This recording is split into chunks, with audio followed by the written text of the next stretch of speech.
Gamer Pro Hearthstone Battlegrounds tournament. We are getting ready to kick off our championship Sunday. These ladies have played yesterday in some qualifiers, and they're going to be playing today for all of the prizing, all of the glory. And to take you through all of that action, I'm Dragon Rider, joined by Sway Bay. How you doing, Sway? I am doing so good. I'm so excited to see all these ladies perform today. They had a long day yesterday. Yeah. Was it real? Was it a really long day? Yeah, I was watching some of the matches, and there's some competitors today. Like, we are gonna see, I'm hoping, some pretty insane gameplay. But first, let's talk about what Supergirl is about. I personally, this is a mission that's really close to my heart. As being a femme in the gaming space, it's so important to support this. So can you tell us a little bit about Supergirl, Dawn? Yeah, absolutely. So, Supergirl is a series dedicated to supporting women in gaming and has been around for quite a while now.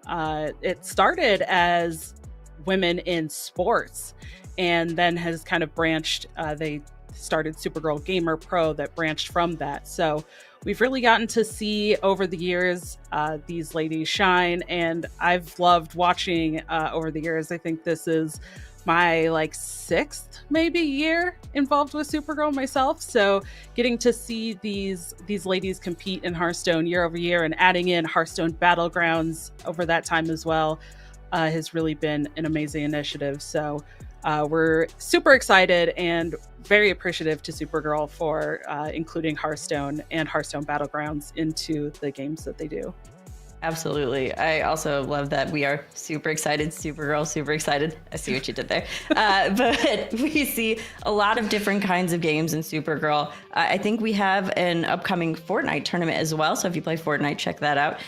But yes, happy to see all of the Hearthstone represented here, and just all over the world too, right? There's competitors from all over the world, which, since the lockdown, since all that happened, I think that this has been a really amazing way of bringing people together. So women in the gaming space, but not only women in the gaming space, women all over the world in the gaming space. This is massive, and Supergirl is doing some amazing work to bring this together.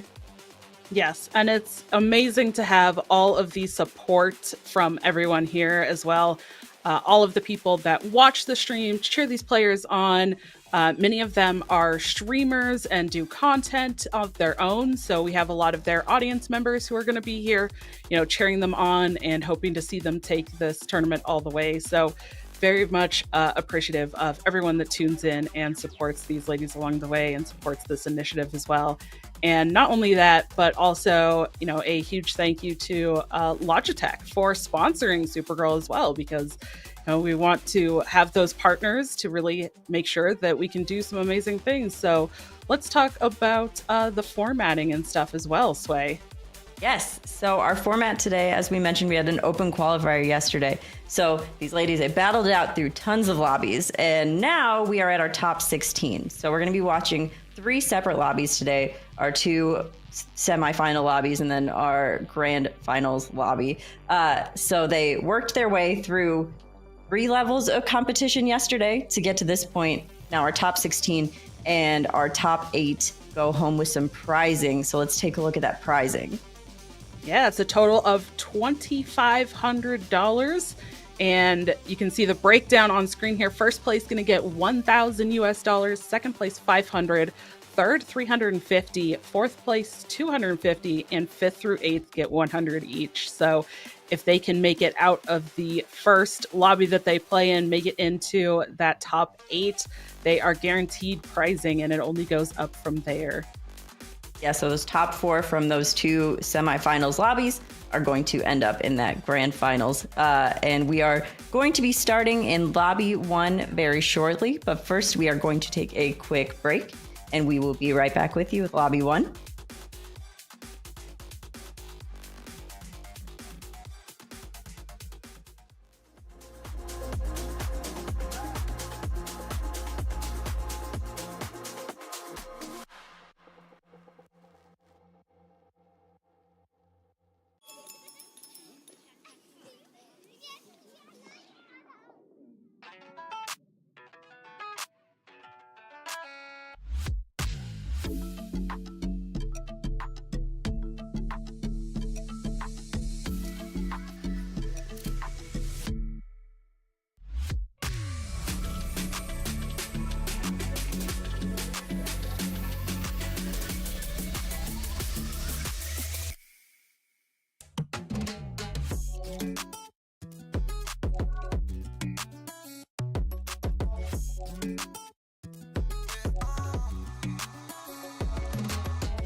Supergirl Gamer Pro is brought to you by Logitech G, who is on a mission to change gaming for good through the power of positive play.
Hello, everyone. Welcome back. We are getting ready to get into our first game. And we have some exciting players, some more well-known, some less known, but it's going to be an exciting show. Are you ready for getting into our first lobby, Sway? I'm so ready. Let's take a look at this bracket.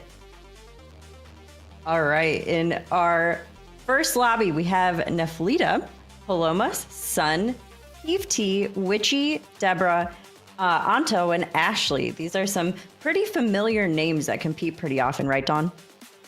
Yeah, I think for Supergirl especially, Neflita, Sun Glitters, Witchy Murloc, Anto, and maybe Deborah and Ashley as well have competed before. But for some of these, not as familiar with some of these names, but it's also interesting to see some of these players who have competed in both the standard and Battlegrounds as well. So I know especially like Witchy Murloc is a player, and Anto, I believe, compete in both. So very exciting to see kind of that crossover as well, and kind of get to see what they were able to do in both standard and Battlegrounds before, and what they're able to do this time. Because one thing we haven't talked about yet, and we're going to be getting into, is talking about Battlegrounds as a whole. And we have some new stuff that's pretty new, and even some big changes that happened this week as well, if I'm not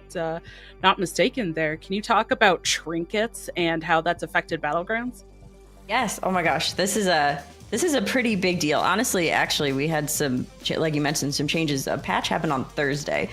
So not like a patch that's like a game-defining patch, but absolutely a game-changing patch where we got some pretty important trinkets. And for those of you that are unfamiliar, trinkets are on turn 6 and turn 9 of each Battlegrounds game, which is basically like a passive ability that you purchase with some of your gold that turn that will impact the rest of your game. So these are based on your hero, the minion types in the game, what minions you have on your board, and that impacts how much they cost and what you're offered. So it's a very involved system, and we got some brand new ones on Thursday, which means that we've not had a lot of time to play with those, but I feel like a lot of the people, especially the people that compete in Supergirls competitions, they're not unknown to the world of some changes right before a tournament, right, Dawn? Yeah, it feels like I don't know if this is planned, unplanned, just coincidence. Like I think it just happens.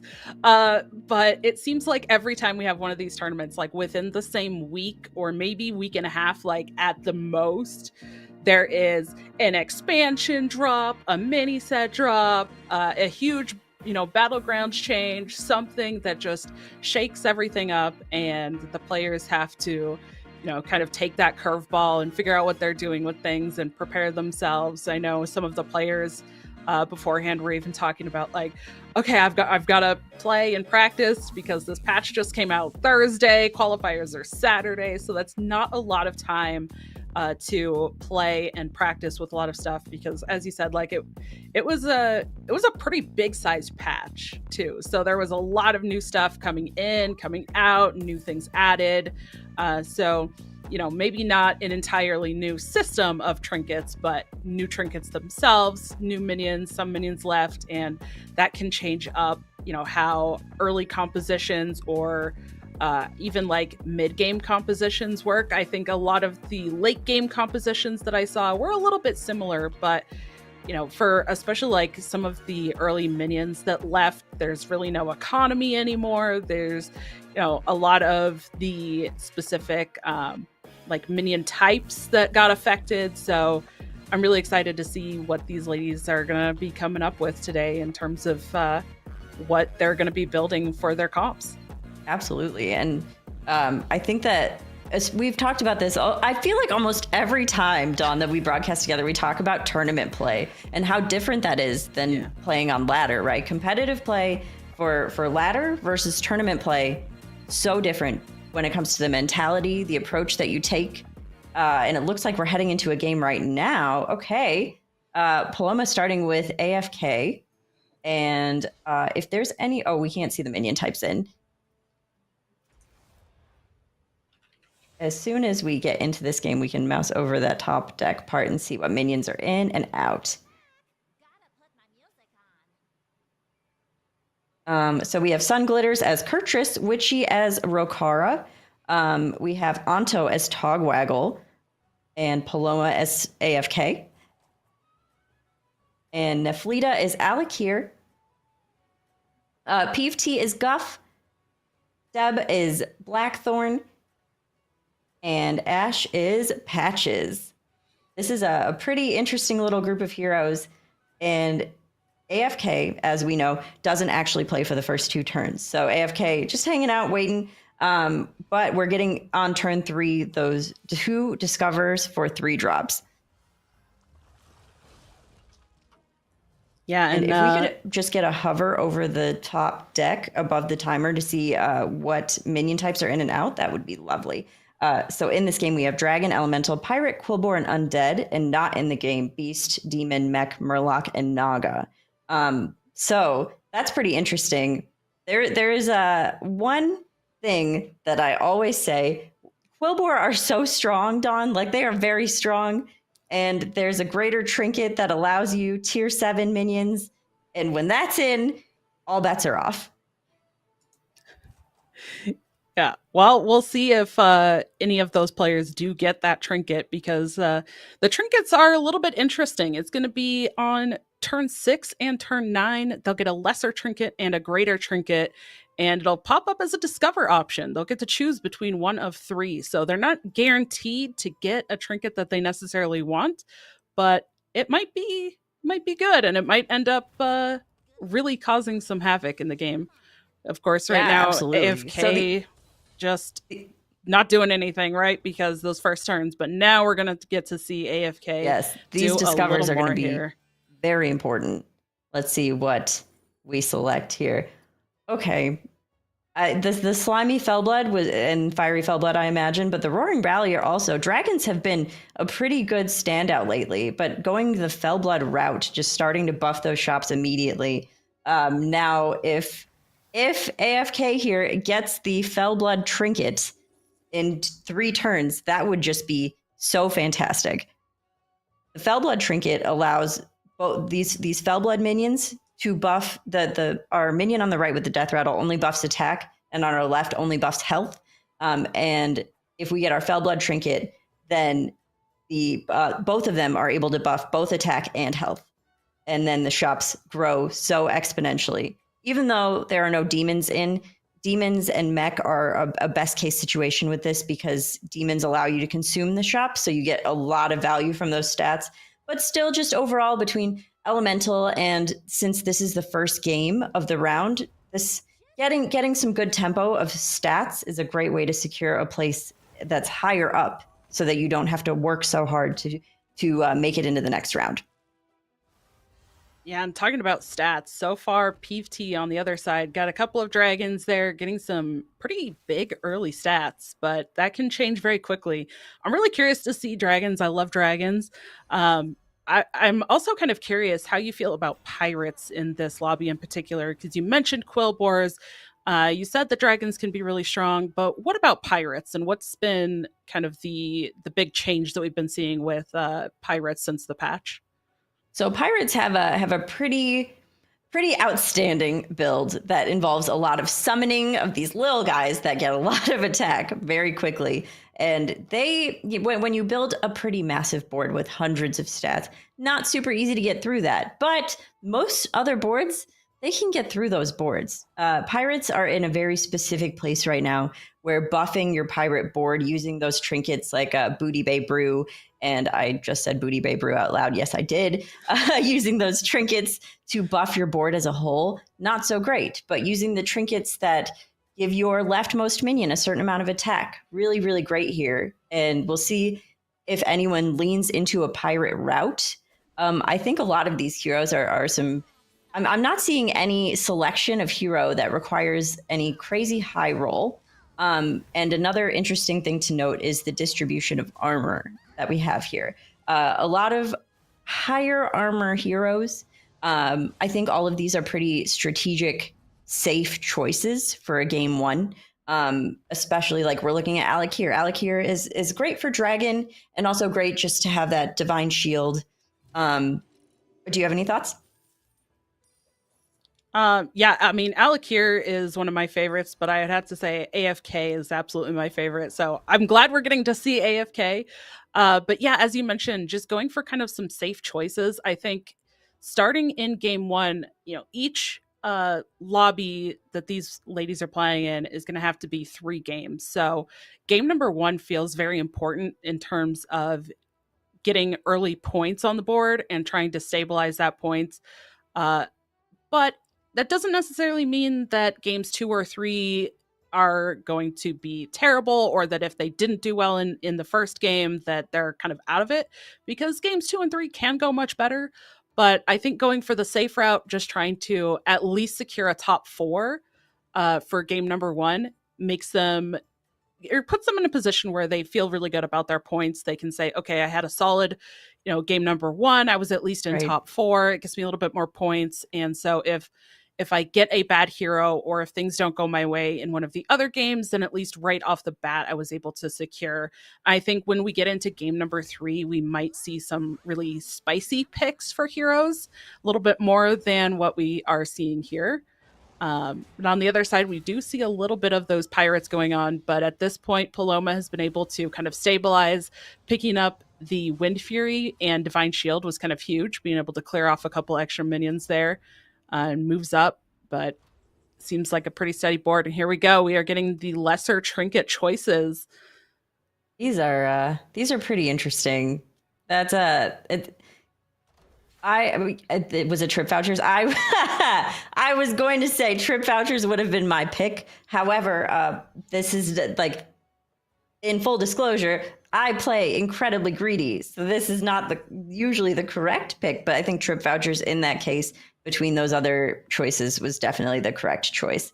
And we'll maybe see after a little bit of time has passed. We'll give a quick hover and see if anyone else has selected their trinkets.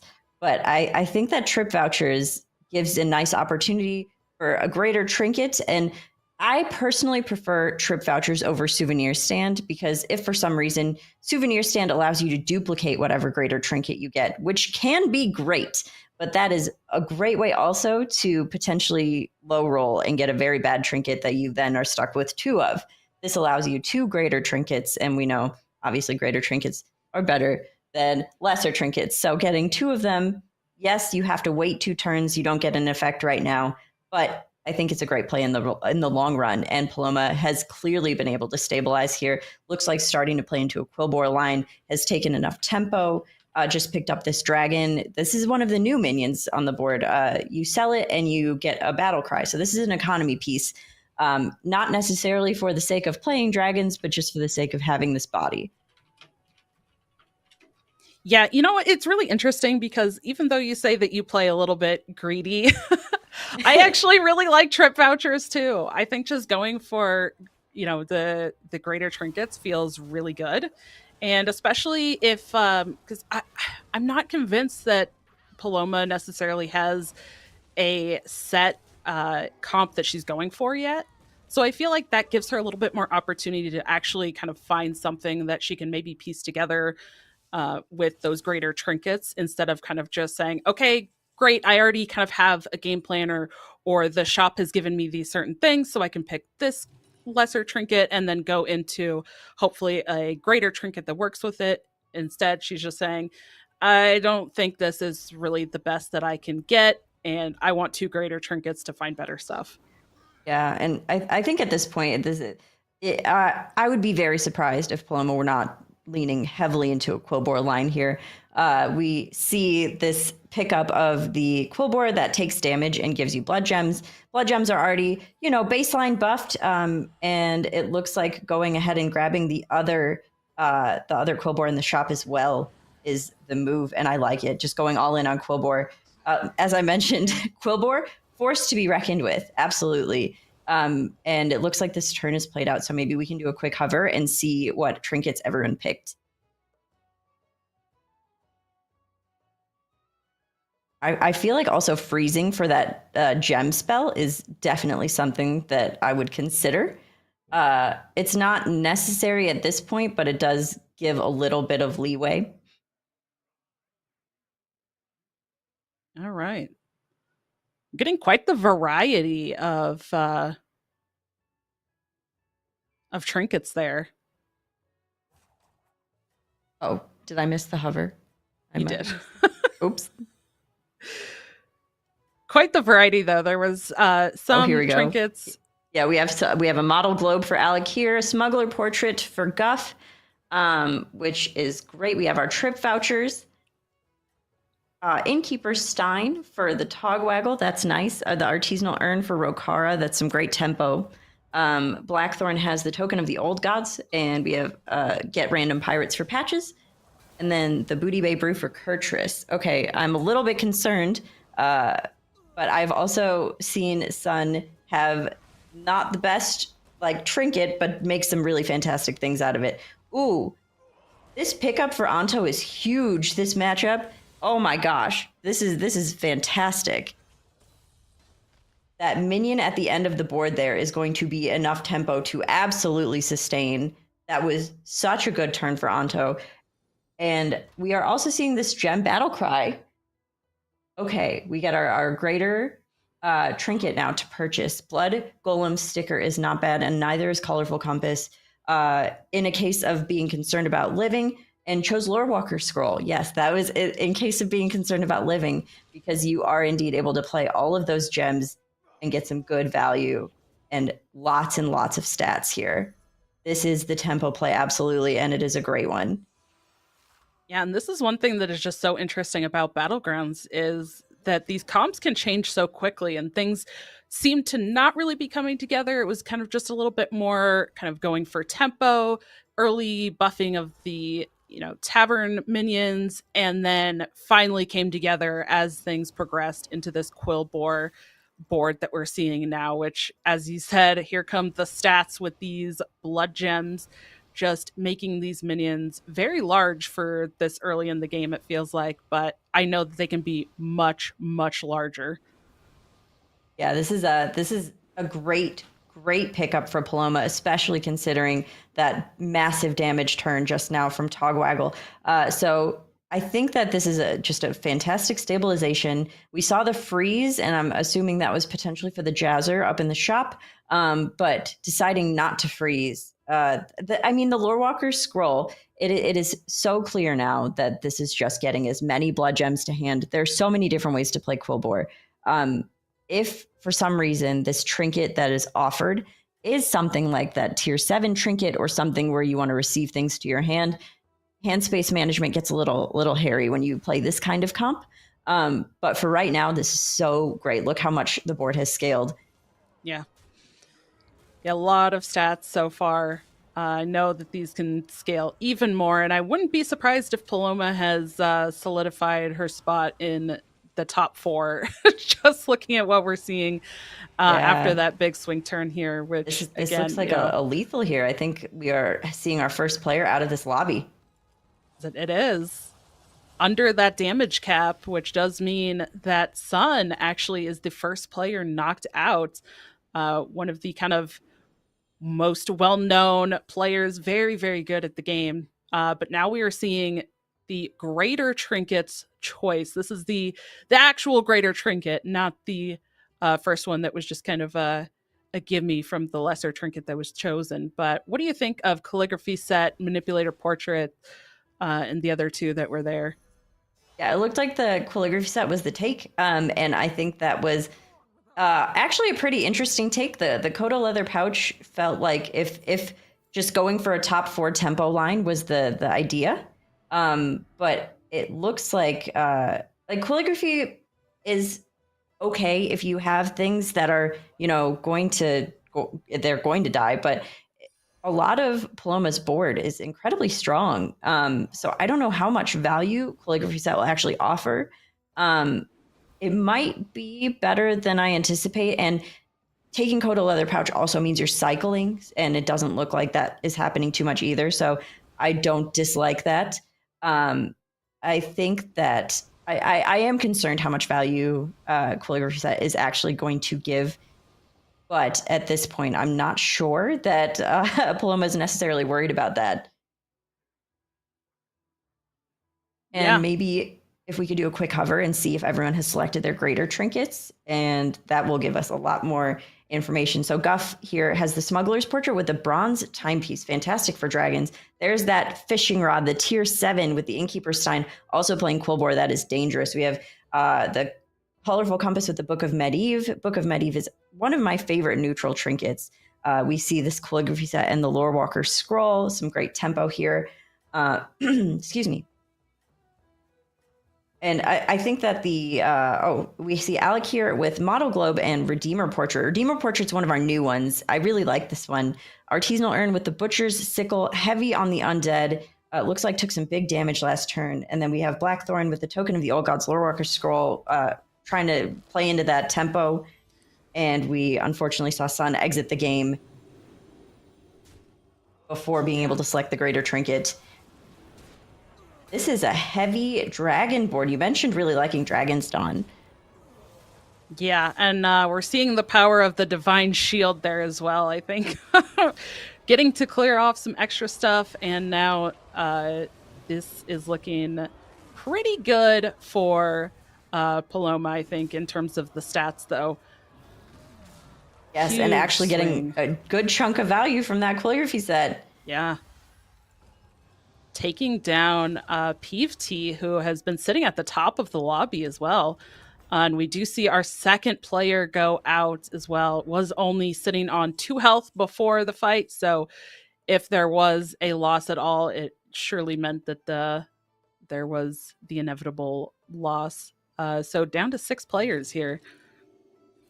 The 6 players lobbies always gets pretty interesting. And from what I can tell, I'm not 100% sure if we have 3 below damage cap and 3 above. But I do believe that when this happens, this is really funny. I was actually talking about this yesterday. When this happens, it oftentimes happens where 3 go out at the same time. Not always, but that's it happens more than it doesn't. And at this point, these. Last turn was turn 9, and that's when the trinkets were purchased. So this is the first real turn that all these players have, and we're seeing a freeze here for, I'm assuming, that Quillbore, the tier 5 Quillbore in the shop, the 3-low Quillbore. I love this card, and I think it'll definitely help with the calligraphy set. It is a great tempo addition. It is incredibly powerful. I I think that Paloma is in a fantastic spot. You mentioned a top 4, and I think that's absolutely accurate. Yeah, I'm really curious to see how things shake up once we do get to that top 4 players, because things can turn around so fast for some of these players. And it really depends on those kind of top end minions that get get offered in the shops, as well as sometimes like tech picks. Now, sometimes there are some minions that can be chosen as kind of like, okay, we're in the top 2, and I know my opponent's I know my opponent's board or what their kind of comp is, so I'm going to take this other minion that normally I wouldn't pick. But very interestingly, we did see Paloma buff the Bran on board quite a bit, which indicates that Bran is going to be sticking around.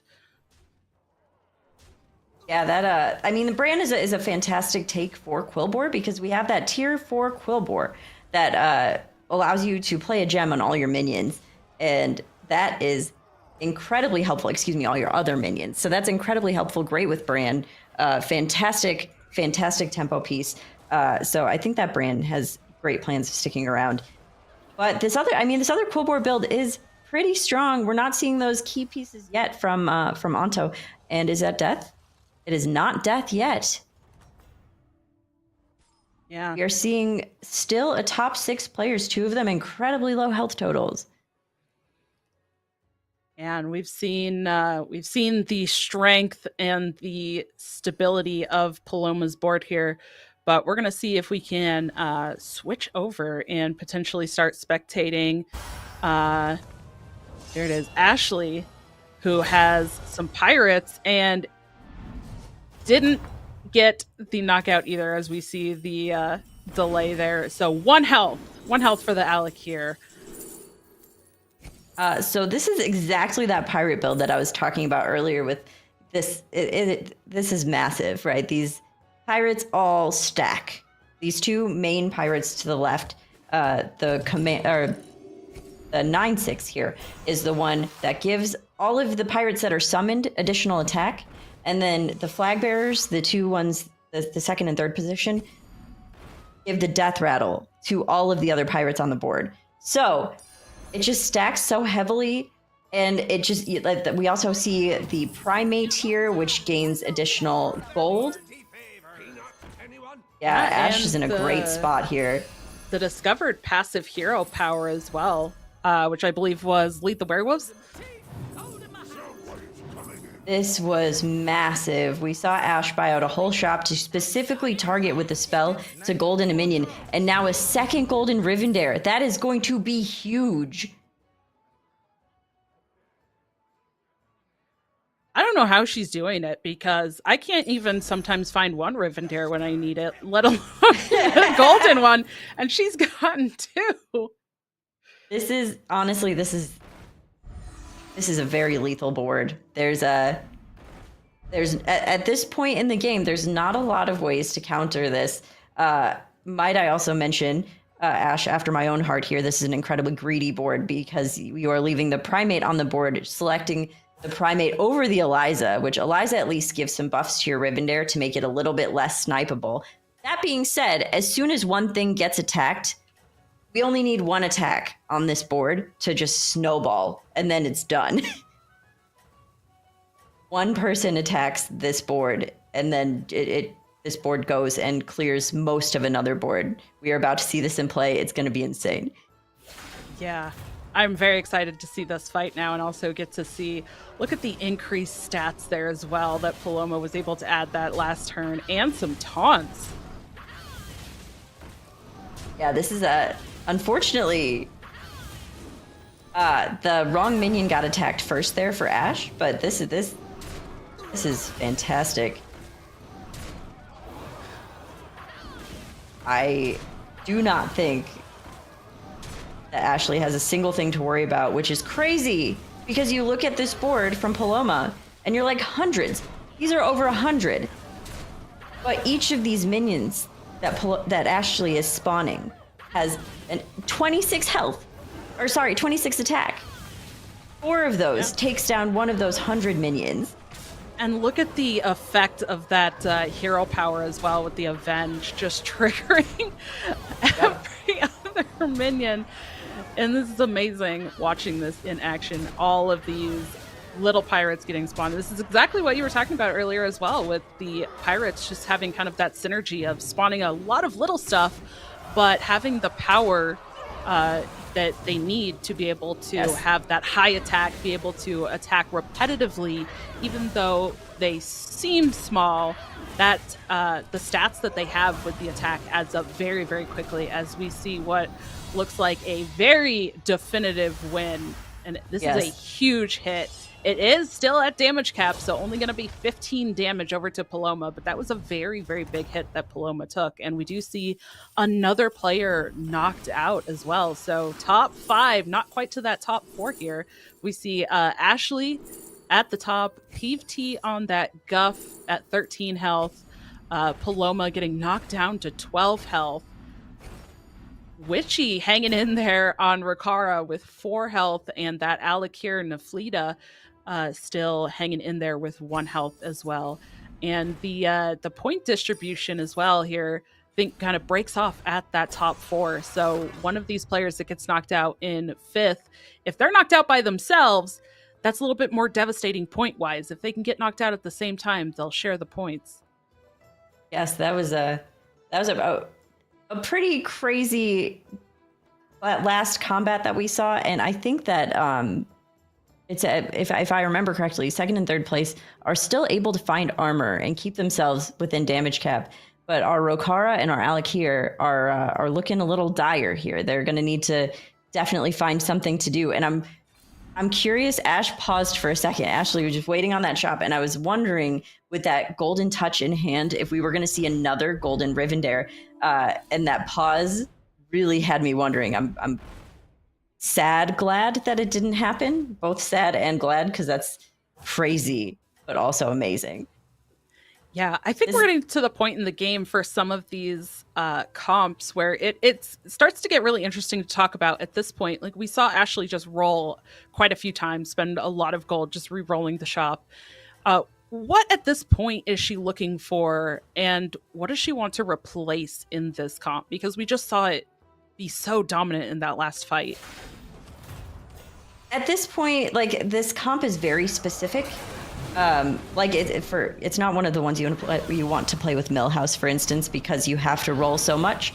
The way that Ashley is playing this, I'm pretty certain, like, at this point, just more cruise controllers, more flag bearers. The primate is probably the next thing to go, I would like to think. But I mean, getting that 2nd golden Rivendare also has me wondering. However, when it comes to comps that can get through this one, potentially, this Rokara comp is pretty good for that. Lots of reborn, lots of ability to kind of just keep making more minions. And that's what this build is weak against, especially getting rid of the Eliza.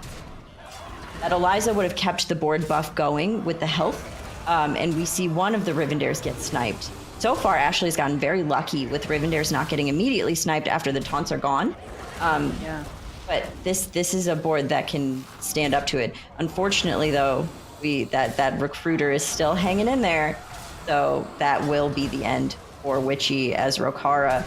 But that was probably a best case matchup in that moment.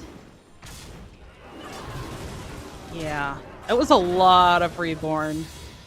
I think there's just, with double golden Rivendare, it's just a little too much. Yes. This is a very dominant comp right now in the game. Oh, and we did see 2 more players get knocked out. Not only the one that we just saw, but also the 4th place. And Ashley facing into that 4th place ghost now. So this kind of means, as we see her just start to spam these actions, this is kind of go time. Right? This is the point where, okay, she's facing into the ghost. Just get all of the actions, build up this board as best you can now while you're in the ghost, and hopefully one of the other players get knocked out. She wanted to buy everything so that the same turn that happened with the Rivendare, where goldening the Rivendare was specifically targeted, wanted to do the same thing for the flag bearer, because you want to have more of those, not golden ones. So tripling that would have been worse. Therefore, having the golden touch in hand, it was a pretty clear line of, like, let's buy everything we can and then use the golden touch when just the flag bearers in the shop. So we'll absolutely target this minion and make it so we just spawn for days and days and days. Because the goal of this is that you spawn and just never have other attacks happen again. That's really what you're trying to do. I love all of these actions that are happening right now. This APM is incredible. And that rope's starting to burn. Oh, wow. She's still got actions to go. Oh, absolutely. We are going to see that Eyes of the Earth Mother. I'm so sure of it. Never mind. I am unsure of it. There wasn't enough gold to get it there, correct? Correct. Wow, she got that last action just in time. Now we're seeing the poor corpse of the dragon board that we were talking about earlier. Yes. And this, I mean, not that it really matters in this matchup because Ashley is absolutely dominant here, but being able to go first and have that first minion hit the Leroy, removing it from the board and getting that additional death rattle buff was pretty important. But yeah, look at the that Avenge hero power is really doing some work. Those Rivendare at the back of the board are getting some pretty intense attack. Pretty sure they started at 2, like 3 turns ago? Yeah. All right, now it's time for the truth to see if a player got knocked out. No, Naflita hanging in there with just a few health left.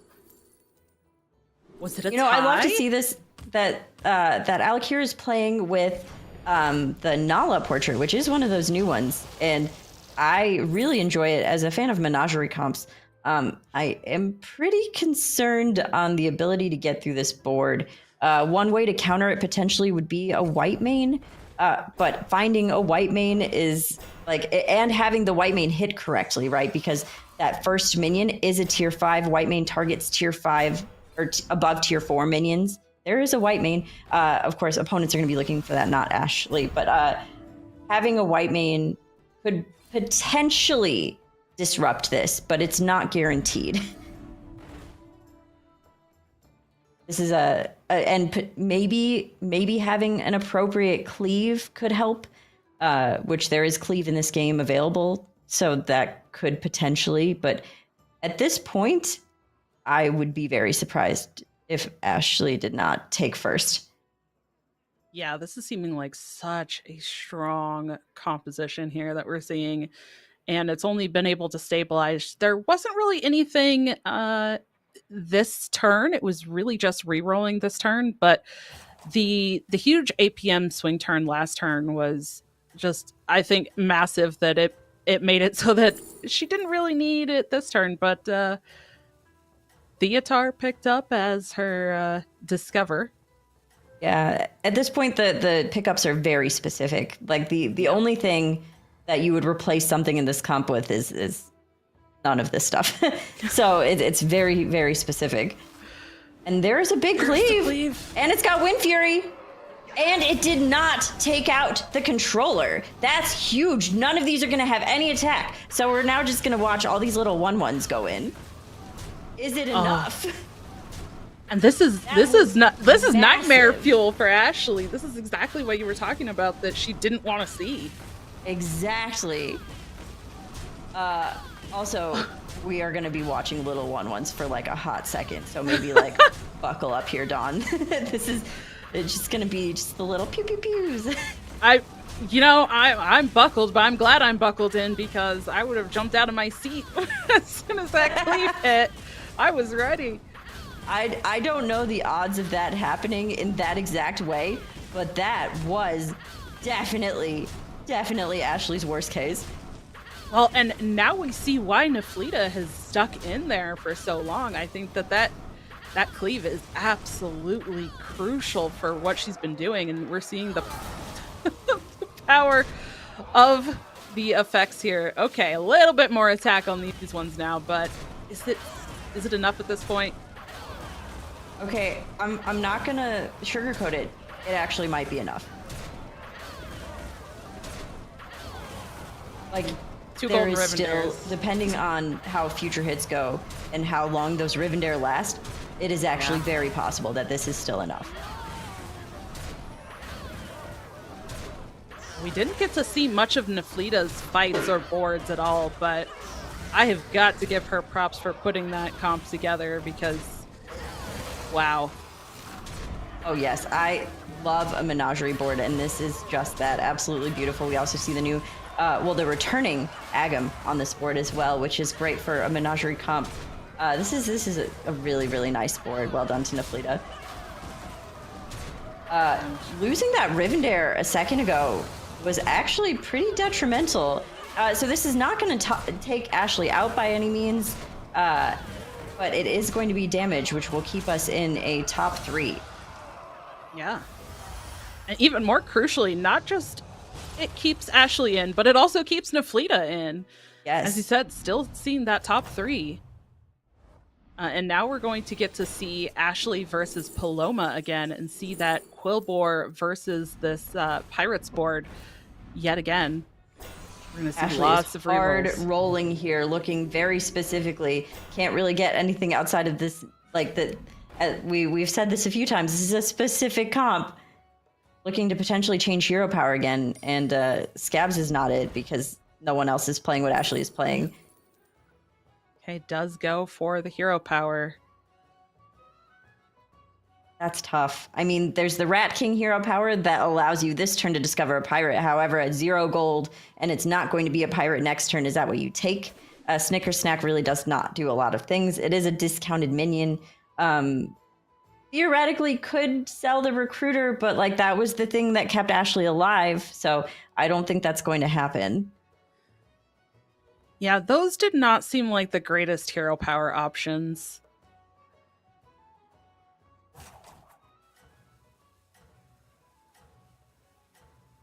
I am very curious as well to see how Paloma's board has changed since we last actually got to see what she was doing. Because it has been a 3 or 4 turns now, at least, since we saw what she had. Been a little bit. I think her comp had a little bit more flexibility to switch things around. Okay, so Paloma stats. did attempt that white mane, but unfortunately it did not hit a Rivendare. It did, however, target the recruiter, which could potentially help a little bit, but I'm gonna be honest here. This is probably, I think Ashley's probably taking this one. Oh, and you know, one thing for Neflita on Alec here is that Neflita is facing into that ghost right now. So as long as there's no terrible nightmare, dying to the ghost scenario, then Neflita is going to sneak into top 2 as one of these incredibly powerful boards is going to take out the other one. Right. And this is a really beautiful quill board. Board. See what I did there? Quill board. Really, I really like to see this. Paloma did a great job building this. But I mean, I feel like, actually, honestly, the recruiter taunt, if anything, was pretty helpful because that guarantees that the Rivendare can't get sniped before the recruiter dies. So Whitemane actually worked against Paloma a little bit there, but I think that was probably the best attempt. But these are definitely Paloma's worst hits. Oh, the Bran living at 1 health.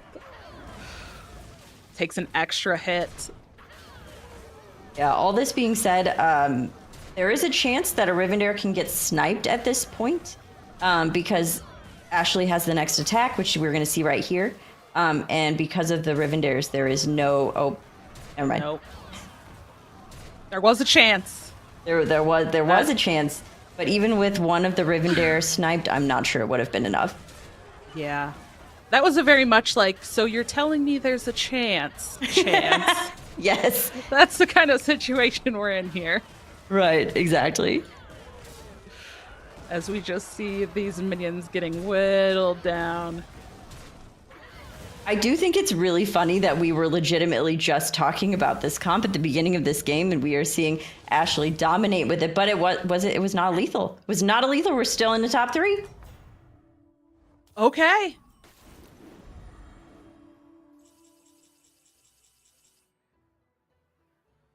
I Well, think that Paloma obviously is going to continue to play these Quillboar, continue to cycle. I feel like, given what is happening and knowing what Paloma knows about Ashley's board, and I mean also about Naflita's, or no, Naflita's board, yes. yeah. Um, I think that looking for a cleave to move gems onto, and then tripling the white main, I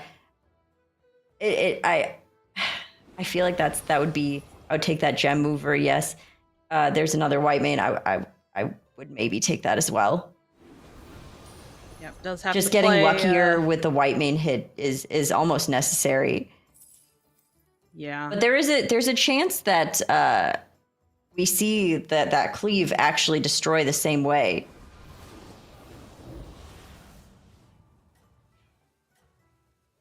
Oh.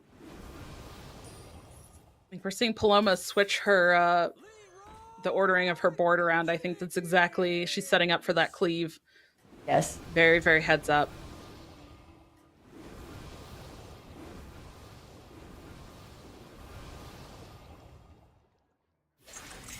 She got all of the gems out just in time as well. Oh, wow. Oh, that was massive. Now there is no way to know where. Oh my gosh. Wow. That cleave just destroying. Oh my gosh. And then the kicker following up with the minion to reduce the stats. Yeah, that is wow. Okay. All right. I don't know if it is going to happen, but if Naflita ends up taking down this whole lobby, having spent half the game at one life, that seatbelt is coming off. That seatbelt's coming off, so I'm gonna be out of my seat. One health and a dream for Naflita, and I love to see this comp. Wow. I love Menagerie, and I am loving seeing it work out so well for her. Yes, absolutely.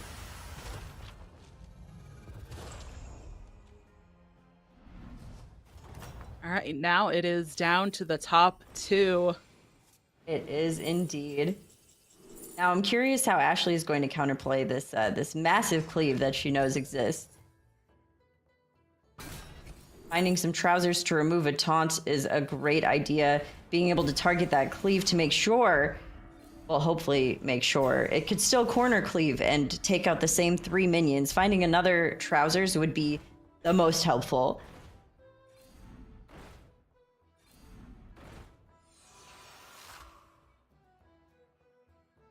I think that was the hard roll to find some more trousers. Yeah.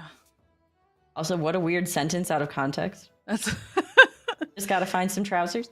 I think Hearthstone in general just really does that with the names of cards and minions and characters. So valid. Some pretty important decisions here to be made by Ashley, because you can still see if for some reason that third minion is hit by the cleave. That is going to be some bad news.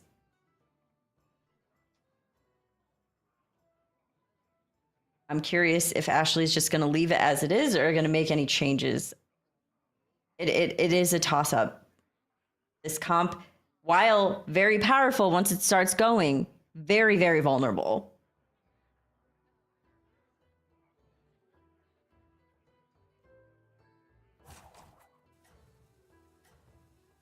I think we're switching the first two. Guarantee. No, in the event that you get to attack first, getting the controller attacking so that it can give that additional attack to all the spawns is incredibly important. That's so true. That would be the way to guarantee, though, right? That the cleave would kill it. But, what a decision. And she getting does that go attack in first. Huge. Oh, there's a Rivendare on the other side now as well.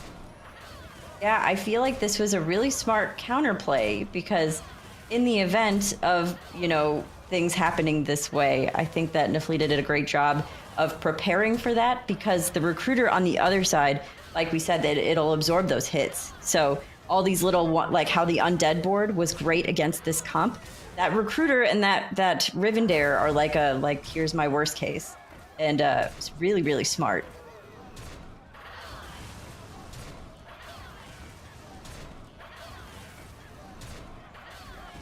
Oh, man. Oh, there it is. Not a whole board of spawns, but there are things that will absorb those hits that are quite bad. Yeah. Quite bad for Ashley.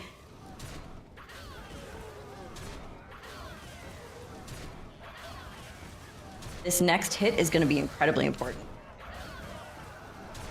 Whenever the next hit happens. Uh-oh. Well. Joke's on you, Sway. We don't get to see what that next hit was. Oh, nope, we got it. We got it. Just client things. So I feel like this comp particularly breaks the client a little bit more than a normal comp would. Yes.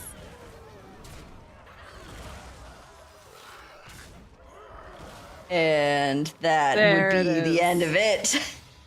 Okay, so we did see Ashley take down this first lobby with the patches, the big pirate board, repeating pirates. Man, that was strong for so long. That was, oh my gosh, whenever that second golden Rivendare happened with that spell, that was something. Oh my gosh. Wow, that was a really exciting game. And if this is how all of our games today are gonna go, I am so excited. I hope they all go like this. That was incredible. Yeah, that was great. I am very impressed, honestly, the end game, like the how everyone tried to counterplay, especially because we talked about how dominant this pirate build is right now. The end game of teching, I'm sure we're going to see a lot more of that and very exciting things. We're going to head into game 2. Before we do that, we're going to take a quick break, so stick around. We'll be right back. I play for me. I play for fun. I play for real. I play for friends and Friday nights. We play for all. This is a new age of play. Play your way.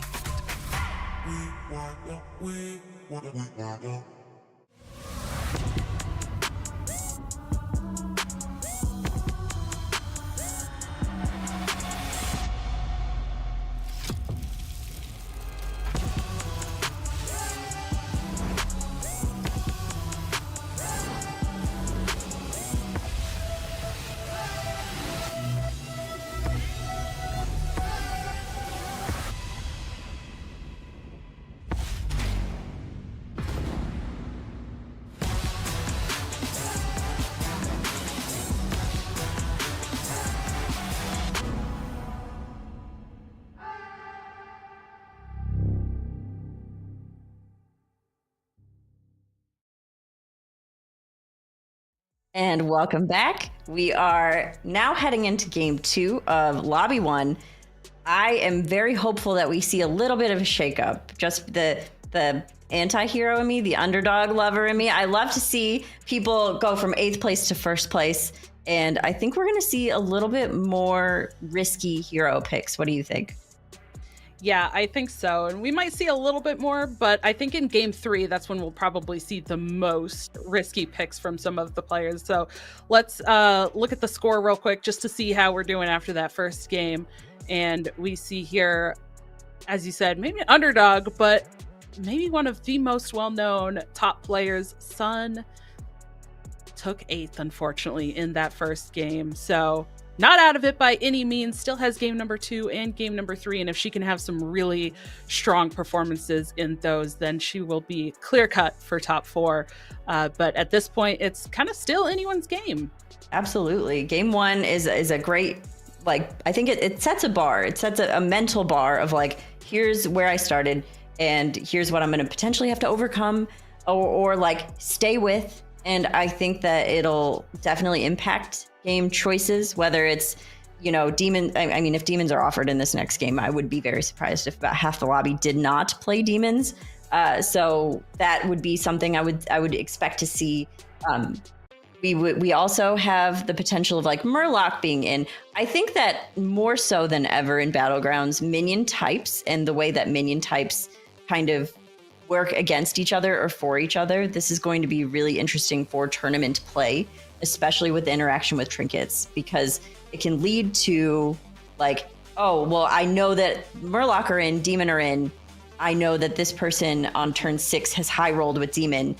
Maybe I should just go ahead and play Murloc. You know what I mean?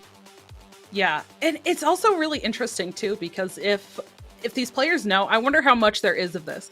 If these players know that a certain comp or a certain minion type is very popular and they start to not see it in their shops, they're going to know, right? Everyone else is taking these. I can't take this. And they kind of have to go that other way, but they can also kind of see what the other players are picking. So there can be that little bit of like, do I try to go for it? Am I not even seeing it? What's happening with these?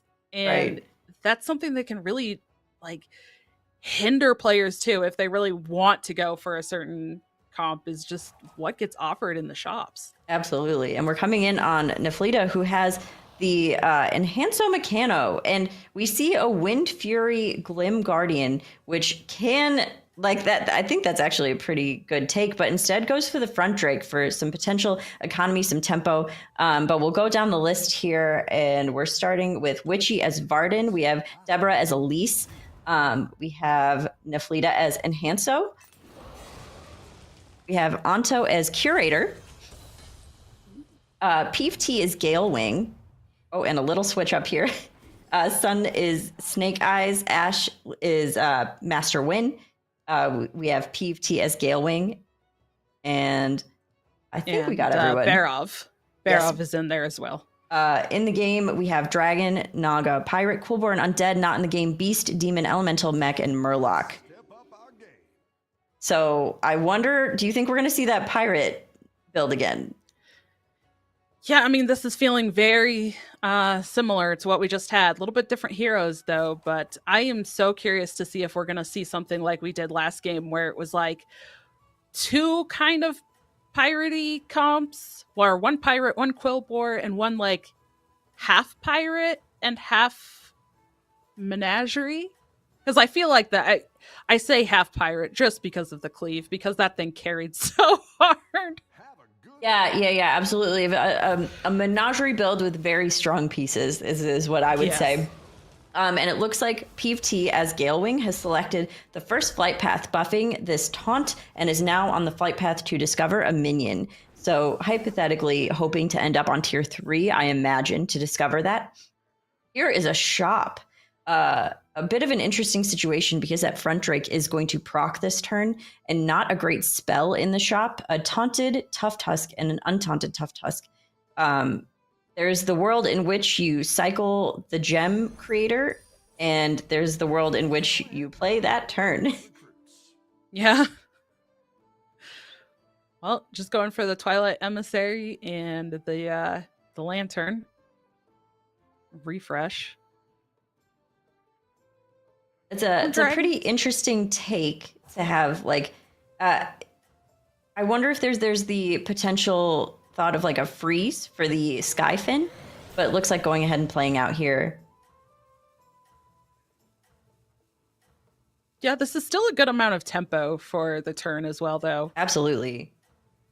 And Barov can be pretty lethal, assuming that Barov is able to gamble correctly. Choosing to freeze sees that there's a pretty clean line in the shop, and there's a Skyfin. I'm imagining that a pair of Skyfin is what the hesitation was for Neflita, but taking some damage here.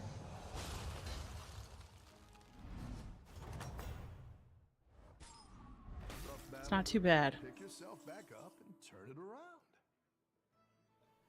Now having the Skyfin, I think the pirates are still the take, but there is the potential of the other Skyfin in the shop.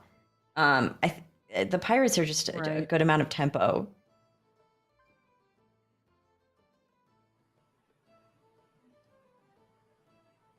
It looks like Naflita's really wrestling with this thought as well. Regardless, the Skyfin is getting played, right? Now just 2 minions are going to be purchased. I think if the Emissary was held, it would be a much easier decision, but I think the Pirates are inevitably the take. No, I agree. I was gonna suggest a very spicy take and say, does she ever just go for the more greedy play of leveling? Just here right now. I'm gonna take. Yeah. It's quite greedy, I feel like, but there could be some consideration for it. Maybe, yeah, I could see that. It's a little bit tough because there was no real good 1-cost spell, and I think that would have been a good determiner of making that choice. I think that this was just easy, strong turn, especially after having taken a little more damage than Naflita would have liked the first 2 turns. Not that that really matters or is very determining.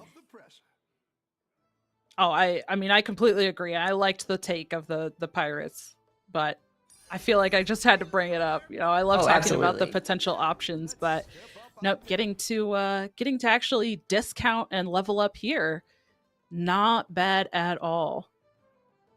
No, not bad. And this minion also did indeed inherit a shield from the hero power. I think that this is just a good, strong tempo. And next turn is the turn that Front Drake procs again, as well as the Trinket turn. We are seeing, in general, a couple greedier heroes. Like Barov, for instance, is a much greedier hero. Assuming that you're able to get everything done, at least you're going to want to level pretty aggressively, considering comparably, to start using the hero power. But since this patch actually, where you are now able to change your hero power, Elise feels like a much easier take because you're not stuck with this like hero power that's going to give you like a 6-cost minion by the end of the game. And Snake Eyes, I would also consider a bit of a greedier hero as well. You know, I'm kind of curious to get your thoughts on Curator as well, especially in this lobby. Curator, I think with Murloc out, it is a safe bet to have a Venom, and that is a good thing. I personally like it does really well in tournament play. As the greedy sway that I am, I would not say it's my favorite minion, but I can absolutely see why it would be seen on this board right now. Love it. All right. It's time. Trinket Lesser time. trinkets. Ooh, Mystery Cube is a new one. It's fun for the RNG, but I think Goblin Wallet is a very safe take. Yogtastic Pastry is another fun one for the RNG. And it looks like the Holy Mallet also being offered for dragons. Naflita did place very well, so this might impact the decision of playing into RNG or just potentially going for Goblin Wallet. If dragons, I believe there was a Terragosa in the shop, so maybe a Holy Mallet, but it's not the best, in my opinion. Okay. Hear me out. Okay. Hear me out. Okay. Naflita took second in that first one. No, she took the Gib. I wanted to see Yogg. Okay, I get that. I love the cube, but there are some feels bads with the cube, but this is not a feels bad. I'm here for this. This is a great cube.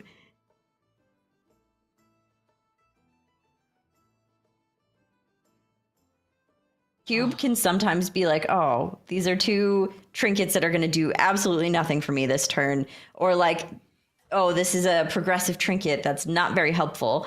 But this one, given the beginning of the pirate situation, I think this is very helpful. And deciding to level here, I was curious if that was the potential play, and it seems to be. Also potentially getting a better dragon from the Front Drake being on tier 4.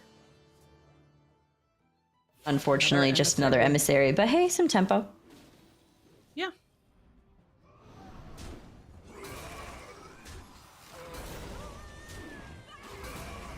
And easily, I think getting through this board. Oh, that was a really good minion to shield, though. Wow. Oh. That living is a big hit, very close to damage cap. Wow, yeah, that was a huge hit. Naflita has seemed to get a lot of tempo and seemed to be doing okay, but has taken quite a few hits. Um, hey, you know when I asked if we were going to see the same comp again? I do remember. One of the key pieces just came to hand. It did. I'm curious if Naflita is going to play into it or not. I feel like not would. I mean, there are many more pieces that are more important. Like you can at least place it right now and see what happens. But there are like there's a reborn Terragosa, which is kind of interesting. Yeah. Does she just want to go for max tempo? You know, I given the fact that there's a Rip Snarl on the board and just got the flag bearer, I don't know. I feel like playing into that is a risk with a pretty high reward. Yeah.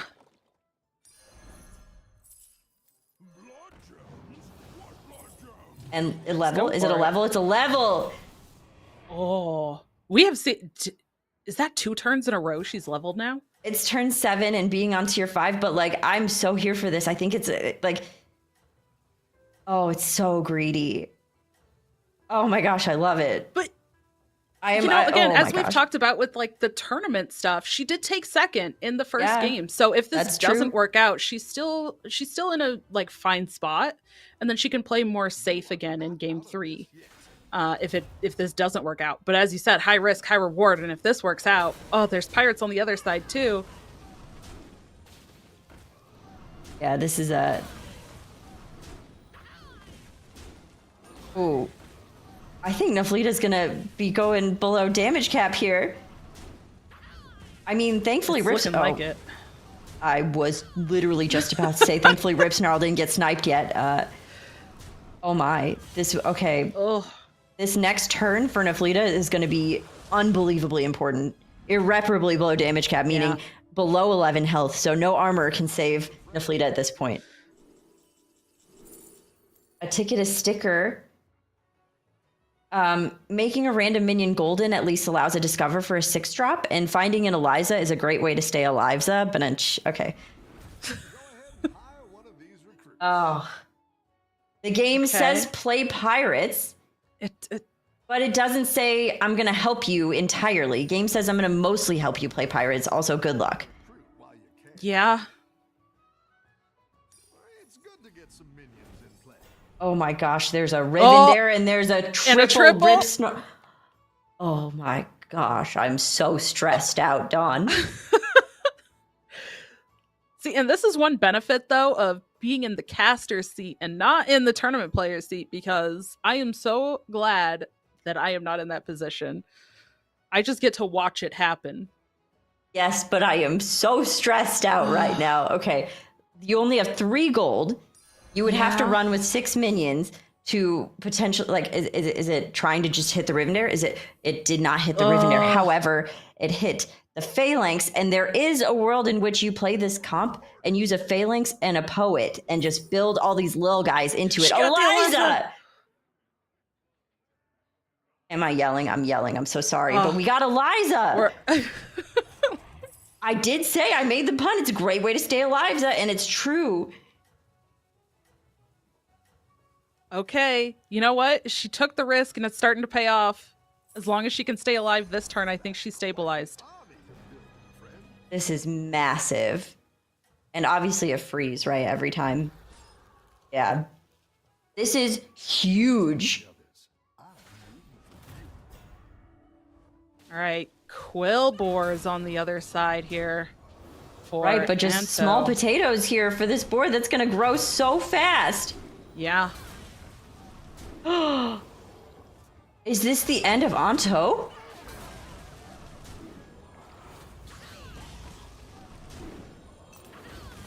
I feel like players are going to get knocked out way earlier this game than they did last game. What turn is it? It's turn 8.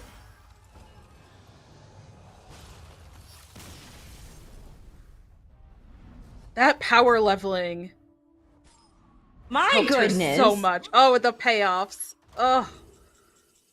All right, greater trinket time. It has to be the Windrunner's necklace. Yes. And another Windrunner's necklace Wow. playing all the way into this comp that we saw from the last game. All the way in.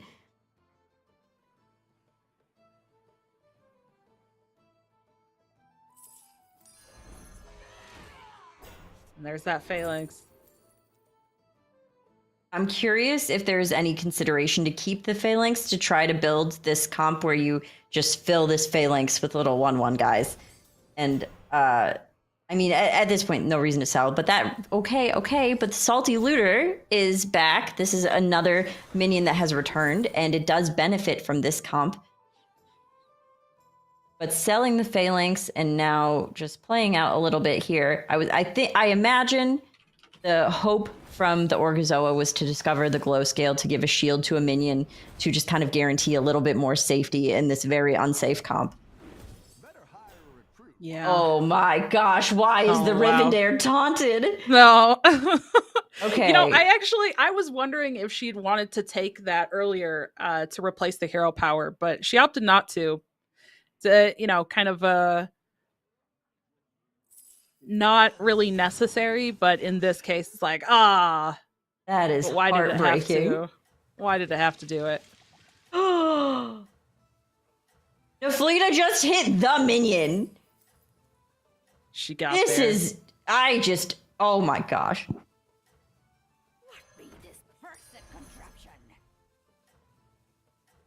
Oh my gosh. Okay, well, I really want to see how this fight goes now because we're really seeing this pop off. And then after we check out this fight, we can see what the other players picked for their greater trinkets. But seeing this comp just start to pop off now.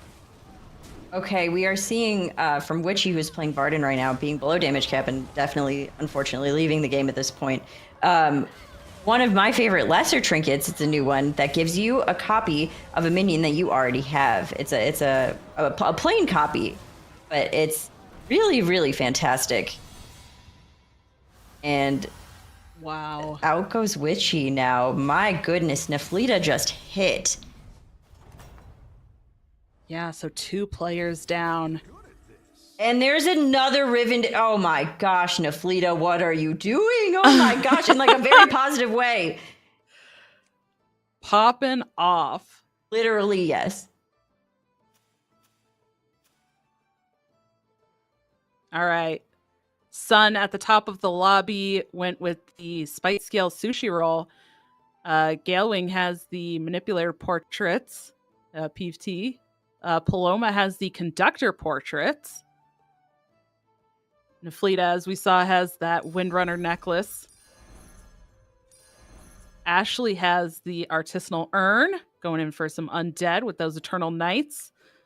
Deb has the Designer Eye Patch. I wonder how similar Deb's comp is to this one. And doing the Yeah. exact same thing that we saw Ashley do, Wow. which is absolutely a smart decision to go ahead and golden that Rivendare.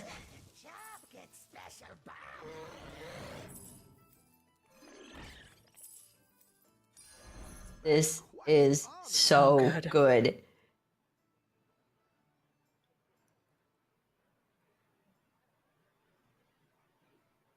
A little heartbreaking that one Rivendare is sitting in hand with a taunt, but I think that Naflita will get over it with the golden one.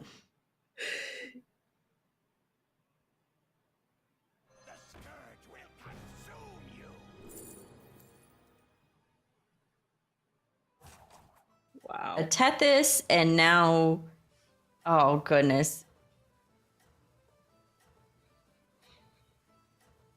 It is a, oh. This is one of those like good luck lobby situations, but if Sun is able to get through this board, then are we going to see 3 people exit the game at once? We have 3 very low health totals and 3 pretty high health totals. I was just looking at that too, because that is something that you brought up last game that we didn't see, but it's looking like it might happen this game. Not sure though. This is a very powerful comp as we saw from last game, so Naflita might be okay to get through this board. Not getting the first hit was a little bit detrimental. Not getting the controller to go off. But I think that Naflita should be fine. That one large minion is the only concern, but I think even that one large minion is no real concern here. No, it is not. That being said, Sun's still at a very high health total, very safe. Still above damage cap, even with this hit. Yeah. We're going to see 2 players. Only 1 player knocked out. You're good at this. And Naflita is now against the ghost of the player that was just knocked out. The quickest ship in the bottle take we have ever seen. And there's a triple unfortunate shield on that. Damn. What is going on? There's been a lot of good RNG and also quite a few not great RNGs here. I don't hate it though, right? Because it is like it is taunted and you don't want that to die before the controller dies. So I actually really don't hate that. That's fair.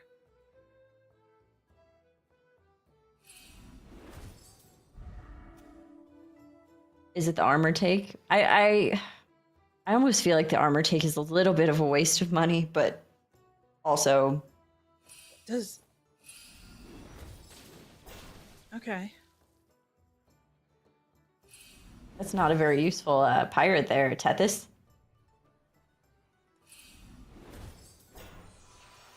Yeah, a bit of an unfortunate round here. Yeah.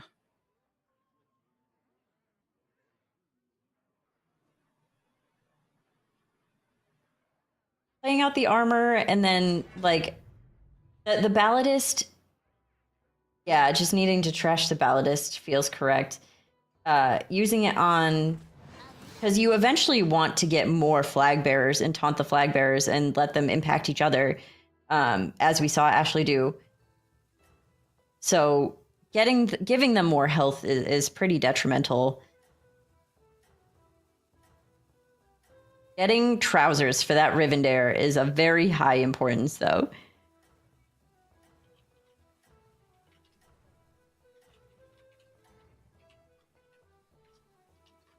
I think you can win this thing. Okay.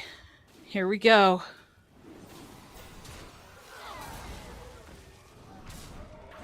It's the first hit. And you know, Oh, there's no concern here. with the taunt, that's just so interesting with the Leroy too. Yep, that's actually Like, everything is a-okay, just fine, perfect, beautiful. Like, look, is it really bad RNG if it actually works in your favor? Are we? I think we're in a top 3. I have a feeling. Is my feeling? Nope, we're in a top 4. But No, we are in a top 4. Your minions All right. Well, one of those top 4 is also Sun, and we've talked about her multiple times already. Let's switch over and see what she's got going on as Snake Eyes here. She's got the good Yog old wheel. zesty crooner comp. With hey, you get your Yog wheel. There you go. I do. I'm so excited. Okay, so now we are in a top 4. All bets are off. People can die from 18 health, from 23 health. It's not... Damage cap is not a thing anymore. But Zesty Crooner comp scales so well. You do want to try to find those lines where you can make it permanent using, like, the consume spell. It's not looking also like Sun is having the best luck with Naga in the shop.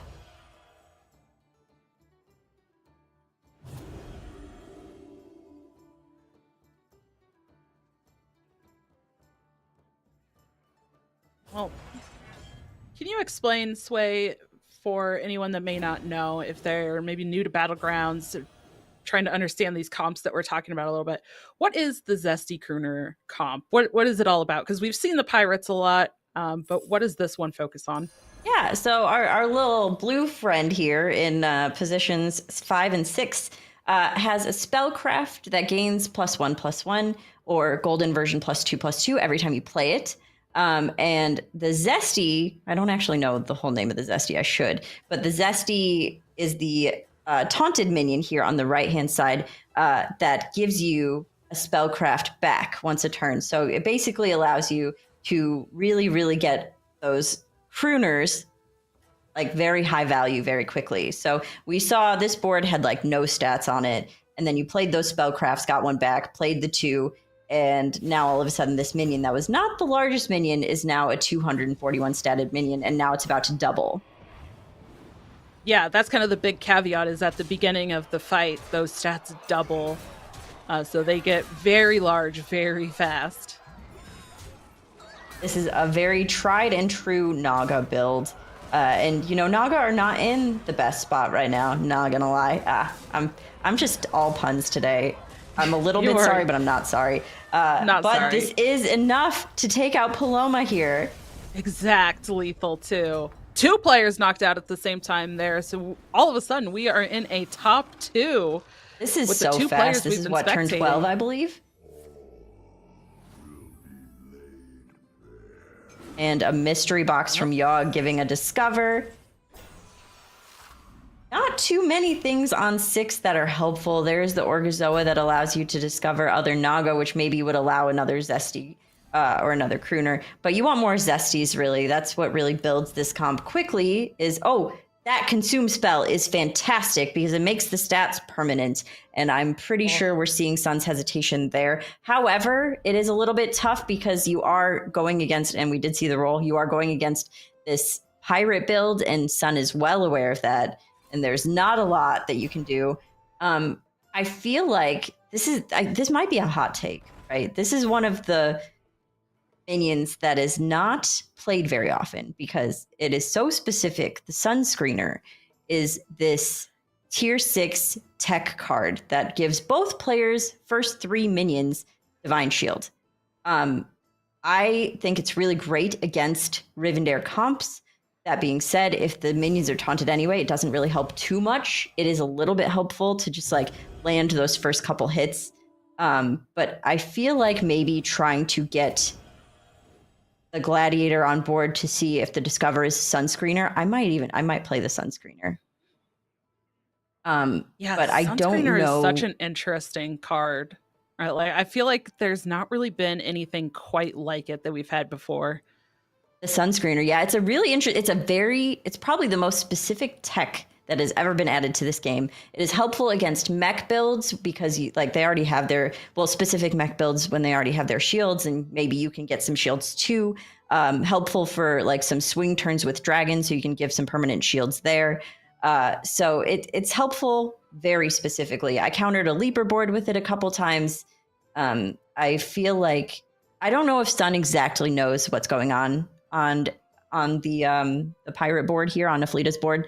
So we'll see if there. I feel like the play is not going to happen, but it looks like she's considering it.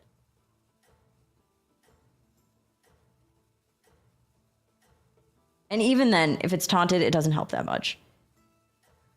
I think she knows.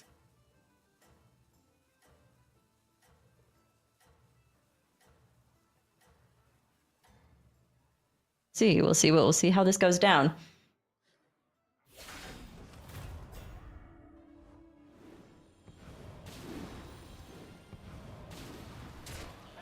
Give him the thumbs up. So that was a best case of not getting a controller to die first. But even with that best case, I think that this is there's a chance it's not lethal. Being at 23 health, there's a chance this is not lethal. That was the best possible hit for Sun here.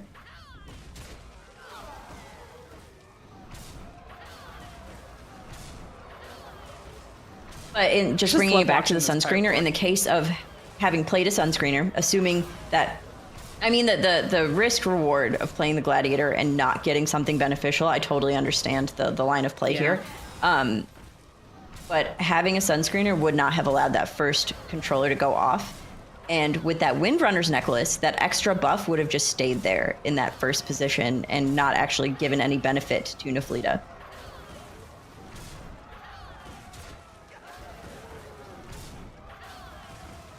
I'm trying to do some quick math here. So I believe Naflida is on tier 6 at the moment.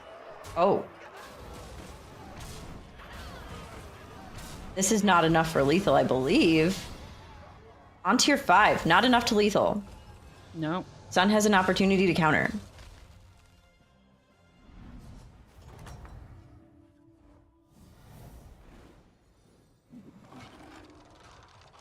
Let's see what's in the Yogg. Some prizes. Are they good though? I mean, a new hero power is cute. Oh, a Reno. Hello, Reno.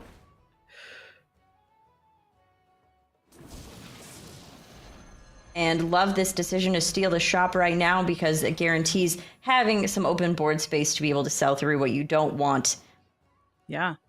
And the opportunity to play a couple of tripled minions, get some discovers.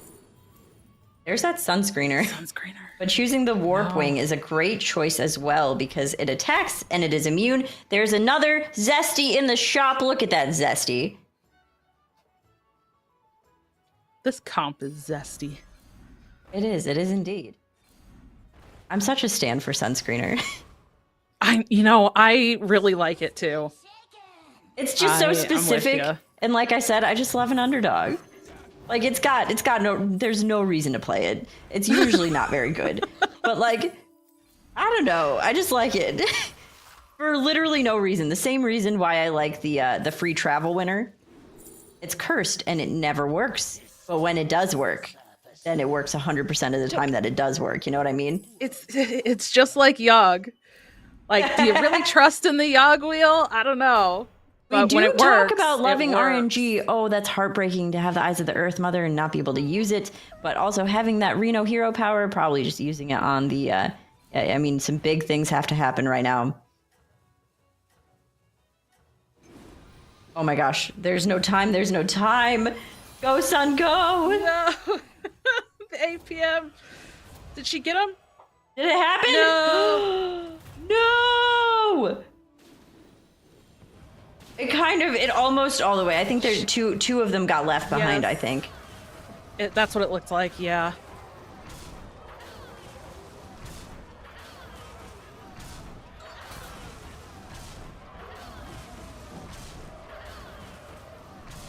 And I just feel like those were probably the two that were going to go on that Warp Wing.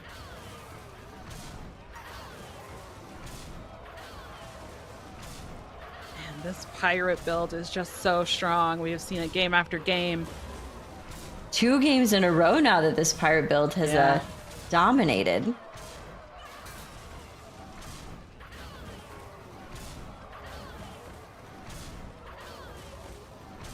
Even with this absolutely massive Naga.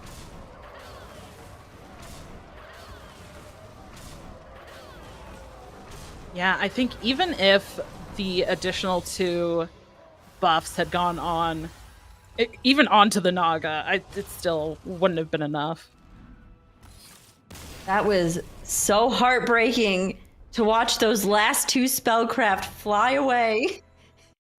Wow. That really, really hurt my heart. Yeah, but for Sun, after taking 8th in the first game, getting that second place still very, very good for points. And Naflida getting what did she take? 2nd in both? So I believe so. Very, very solidified point standing for her there. Oh, Naflida took 2nd and then 1st, I believe. Yes, 2nd and then 1st she just beat Sun. So yeah very, very good point standing for her. So she does not have as much to worry about in game, but some of the other players are kind of on the chopping block there for getting knocked out, not progressing into the top 4 of this lobby to make it into that top 8 lobby. But we still have one more game to go for these players, so still plenty more action after that, but we're going to find out which of these 8 players will be going on to the top 4 of this lobby right after this. I play for me. I play for fun. I play for real. I play for friends and Friday nights. We play for all. This is a new age of play. Play your way.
And we are back. Welcome to our Hearthstone Battlegrounds Supergirl Gamer Pro finals today. But we are on lobby 1 right now, heading into game 3. So far, we've seen one very, very oppressive comp. And here are our standings. You want to run those down for us, Dawn? Yeah, absolutely. So at the top, we have Naflita, who has secured herself 18 points, and Paloma, 13 and a half. Ashley right behind her at 13. Peef 11 and a half. Sun Glitter's hanging in there at 9. Witchy with 7. Deb with 6. And Anto with 4. So we have some players who are very, very close in the points, but these, I feel like the players right in the middle here are really going to be kind of vying the most. It's going to be a little bit tough for Anto and Deb to kind of get enough points. I think even if they win the game, they might still not secure enough depending on the results of other players. So it's going to be very tough for them. I'm sure they're still going to be doing their absolute best, trying to get the best record that they can to move on. But oh, this is going to be tough. I feel like Naflita is very safe, and she might be the only one who is completely safe right now. Yeah, I agree. I think that this is going to be the risky game. This is going to be the challenging choices, those heroes that you may not see or may not normally pick. Like, we're going to see those big swing turns. And selfishly, I'm really hoping that pirates are not in the game because, I mean, we know that. We know it's good. It's great. And they've been crushing with it. But we also want to see those menagerie comps, and we want to see the other things that a lot of the players attempted to do and did a great job with. But I would love to see them go just like a little bit further than they did. And I would love to see, I think maybe I'm biased, but I would love to see some Quillbore. I think that those blood gems gaining numbers is just one of my favorite things in the game for whatever reason, just like big number, big happy. So I would love to see some Quillbore. If pirates are in, that would be totally fine too, but I'm excited to see some risky hero choices. Yes, yeah, me too. I am excited to see what happens in this third game, and we're getting ready to jump in. Sway, do you have any predictions? Oh, goodness. Okay. I would like to just put it out there that I really hope there's this undead comp that you can play with Sneed. It can absolutely falter and fail. And I don't think like this is a great selection for PFT to take, because this is fantastic early game tempo. And it leads into some pretty good comps overall. Like this hero has a lot of potential, especially when it comes to being able to stay alive, being able to make it to a top 4. And I think really being in 4th place right now, PFT is hoping for just that. Not a great first shop though, but let's run down this hero list. Yeah, so as you mentioned, we have PFT at the top here with Sneed. Below that, we have, see if we can see our players here. I'm trying to see who it is. Witchy on Greymane. There we go. Paloma on Toki. Anto with Alakir. Deb with Lord Jaraxxus. Ashley as Silas. Sun on Queen Wagtoggle. And Neflita with Master Win. And in this game, we have Beast, Demon, Elemental, Naga, and Undead not in the game. Dragon, Mech, Murloc, Pirate, and Quillbore. Okay, dragons, Beasts. pirates, Quillbores, get out of here. Bring in some new blood. Beasts are fun. I'm here for some beasts. Our frenemy, Leapfrogger, recently left. So beasts have some very different lines of play now. I'm excited to see a whole different set of minion types. I do think that Demon is going to be a pretty consistent and pretty good minion type to play. And having Tess in this lobby is such a benefit because, of course, people are going to be playing just the thing to like tempo to keep them alive. And I think that Tess having the opportunity to take those things is going to be very, very helpful. Yeah, I'm really curious to see how Lord Jaraxxus and Queen Wagtoggle do in this lobby. As somebody who does enjoy the demon comps, but also I really like the menagerie stuff. Yeah, absolutely. I would love to see more menagerie for sure. Again, just that these shops are really not what Sneed is looking for. This is a little bit ungood. I don't want to say bad. It's just not great as a Sneed player to see the shops that PFT is currently seeing.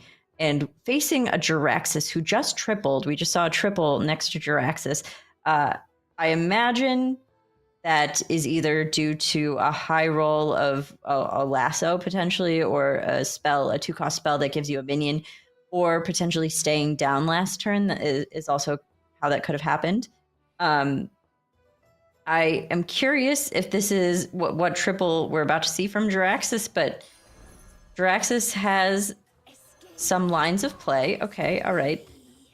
Choosing to take some apples and just going ahead and playing in and using the hero power. I like the efficiency of this turn. I think it is as efficient as it could have been for PFT. You're doing great out Yeah. And now we are seeing the Jaraxxus there. Oh my goodness. That is a very large minion for this early. That is a very, wow. That is absolutely some great tempo for Deb. I've got some fresh recruits for you. Here's an undead showing up in the shop, which I imagine PFT was hoping to see. But it's not fabulous overall. I'm curious if we're going to see the apples, the undead pick, Yeah. potentially like the free roll. Using the hero power as often as possible in the early game does negate the early game damage. So I imagine that's the goal, but on 6 gold, a little bit inefficient to do so unless PvT says I just want to level here, because this is not a great tier 2 shop. Could level and just use the hero power. It's okay, Slimy. All right, that's Just going a tempo. nice little tempo line we're seeing. Yeah. I like it. And foregoing the hero power once again.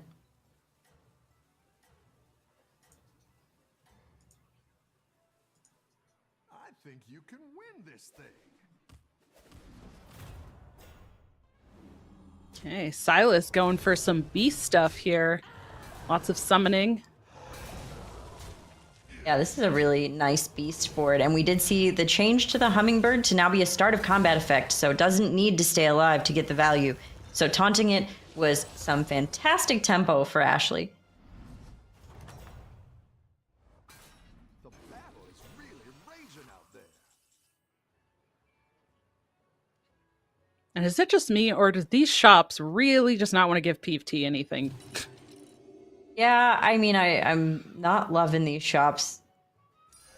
The Naga synergy is clear. And then in which case could theoretically just change the hero power.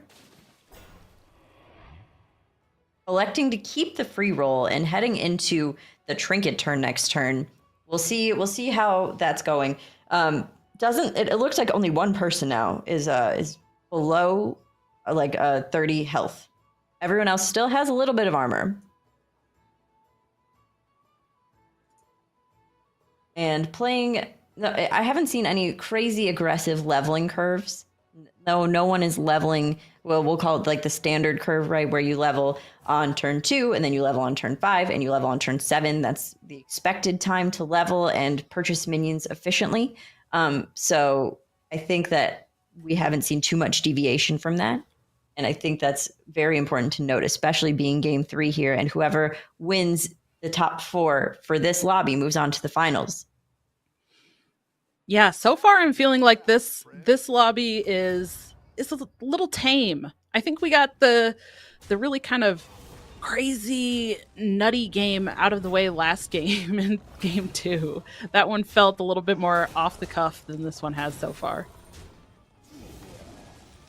This is a really, really fantastic turn for Naflita with some value at the end of the board with some money. And just having like the hero power this turn was really beneficial of having that additional health. Yeah. All right. Trinket time. Lesser trinkets here. All right, so we have 2 new ones that were added on Thursday, the oil can and the Burgling Claw.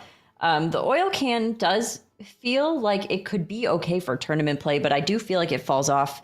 Glowing Gauntlet, for someone that's trying to stay safe, feels like a good idea. Chooses the oil can. Like I said, pretty good for tournament play.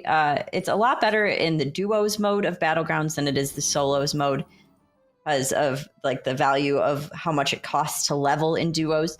But it does allow for like a little bit more like money for the next several turns because leveling won't be nearly as expensive. Yeah.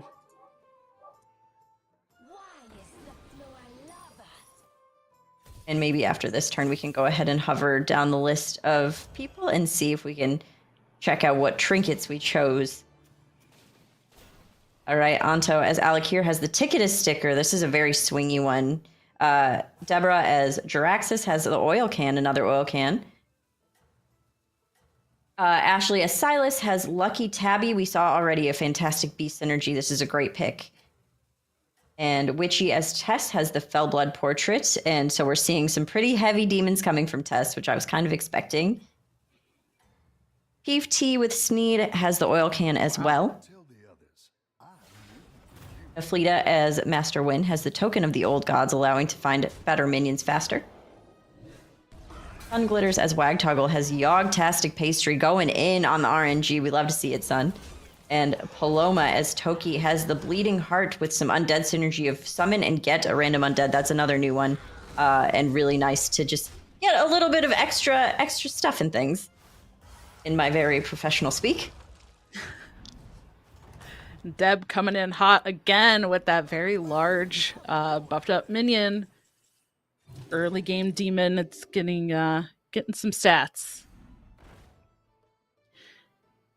You know, I was also thinking, is this the first time that we've seen a couple players take the same trinket? I think we've seen all like mixed trinkets before, and now we're seeing a little bit of overlap. I have a fantastic memory. I am very impressed by that because I cannot remember for the life of me. All right, we are seeing just playing more into the Naga line here for PvT.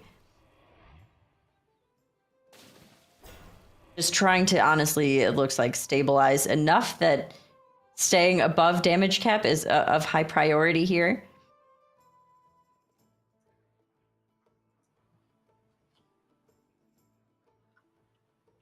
This is going to be a bit of a toss-up into a demon board, especially depending on who Tess fought last and if they were able to feed Tess any demons.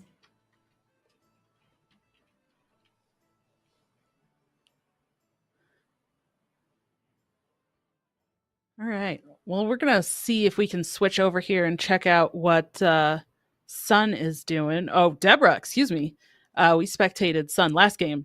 Deb has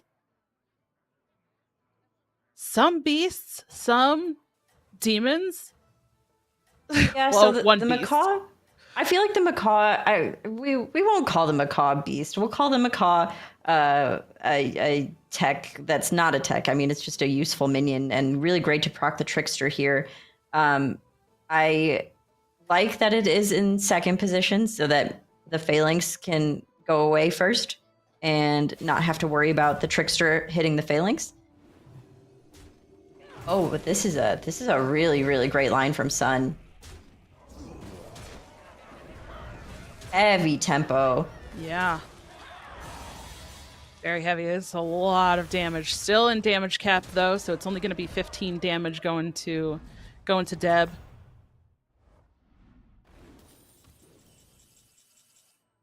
And that oil can is helping to go ahead and you know get the ability to level without having to spend all of your gold in a turn leveling. I think that it is a bit of a challenge sometimes when you take, especially when you take a hero that is specific to a minion type in the way that it benefits from playing a minion type like Jiraxis. It does feel a little bad to heavily deviate from it in any capacity.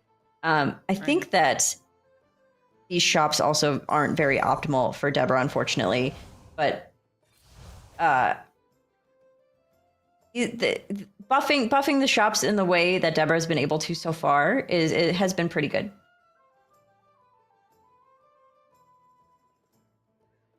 Yeah. Maybe not something that that you want if you are sitting kind of at the bottom point standing in a tournament. You really want the best shops possible if you're trying to get those points. But right, exactly. She's piecing something together at least. Yeah, absolutely. And I think the macaw proccing the trickster will go. It'll help for sure. Absolutely. Yeah. Just keep things alive for a little bit longer. But these turns especially between the trinket turns, having what I would call like an inactive turn or a turn where you don't really make some changes to your board can be absolutely lethal. So using your gold to roll more than cycle or purchase is a little bit scary. And sometimes Bob just doesn't want to give you the shops you want. So sometimes you have no choice. But it can definitely help sometimes to just take whatever tempo you need to take and like just deal with building your comp after you've gotten your second trinket. You know what I mean? Yeah. Speaking of trinkets, I'm curious because we're kind of seeing different minion types in this game than we saw the first two. Are there any specific greater trinkets that we might see the players hopefully pick? Obviously if they get them, but that they might really want to pick going into next turn when they get the greater trinkets? Yeah, there's actually there are several that could be very, very beneficial and available when certain minion types are in or out. Really depends on what the game offers them, though, right? Yeah. This looks like enough tempo to kind of stabilize here. I'm curious if either of these. I don't think either of these players will go below damage cap, because the one detriment of demons, detriment depending on how you look at it, and it's a tie. Yes, demons can they pack a punch, but their minions that pack a punch are at very low tiers, so they don't pack a heavy punch. It's just a large punch, or not a large punch, but a heavy punch. Okay, the Eye of Sargeras is another new one. The Precious Pearl as well. Precious Pearl, a lot more synergetic with Naga. However, you could use that spellcraft in the shop and then consume that. But the cheese wheel is an easy take with the rolls, increasing the stats in the shop, which helps Jirax's hero power immensely. And we see a Bran and a Rivendare, and I'm curious if either are in consideration here. Bran with Picky Eater, if another Picky Eater is found, is very, very helpful. Rivendare with that Trickster and the Reborn with the Macaw is also very helpful to play into a Trickster line. So it really just depends on what Deborah thinks the rest of the game is going to look like. And unfortunately, right around now is the time to decide that. And maybe we can go ahead and, hover and see. So Alec here has our Ticketus and the Nala the Redeemer portrait. Tess has Fellblood portrait and Fellbat portrait. Absolutely fantastic combo. Ashley has the Lucky Tabby and the Gilnean Thorned Rose. Fantastic combo as well. Deborah here has, Jiraxis has Oil Can and the Cheese Wheel. Cheese Wheel beneficial for demons. Master Win has 2 colorful compasses with some demons. So lots of demons in play. Toki has the Bleeding Heart, which is that Avenge, and then the Bronze Timepiece to increase the health of those undead minions on the board.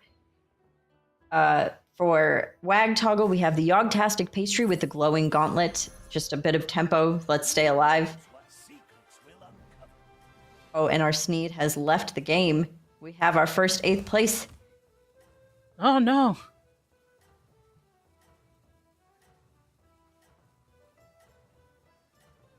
Okay. And chose to go for both the Bran and the Rivendare. Why pick when no pick also option? Yeah, why pick when both is good? Why not both? Witchy Murloc coming in so hot here, being fed by everyone in this game. Oh yeah. Okay, I don't want to call myself psychic, but I think I called this. Ooh. Still a damage cap though. Is fantastic. And the more Fellbats, the better here for Witchy as Tess, because refilling the shop means that all of those Fellbats are going to get their full value. So you can run, Drakari, you can run Rag's Buddy if you find Rag's Buddy from the spell. You can run all of the Fellbats in the world.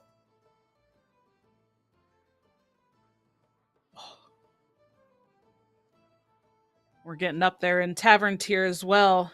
We saw Tess just go to Tavern 5.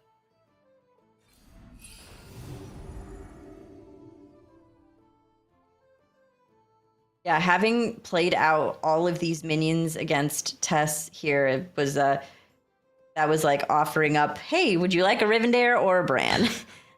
That was really lovely for our Tess player.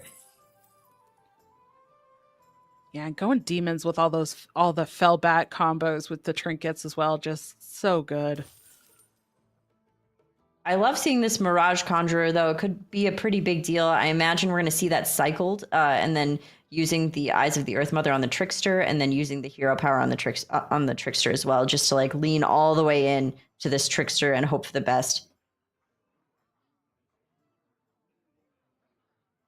Yeah, It does feel bad to run with 6 minions against an Alakir with Wind Fury, because having 6 minions means you are very likely not going to get to go first.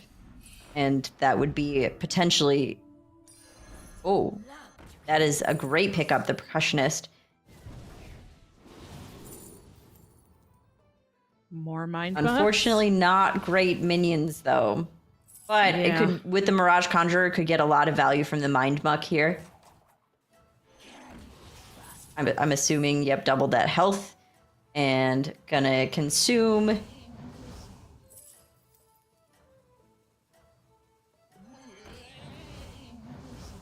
Choosing to not use it on the Trickster.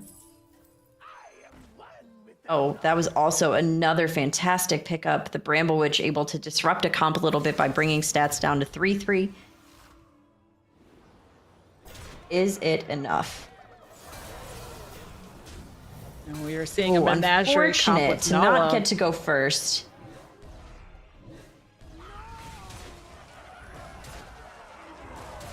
The Rivendare dying before another Trickster proc, but it does look like Deborah has solidified enough tempo to stay alive here and do some damage to Anto as Alakir. Yeah, I was gonna say I really like the way that Deborah split up the stats on that previous turn. Just because beforehand, before getting all of the mind mucks, the board was looking a little weak stat wise, especially compared to the huge test board that we just saw previously from Sun. But now getting to face into that ghost, which could be a great opportunity here to stabilize even more. Definitely. And having the Urzul is so fantastic to just be able to, because the shop is already decently buffed. So just being able to play demons, get some value from the Urzul, and hopefully just solidify some kind of potential not death.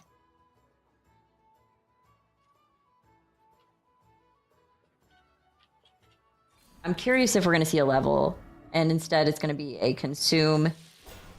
I like this play, it's safe. And also it's going to cost 0 to level next turn anyways. So, I mean, really no point in leveling, right? Yeah.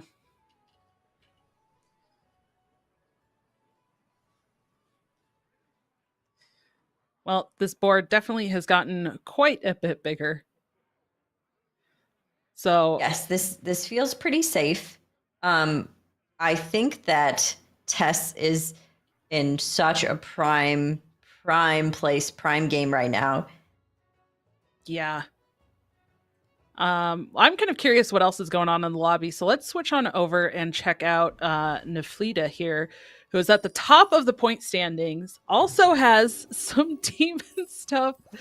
What is going on with all these demons? Everyone's playing demons. Demons for you. Demons for you. Everybody gets demons. All right. Yeah, this is some... Oh, we get to see some fun APM. Love some APM.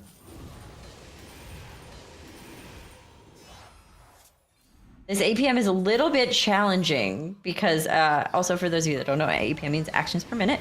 And it is a little bit challenging because there's a lot of actions that need to happen with the damage being done from playing certain things from the Wrathweaver.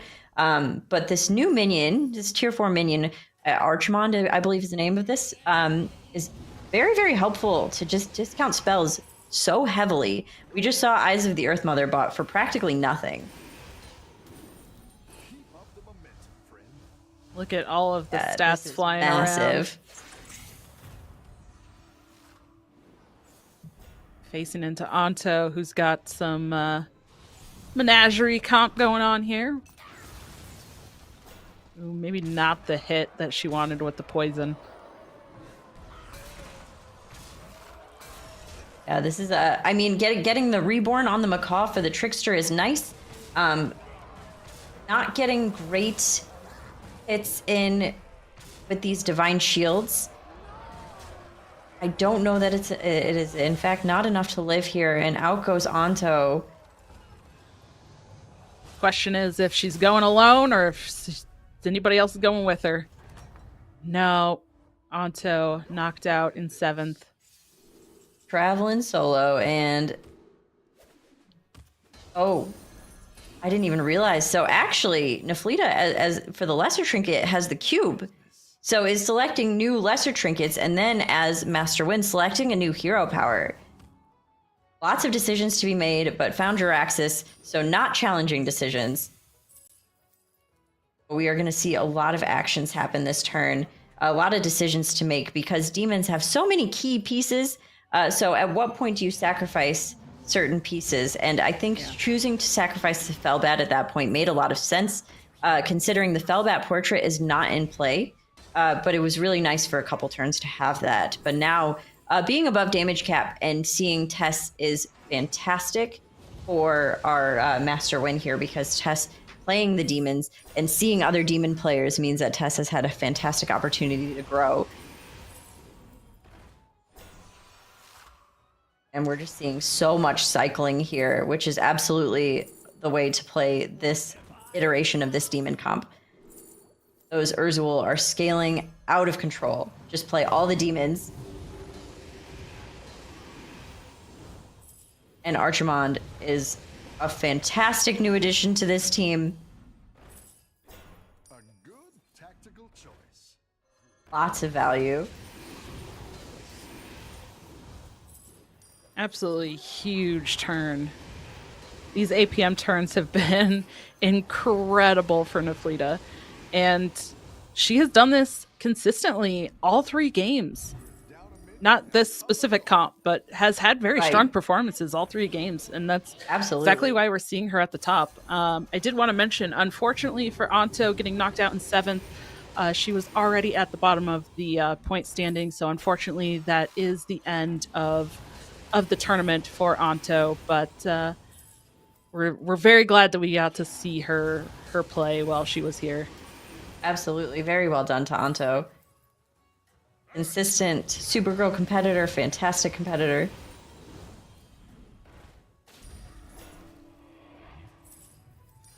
And choosing to go ahead and taunt that brand, fantastic choice to counter any Bramble Witch.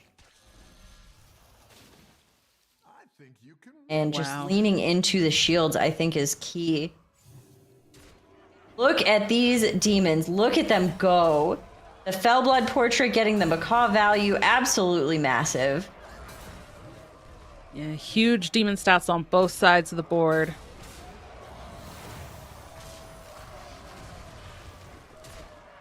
So this is that, like, another iteration of demons that is much more focused. We talked about the iteration of, a lot more cycling, and this one is much more focused on buffing the shops and then consuming them.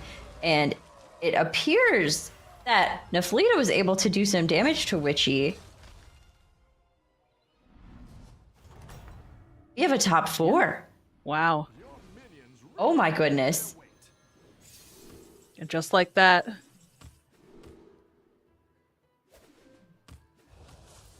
Elise, a fantastic take here. Unfortunately, not fantastic discovers, but that's okay because you paid 1 gold for a minion.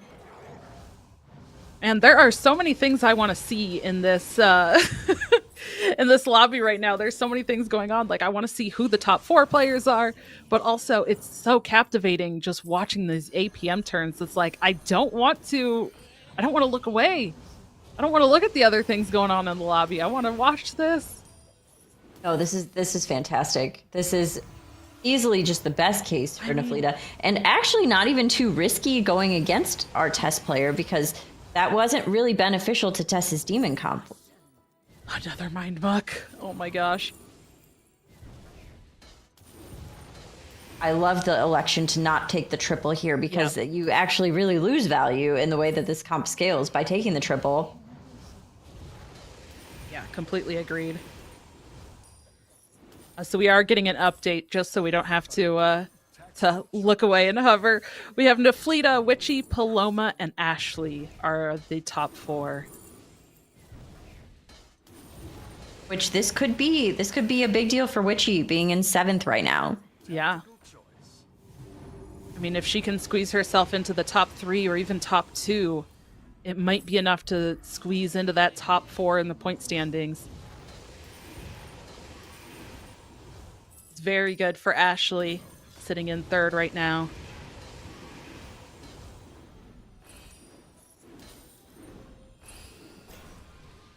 Oh, that Mirage Conjurer in the shop is fantastic. More demons. And also choosing the Kodo leather pouch this turn for the lesser, which means that every single card that Naflita is buying here is also buffing the demons incrementally, which, I mean, like, the demons are already pretty massive. So I'm not sure that, that Naflita is too worried about those little teeny tiny buffs, but hey, every little bit helps.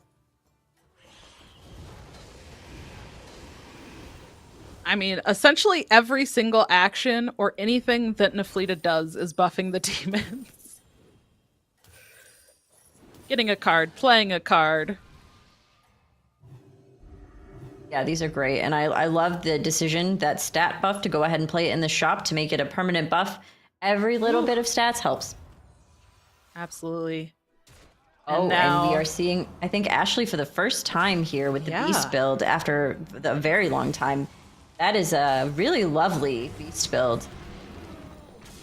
Yeah, and the first time we've really gotten to see Beasts because they weren't in the other games for this lobby. So we're seeing the Macaw, we're seeing the Bear and Rivendare.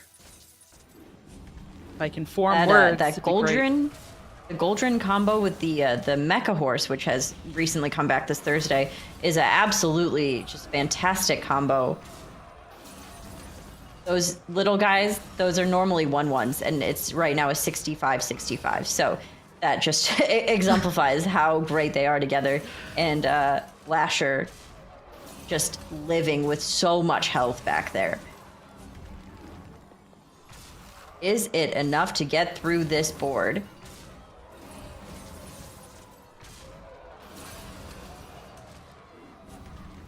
That's the question. This demon is very high health.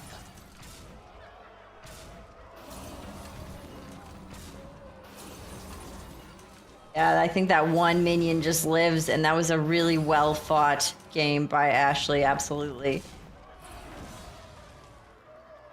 Yeah, and at just 3 health, that does mean as soon as she loses that she is out. So Ashley's going to be taken forth, gets knocked out at the same time. My goodness. We have our top 2. It's Witchy and Naflita. Okay, we have to switch over to Witchy now and see what's been going on her board. We've got to look at this. Look at those shops. Oh my gosh. I'm going to say it again. Big number, big happy. Look at those shops. It's beautiful. So many buffs. This board is amazing. It's so good. I am a little bit concerned based on what we saw coming from Naflita's board. I won't lie. I'm a little bit worried that one demon was massive. We'll have to see how this works out. But even if that one demon lives, which he is at such a high health total that I don't know, that it's very concerning at this point. Yeah. This is the kind of game that Witchy really wanted. Is it enough? Is it enough to get Witchy into the top 4?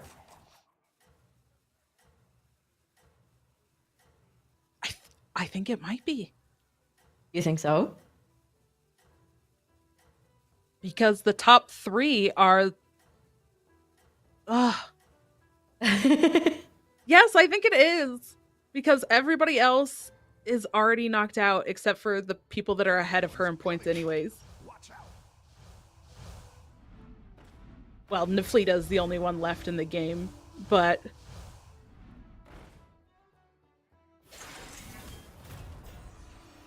This could potentially be the last fight, but Naflita's still at 18.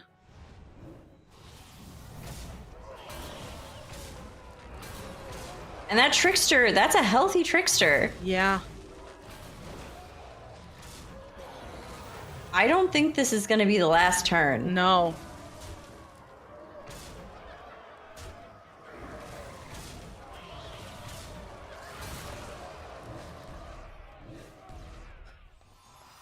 I don't think this is enough to lethal, is it?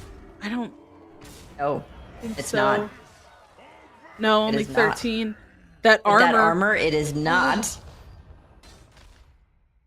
Wow. Naflita now has a chance to potentially answer this. Nice work out there. Keep up the pressure. Okay, if you were in Naflita's position, how do you answer it?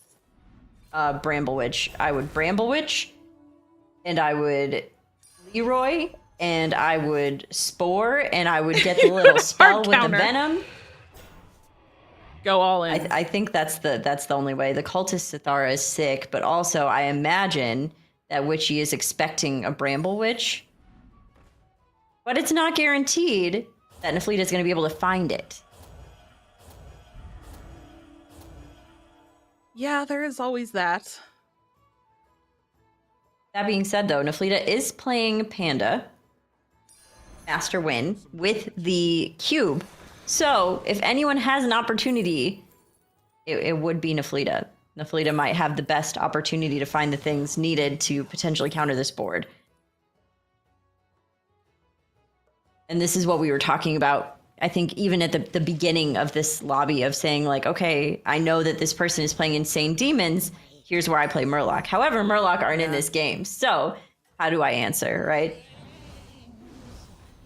Yeah, and we talked a lot about when it gets to this kind of like top 2, top 3, how do players kind of tech, because it's not necessarily the same as in a constructed format of, you know, adding those techs in before, just as you mentioned, that sometimes you don't get offered the thing you're looking for as your kind of tech inclusion. So it's a little bit different there. I don't see a Bramble Witch, but there is a lot of Divine Shield, and there is a Venom.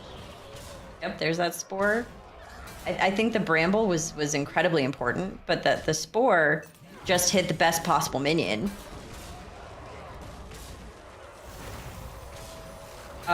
Excuse me. I think this game is far from over. Wow. Oh my gosh, Naflita is fighting back. Who needs Bramble Witch? Not Naflita, And that's they are for at sure. the same health totals now. I've got some fresh recruits for you. Now Oh is the my fun part. gosh. This is my favorite part of Battlegrounds. This is where you counter. You're in a top 2. You know what the other person's doing. You're going back and forth with counters. This is the best. I am so happy this is happening. Okay, but how deep does the countering go? Like, can you counter the person's counter to your counter? That's Like- the thing. It's like, okay, here's what I think my opponent's going to do. Here's what I can do to stop them from doing this thing. Like, Right. I mean, knowing that Naflita is playing a lot of APM, a lot of cycling demons, and growing those Urzul, I would maybe go look for a Tunnel Blaster, because those shields are a Yeah. potential to happen again. Not guaranteed, but potential. And it's also another target. I would look for Trousers, the tricky Trousers, to remove the taunts off of my important things aside from the Trickster. And I would try to get a Tunnel Blaster on the board, I think. Because that is if for some reason a Bramble Witch happens, that's a great counter. And also, if there's shields, I think that's helpful as well.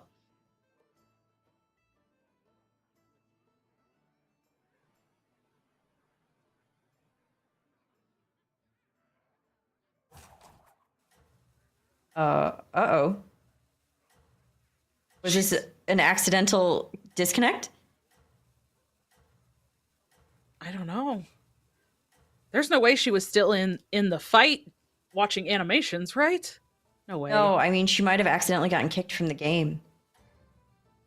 Oh, I thought she was just taking her time thinking about what to do. This one, I think you can win this thing. Could also just be like flexing, like I don't need to do anything, but I don't know. that seems a little sus. Yeah. Massive. Oh, that's fantastic.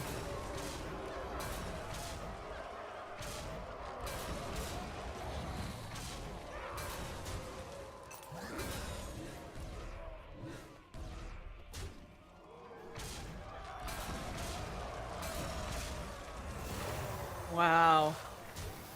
Look how close it is, though, without even any additional actions. That was crazy. And Just a Naflita single closing it out. even still, Witchy taking second place there, such a good result for her there. That is exactly what she needed, being almost at the bottom of the point standing. We're going to get an updated point standing for you and then be able to really break down here. Here it is. Anto going out in 8th, Deb in 7th, Peeve T in 6th, Sun in 5th, Witchy sliding into 4th to move on. Oh my goodness. Ashley, Paloma, and Naflita at the top, all safe as well. So those 4, Naflita, Paloma, Ashley, and Witchy, will be going into the top 4. They're going to be going into our kind of top 8 championship lobby that's going to happen a little bit later on after we see lobby number 2. But wow, what a strong performance. Even if she did get disconnected that last fight, didn't even matter. Second place was good enough. So regardless of what happened, like that was at least getting into that top 2. That's what she needed. Absolutely. Really, really well done overall from everyone. Like everyone played so well. And Battlegrounds, it is different than Constructed because you're not coming in with lists where you can kind of strategize a little bit. This is more so, okay, here's what I'm given. What can I do with what I'm given? And I think all players absolutely did their best with what they were given from the game. And it was very, very fun to watch them all do that. And now we're going to head into lobby 2, aren't we? But before that, we're going to take a quick break. So we'll be right back with you shortly.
Welcome back, everyone. We are now heading into our second game or second lobby. We had our first lobby for the semifinals, and now we are in our second, heading into the grand finals. Dawn, I'm so excited. Who are we going to see play in this one? Yes, that's right. Let's take a look at what players we have playing in lobby number 2. As we saw the first 8 of our top 16, and now here we go. We see Evie, Anuta, Nusen, Elma, White, Serial, Miss Bowers, and Norky. We have some pretty familiar faces here, or excuse me, familiar names here. And I think that we are going to see just as exciting of gameplay as we did in the first round. Can you remind me who's moving on? Yeah, absolutely. So we had Naflita, Paloma, Ashley, and Witchy squeezing into a top 4 there. I'm hoping for an upset. I'm hoping we see lots of people moving around the leaderboard. I think that we are going to see pretty similar, like the thing about whenever the patch happens, right, is we see these standout lines that are very, very good, whether it's because of a minion, because of a trinket, whatever the case, leads to these lines that are dramatically impactful. And I think that's a little bit this pirate comp that we saw win 2 of the 3 games. I think that it's been around, but it's been getting more and more prevalent. And we did get a support trinket for that on Thursday, but we actually didn't see that one in play at all, surprisingly. But overall, I think that all of the players played really well, very smart games, and I expect nothing less from our next lobby. Yeah. Talking about comps, I'm kind of curious. Do you think that there's a comp that you want to see that we haven't really gotten to see between the first 3 games there? That because whether the minion type wasn't in the lobby or we just didn't really get to like spectate maybe a player who had started to try to go for that comp. Is there something you want to see? I mean, I'm a big fan of like a menagerie build. I would love to see a night, like we saw some menagerie build. I would love to see more menagerie build. I think that it is pretty beneficial for like a tournament play, but I think it's challenging to make it work unless you find very specific lines of play, because tournaments feel like you need to play more into heavier tempo. Greed is a little bit more punished than rewarded, where on ladder it doesn't feel so much so.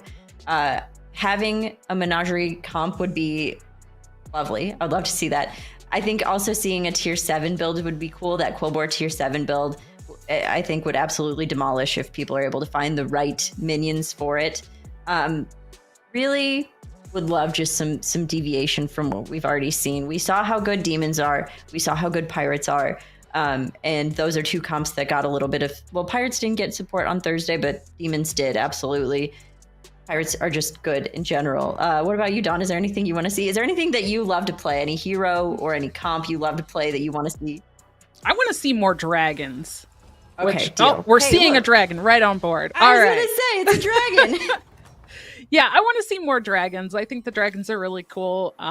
For me, the dragons have really felt like hit or miss in Battlegrounds. They've either been strong or not. But real quick, let's run through our heroes. We have Millhouse, Reno, Anuta on Reno Jackson, Serial as Tess. We have El Mesa on Bran, Miss Bowers on Togwaggle, White on AFK, Newson on Scabs, Evie on Shutterwalk. Okay, how do you feel about the heroes, and what dragons, elementals, murlocs, pirates, quillbore, all in. No beasts, no demons, no mechs, no naga, no undead. Okay. This is going to be an interesting game. I think that Millhouse is a really fun hero, and it looks like Norky's on Millhouse. Really fun hero, and especially in a tournament situation, really interesting. Actually, can we get a shutter, or excuse me, a hover on Shutterwalk, that 5th hero, really quickly? I'm just curious if we have the higher armor totals, which would lead to some very, very insane gameplay. Because if Shutterwalk has more than 5 armor, then we're going to be seeing that. Which, if that's the case, can absolutely like 5 armor, right? Doesn't sound like a big deal. It's a big deal, Dawn. Like having that 5 extra armor on a hero that at like high MMR levels is already pretty OP is fantastic. Yeah, and even just the 5 armor that we saw towards the end of last game, right, was the difference between losing a fight and getting knocked out and staying alive. Absolutely. It really truly matters. Oh, yes. Yes, we have our 10 armor Shutterwalks. So that is the thing. We are seeing the low armor or the low MMR hero armor totals that, I didn't even think about that for the first game. That truly does matter. And I think generally especially when we see like global tournaments where there's crossplay, where you're not playing on your main server, you definitely see that more often. And that puts the people that get those heroes at a very high advantage, in my opinion. That makes complete sense. Something that we didn't also mention earlier is that these tournaments are open to not only women and players around the world, as you've mentioned, but also all skill levels. So some of these players, obviously, they did have to play through. They played off stream yesterday in the qualifiers, but they, getting into today, some are at different levels than others. So there's kind of a range of where these players are at normally in their ranked battlegrounds and their experiences. So yeah, definitely very interesting to talk about that as well. I would like to also switch over and look at Anuta here for a minute, if we could, and see what's going on Anuta's board. We got some Murlocs. Oh, did we have a 3-on-3 here? Looks like we might have. Oh, that's spicy for game 1 going to tier 3 on turn 3. I don't know if that happened or not, or if the level just happened early this turn, but there is a tier 3 minion without a triple on this board, so that's a possibility. It could have also been from free travel, but free travel is cursed and never works, so that it couldn't have been. How's it going out there? I love that. Another dire muck. This is a really fantastic Murloc start here. Also phenomenal art, the dire muck. Oh yes, you love the dire muck. I do. I have the dire muck actually tattooed on one of my forearms. I love it. He's sitting there with his little pot belly eating a fish, just chilling, like all the vibes, you love it. And relatable. Yeah, exactly. And turns out putting in some work in the battlegrounds too. Absolutely. That dire muck for these early turns is so nice because you're not only buffing a minion, but you can keep it in your hand to summon it. I like to call it my Tess griefer because you can keep something very useful in your hand, and Tess can't have it because you can't steal things that aren't on your board. Thank you so much, dire muck. I love this additional take here of the spore, which just in case of like a little bit of extra damage from this Millhouse, nice to close out here, buff it more than a 1/1. I think the Murloc was also in consideration in the shop, but the spore just feels better overall. I'm curious when Anuta is going to choose to use the hero power as Reno, because with that hero power spell coming back, Reno no longer feels so bound to use it and then not have anything else to do with the hero power, right? That is a big minion.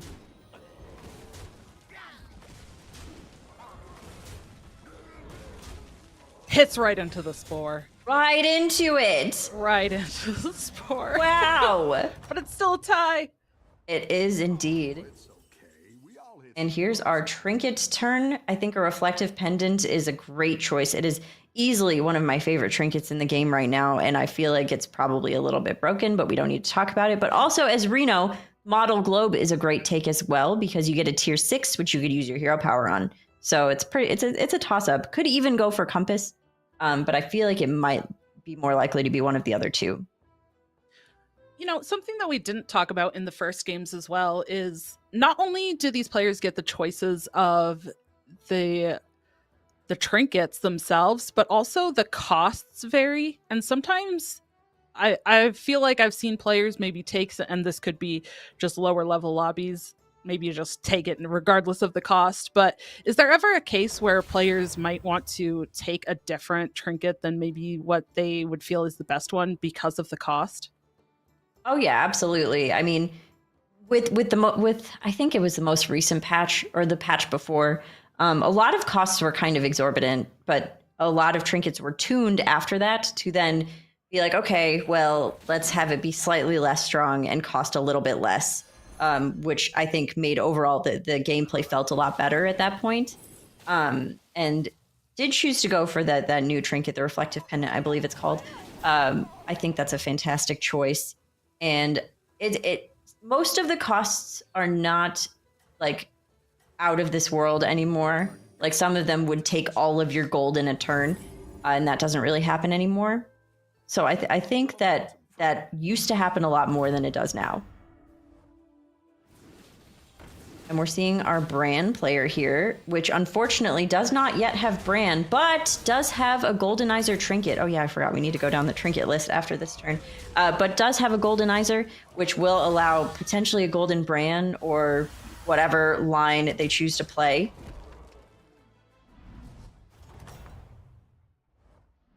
Nice workout. Yeah, and we'll get the chance at some point to check out the trinkets that everybody has, but I want to talk about the leveling here, the tavern tier leveling. We just saw 3 players go to tavern tier 4, and now there is a potential triple here as well right after leveling. There it is. Not the best takes here. You would hope to be something that would want to use the hero power on. And supporting a Murloc comp, these are unfortunately not it. Could theoretically just take the Bramble Witch or the Tortolin for the sake of having the comeback ability. I mean, could theoretically like take the Tortolin and just kind of wait, but chooses the Bramble Witch. I think that was a safe bet. Rivendare felt the most, I don't want to say obsolete, but obsolete there. It really did. Which We're seeing I'm fine with. out.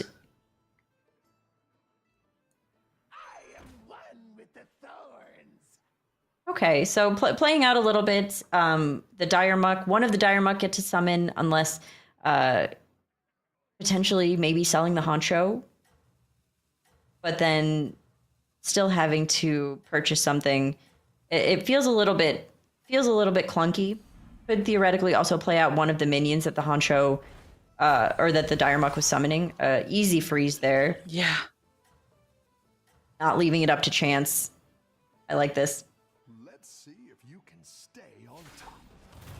It's just a full board.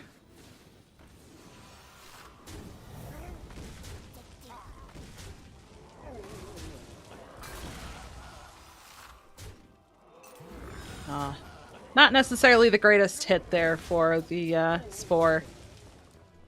I think it's still fine.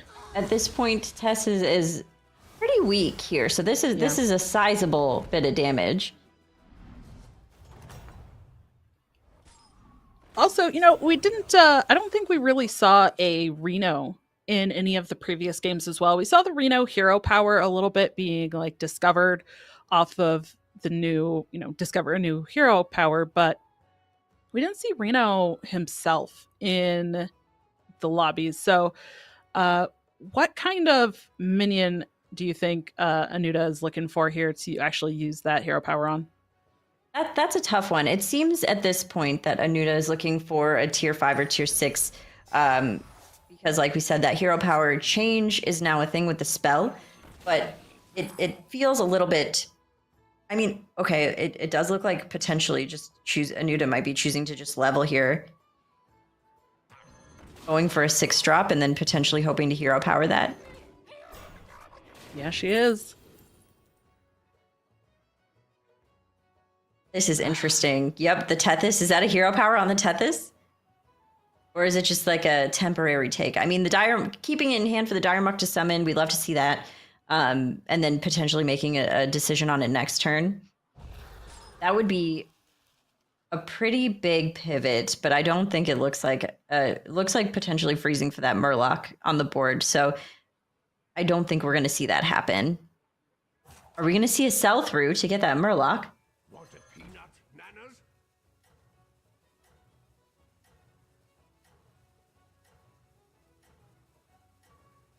No, doesn't look like it. Oh. I'm a little surprised at the play out because the Dire Muck would summon anyways, but no, it's a very small amount of stats. You can stay on top. All right.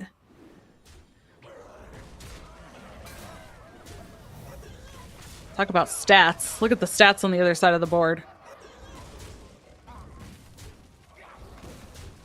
It does indeed look like Miss Bowers as Togwaggle has very much hit. Is on tier 6, has been using that Togwaggle hero power, and has a pretty firm control on the game. We are seeing a menagerie board. Ooh, here's our greater trinket. Prayer beads, dishware, sky lanterns, or Belcher portraits. This is a really important turn because choosing to play Murloc, the sky lantern, is great. Belcher portrait is also pretty good. Depending on what opponents are playing. If they're playing pretty, stat-heavy builds, Belcher Portrait can help, but there can be a point where Belcher Portrait buffs the Belcher so much that it doesn't actually die in time to get the value. And it looks like this is going to be a pirate build. I love a pivot. I love a pivot so much, Dawn. I'm so excited. Pirates. And there is the Reno hero power to make one of those Tethys a golden. Oh, this is fantastic. All right, this is going to be the APM game. I do like the take of the battle cry because it does lead to potentially whichever way you want to go. And we are getting our hover on our trinkets here. It looks like White as AFK has the reflective pendant and the Manipulator portrait. Newson as Scabs has a Goldenizer and Twin Sky Lanterns. Almacia has Bran, a Goldenizer and Enforcer portrait. Serial as Tess has a reflective and the Nomi.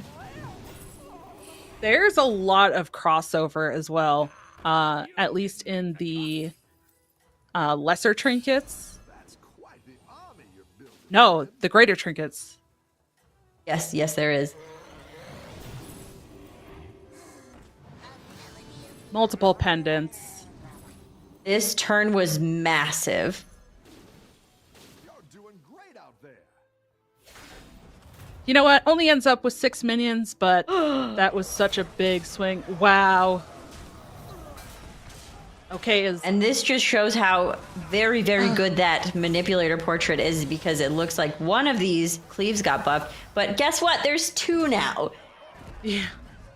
That was so fast to take so much damage. 15 damage 2 turns in a row. Oh my gosh, another Tethys. I thought you were gonna say one of these is not like the others with the pirate ports. Cause yeah.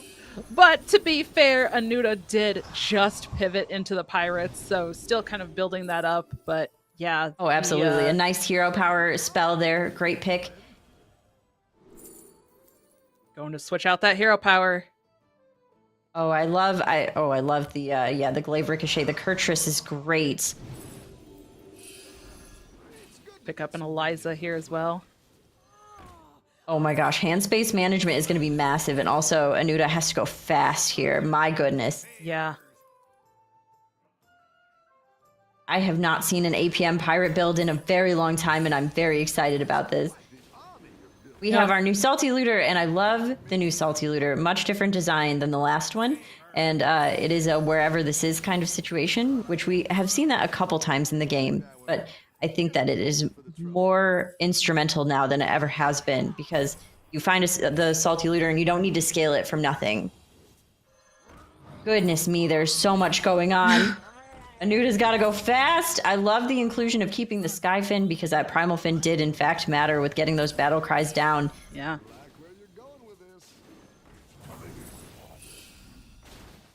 I would love if I was literally about to say another Peggy, and there goes, oh my gosh. All right, I'm gonna call myself psychic. I'm calling it. I think it's valid. This is crazy. Oh my gosh, go Anuta, go! So many picks up cleaves.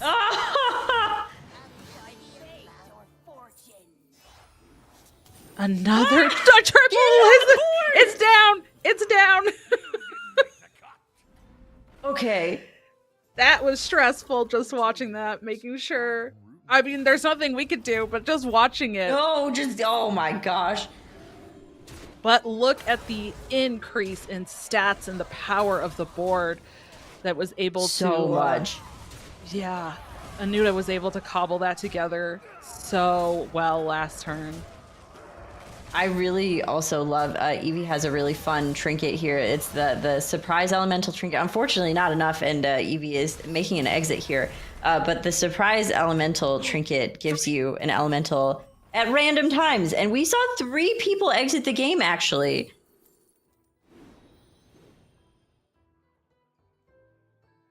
Okay.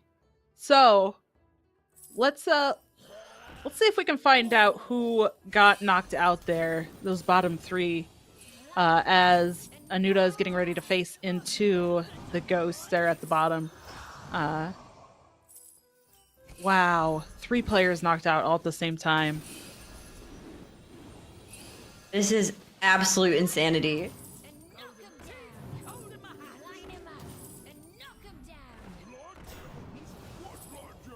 You know, this has been very interesting to watch as well. All of these players, between the first 3 games that we saw and this game already, we've seen a lot of APM. Naflita was doing a lot of APM stuff, and now we're seeing more APM here. But, wow. APM, honestly, in this game right now is so incredibly relevant. Like, it really, truly is.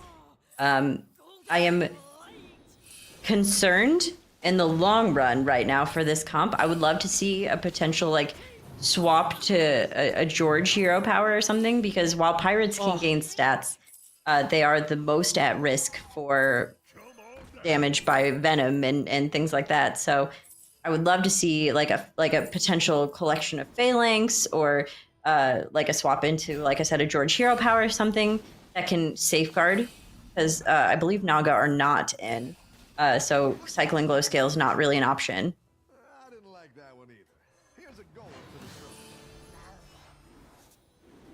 the show. This is absolute insanity. The ordering as well been very, very good. Like playing out a minion for a battle cry, then taking the 3rd copy. Just very, very well played so far by Anuta. She knows exactly what she's hand space management is definitely crushing. And now it is starting to get to the point, though, where it really, really matters.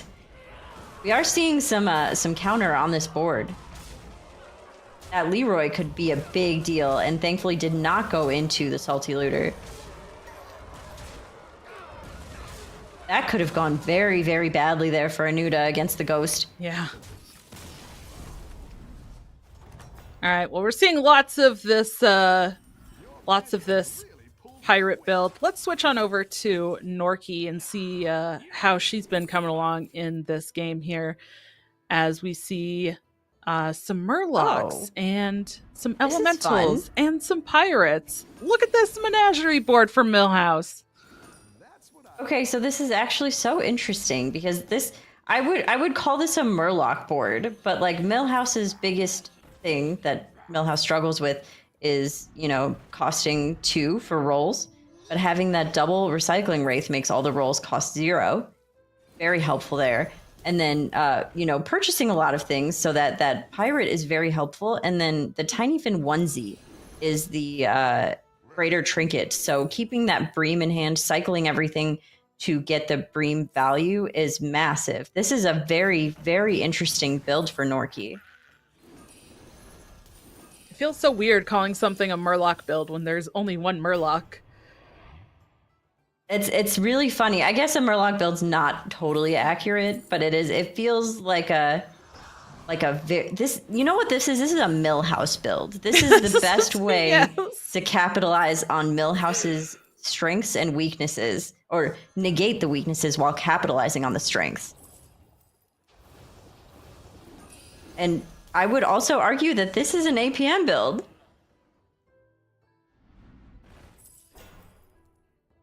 There's a lot of APM going on. Absolutely. And also, very interestingly, it looks like Norky here on Millhouse still at full health, 5 armor. So really has not lost a lot of fights either. Been able to do quite a bit, but there are large minions. A couple of the other heroes, though, getting down there in health. We might see another potential multiplayer knockout. Massive. Worst possible hit here with that cleave, my goodness. Ooh. Well, Norky has taken a hit now. I feel like this is like, hey, Sway, what do you want to see? And then it was all of the things that I wanted to see. Like, we had a lovely Quillbore build. This is crazy. We did have one more player knocked out. The Togwaggle.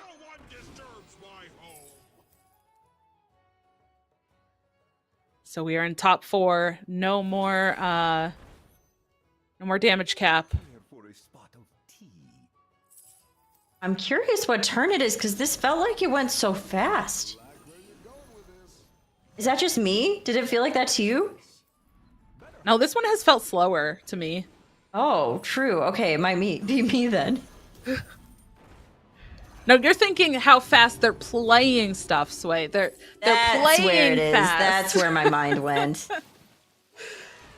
Their mices are moving fast. Correct. So that was Miss Bowers that got knocked out in 5th. So we are still seeing Millhouse, Reno, AFK, and who is that 4th one that we're seeing? I'm sorry, one more time.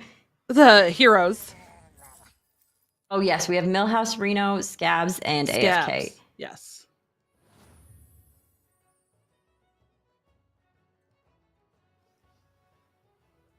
This is really lovely.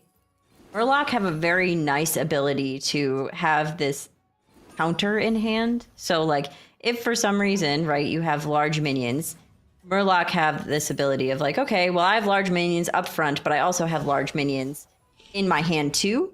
So, like, you can take out these ones up front, but then I still have all this backup. So we're golden. You can do whatever you need to do. Look at that minion. Look at all this elemental cycling. It's massive. Norky is putting some work in. Got this. You're way ahead.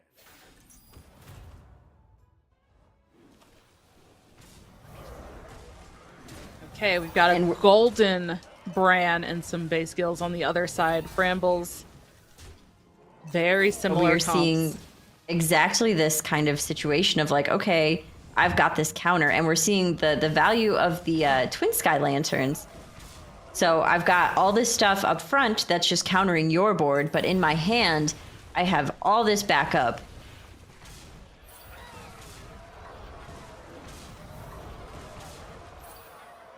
Really massive, and that is out for Norky, I believe. That math is, yep. The math is absolutely mathin'. insane. Yep, 23 damage hit. 2 players knocked out. Both the Millhouse and the Reno. That is going to leave us with our top 2 players. We'll jump Yes, back we have into our game. Scabs and our AFK still in the game. That Scabs was doing that. That was a Murloc build. Yeah, that was amazing. So yeah, And our we'll be AFK jumping- build. I think we didn't. Did we see that one? There it is. Oh yes. Yeah. This is our this is the Murloc build that, or excuse me, oh my gosh, I'm stuck on Murlocs. This is the Quillbore build. So it's not quite Quillbore. Ooh, that had a nice ring to it. So this young Murkai that has just got shielded is proccing these gem smugglers with the brand. So those are playing at the end of the turn, playing gems on all of the minions. I don't know if the gems are buffed or not, but it doesn't. It matters in the way of Agam, who is our third minion here, who plays a gem on minions of different types. So we have a cleave and we have an elemental, a Wind Fury elemental. So these are great menagerie pieces on this beautiful Quillbore Menagerie build. The only thing that makes me concerned about this board is the fact that there is no taunt.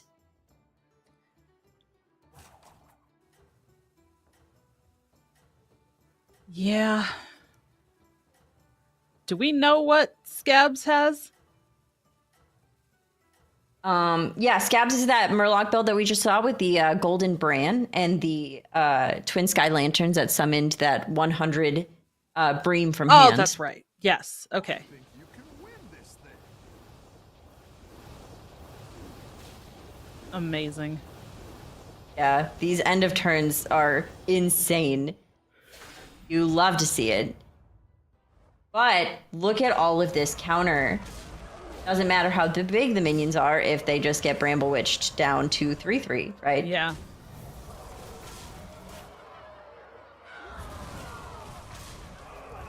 However, is it enough? I think that it is.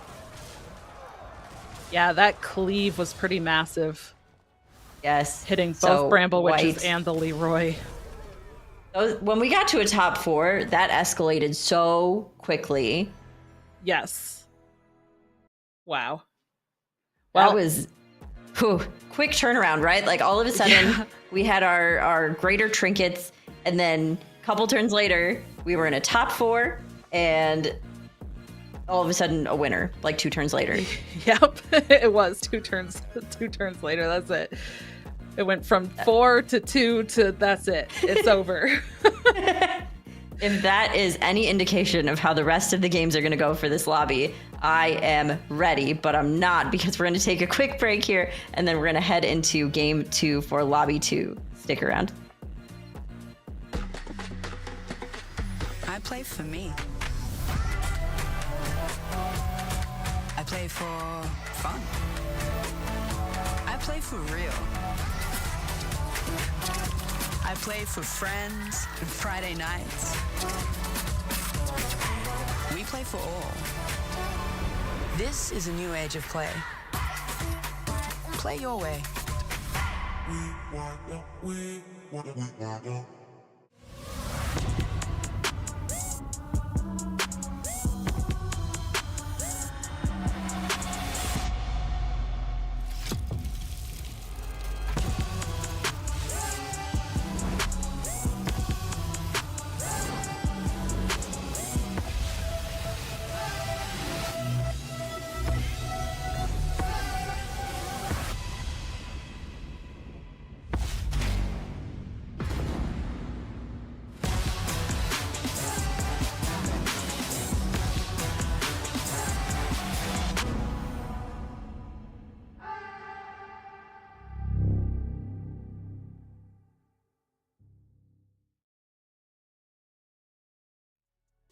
Welcome back. We are back now for game 2 of lobby 2. We already saw all of lobby 1, and we have our finalists going into the grand finals after we finish up with lobby 2.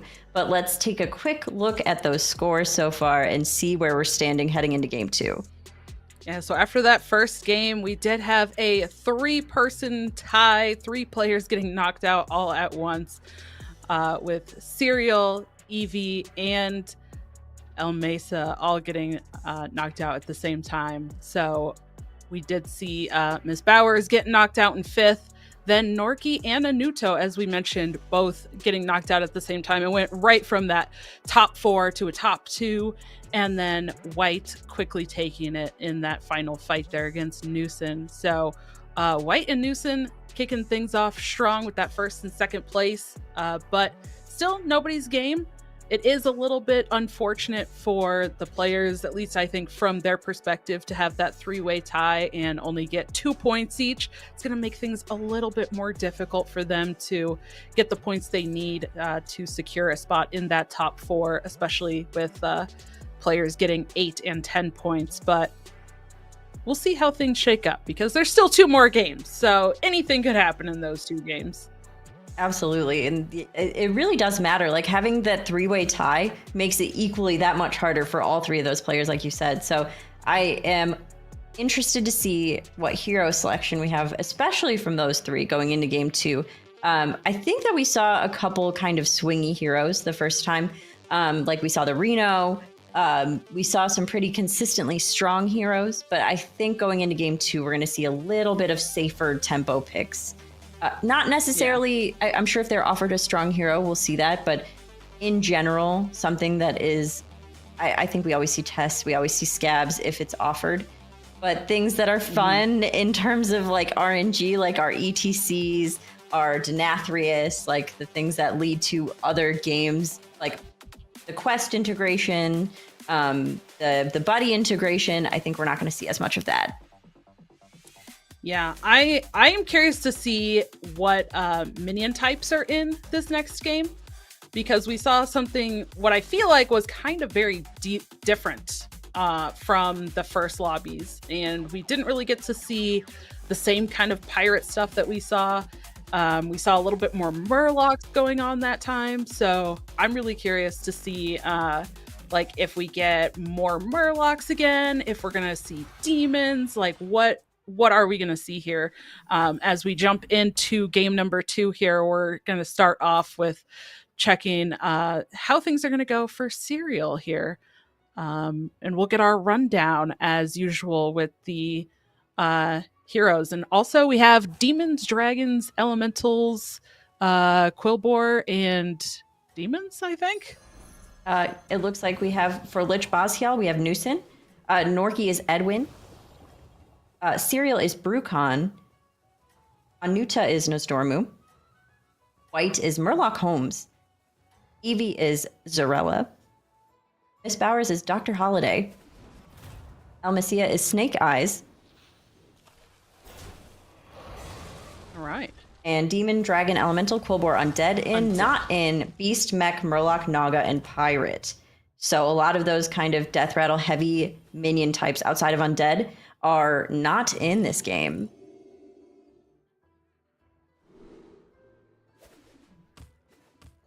All right. Is this the game we're going to see dragons? You're just waiting. You're waiting for the dragons. Yeah, I want the dragons. I've been seeing a lot more dragon in general in the game lately because they are, I mean, they've gotten a little bit of a buff with some of the new minions and new trinkets.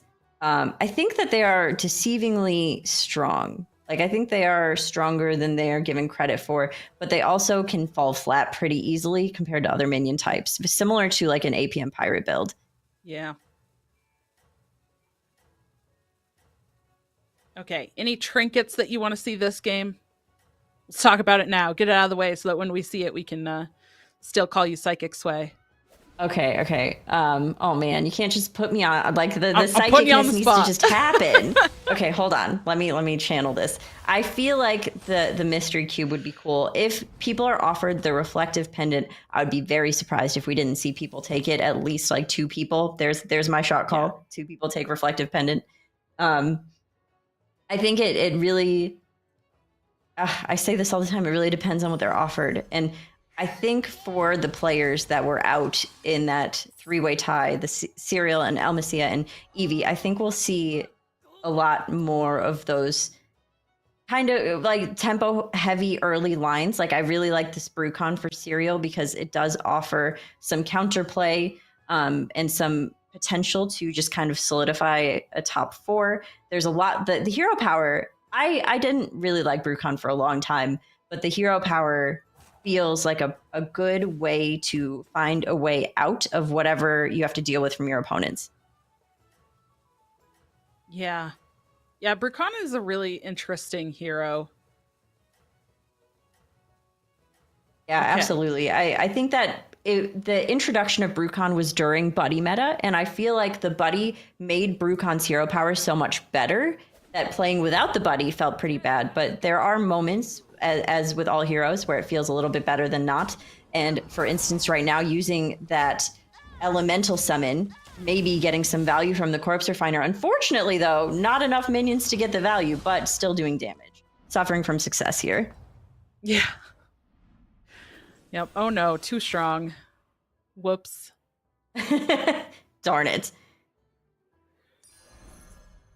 Easy Risen Rider take there to potentially get value from the Corpse Refiner.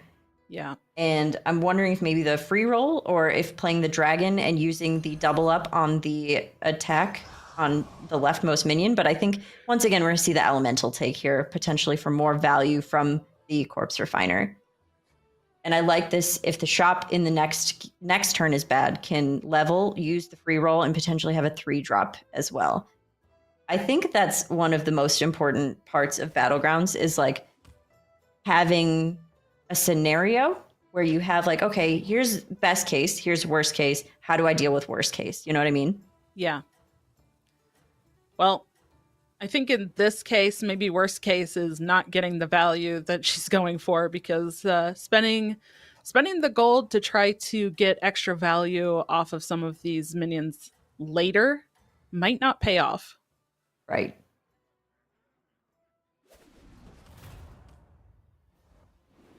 Oh, look, more Corpse Refiners. Wow. One gets sniped immediately.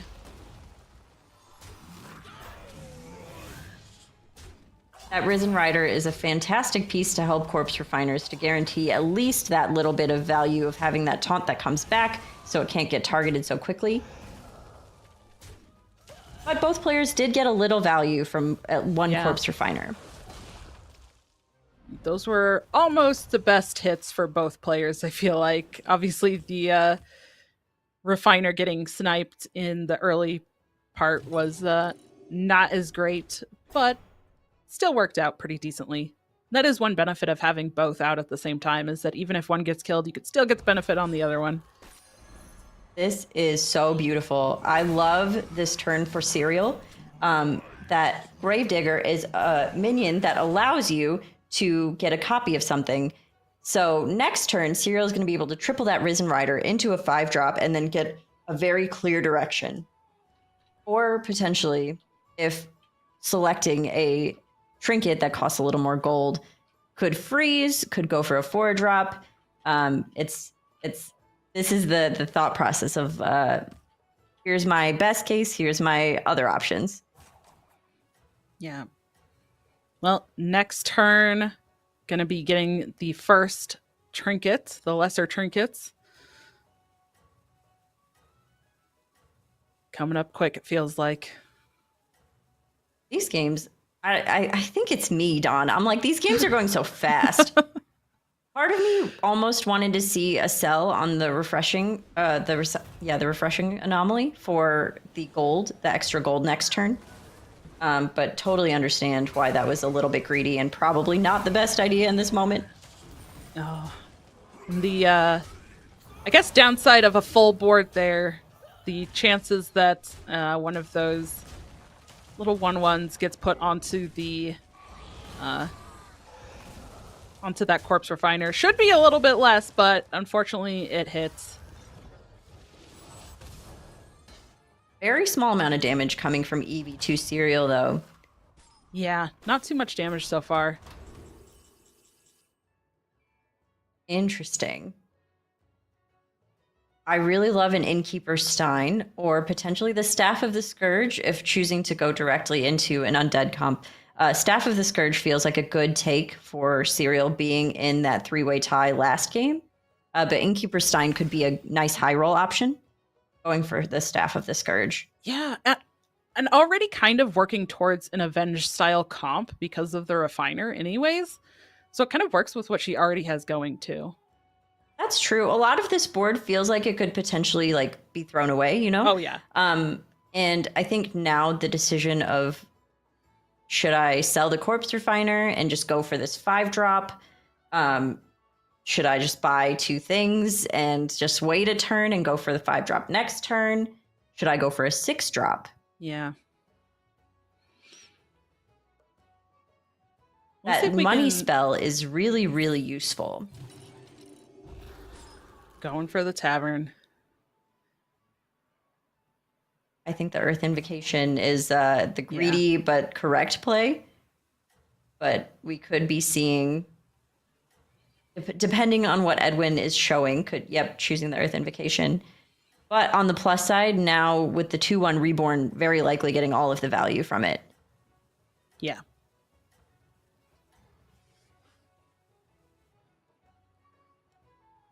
All right.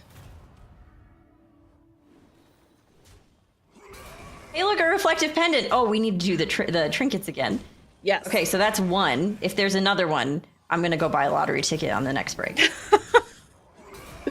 Or it's just very good, and you know that it's good.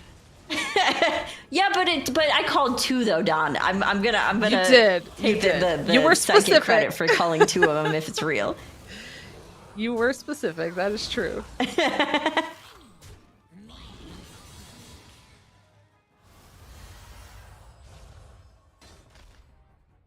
You know, 10 damage hit coming in on Serial.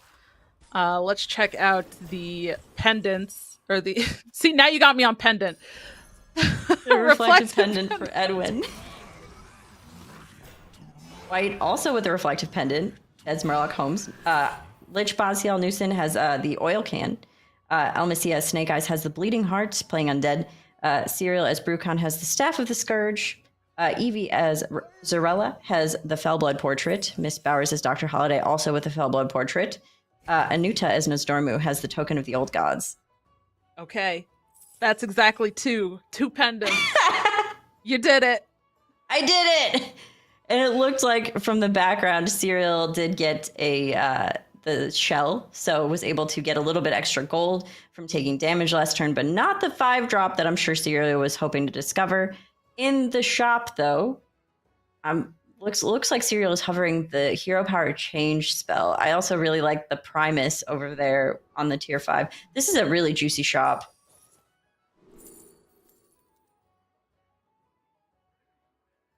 Interesting. See, Dream the Portal. Scabs It wants here- me to have dragons. Yeah. It really does. I think that the Scabs hero power is a pretty good one. Yeah. It's never dragons. It's not. I'm really sorry. Yeah, it's okay. Always Unfortunately, pendant, never not getting that dragons. earthen value because the hero power has changed. But I like the freeze of this shop. That this feels like a very good roll with 4 or 5 drops in a shop is fantastic. This is a beautiful undead comp. This is like an overflow undead comp with that catacomb crasher next to the corpse refiner, just to get a lot of value from having overflow minions.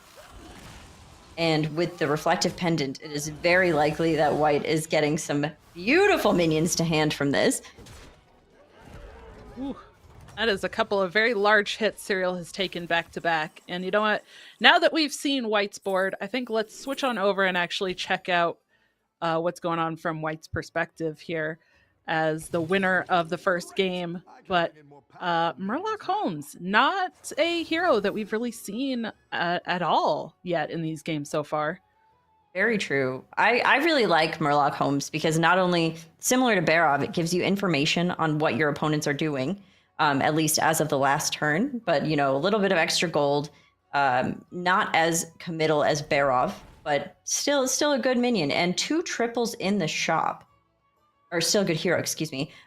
This, admittedly, is one of my favorite builds right now that White is playing.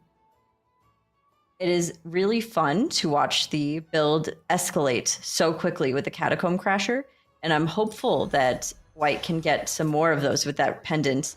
I can't wait to see this shakeout. Not great support for what White is currently doing, and I feel like selling that is a pretty easy decision, but also offers a line out of the current comp, tripling that. Oh my goodness, the 8-4 that I cannot remember the name of at this moment, but tripling that does feel like a bit of a detriment in this moment. The Cadaver Caretaker, that's what it is. I remember now, which I always thought was really cute because it's like it's knitting a little sweater. It's really sweet.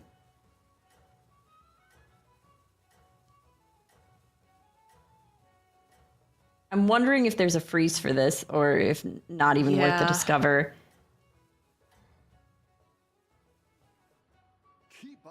Guess not. Not even gonna freeze for it.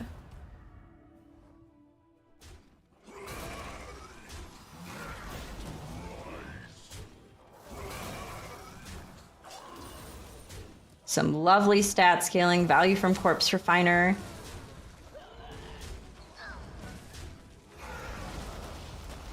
It's amazing to look at the I guess order of the players on board. Edwin at the very top, Norky on Edwin. But watching this fight, Edwin looked weak. Edwin just looks so weak. And we also have our first player knocked out. Oh, and here's our Greater Trinket. This is not the first time this series so far where we've seen at least one person get knocked out before getting to discover the Greater Trinket. It's absolutely heartbreaking. It was a Nuda. Comfy Coffin doesn't feel super synergetic with this build. Colorful Compass could be very helpful. I just said so many words that start with the letter C. Yes. I think Colorful Compass is a pretty clean take, and indeed going for the compass. Oh, gets the Forcing triple, the triple anyways.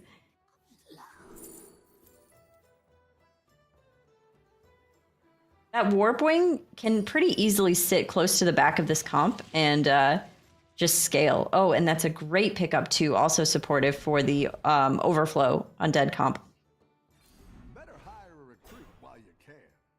Dawn, can I please tell you the nickname that I've created for this comp? Please do, yes. Oh, we have also Lich Basial has that fishing rod, and a fishy sticker for Serial as Brucon is kind of great. Okay, so I like to call this, I call this the stuffed crust comp, because my mind, one, is permanently on food, and two, it's like I first started calling it like the overstuffed comp because like instead of overflow, like it's too much. It doesn't fit on the board. It's overstuffed. And then that evolved into stuffed crust comp. So this is the stuffed crust comp, a la Sway. That is amazing. And the next time that I eat stuffed crust pizza, I will think of this comp. Please do. Choosing to just forego that Warp Wing, I think that's a great idea. And playing the other Crasher, but also getting that Voon Buddy. You could like make more things, but choosing to just go, I think that this is a smart line. Playing the Voon Buddy and keeping the other Catacomb Crasher in hand is incredibly greedy. And it looks like Newson as Lich Basial with that Pagel's Fishing Rod didn't get anything valuable enough to play this turn. As having Pagel's Fishing Rod, you are hoping for the Dragon on tier 7 because it is incredibly powerful, but looks like that was not the find, and that might have been the death.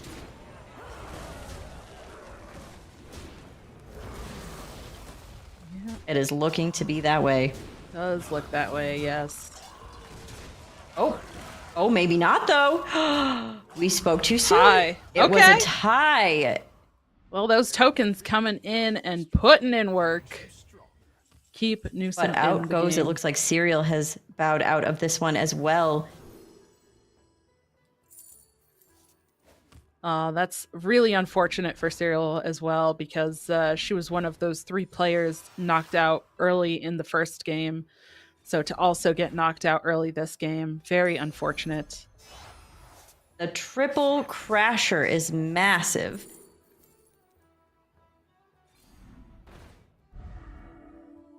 Colossus of the Moon.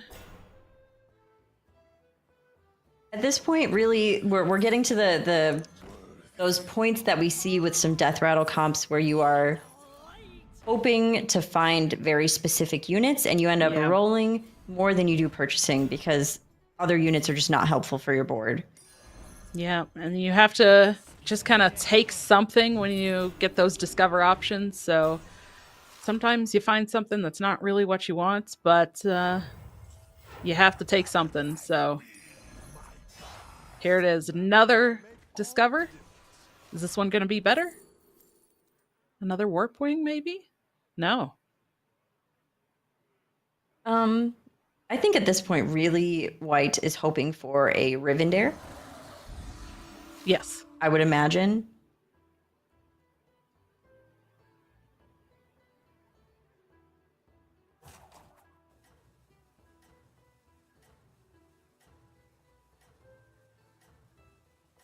This feels very... while this is a very fun comp and it does scale well, it does require a lot of work. The Golden Crasher will help drastically, but the Abomination that in that 5th position, and then like hopefully a Rivendare soon will take this comp to the level that I'm sure White is hoping to take it to. Ooh. What we're seeing from El Messia right now is a lot, very similar, but like a good combination of just like an undead build that gets the value of summoning things and growing attack. So this might actually be able to get through White's board.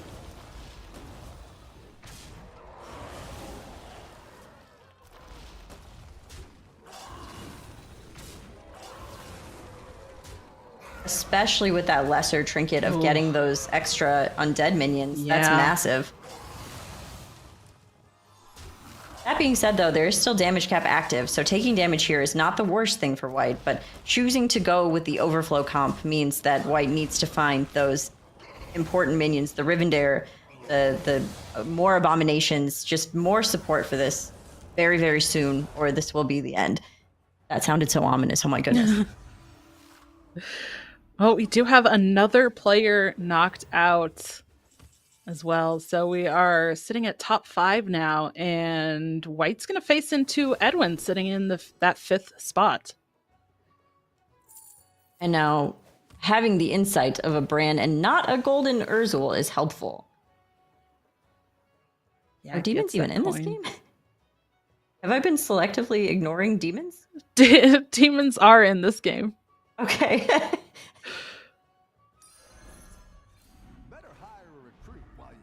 Yes, there's demons. I have been selectively ignoring them. Oh, this is actually such a lovely turn. The blue shell value, a triple. Unfortunately, there's not a lot on tier 6 that you really want in this comp.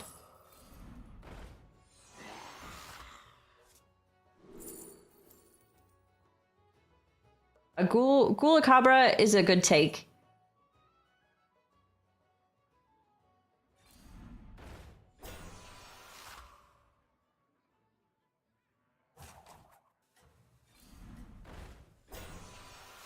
I feel like there needs to be a bit of a swing here. Like the Phalanx could be a good inclusion as well. Not finding those important minions is just very, very bad. I was just about to say that's probably something we're going to see, that exact change. I think you can win this thing. And Norky working some tech in, and we're seeing that Sunscreener. Sunscreener is really, really great against, so countered the Leroy. Really fantastic against Death Rattle boards in very specific situations.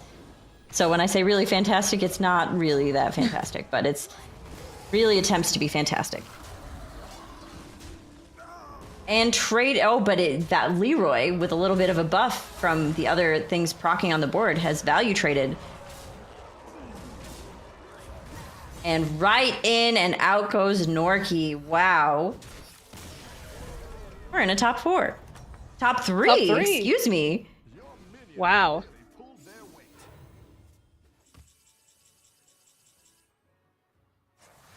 I believe it was Miss Bowers on holiday.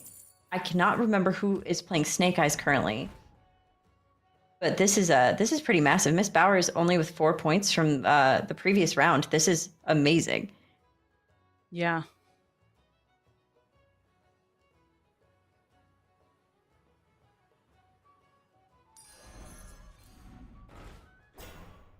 Electing to start going into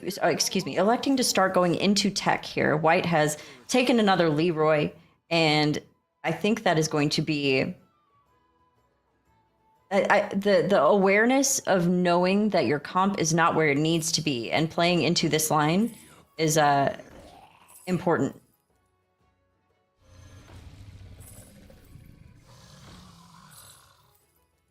El Macias is Snake Eyes, who was also placed in that three-way tie out. So seeing both of them in this top three is massive. There's a Rivendare. Rivendare finally shows up here. That's quite the army you're building, friend. All right, going for a buddy. Not very helpful, but Nope. we love to see a Rivendare in this comp.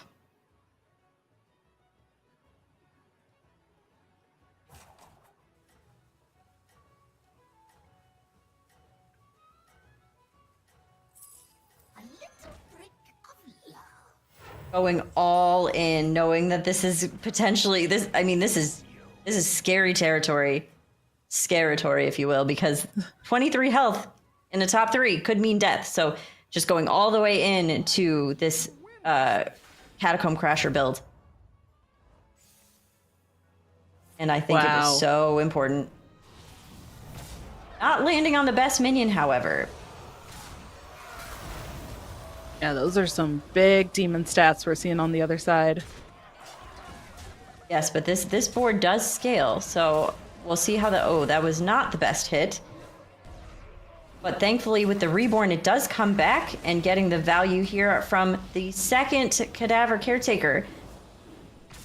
How is this? Oh no! Oh no, the other scaling minion! Not the best. Is there enough to lethal on this board? Removing that Fellbat would be really important. I still don't know if it's enough. Fellbat is gone though. I think that White is still alive at the end of this. Yes, indeed.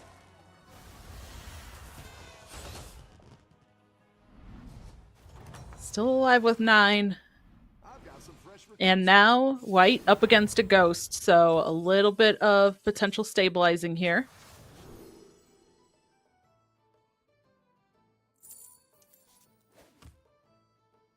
And this Catacomb Crasher in the shop is just staring me right in the face. I feel like it is very important for this build, but choosing to forego it reasonably so. But the more scaling, the better on this side of things. It does feel really late in the game to continue to make this work. I like that the Leroy is still in hand as an option.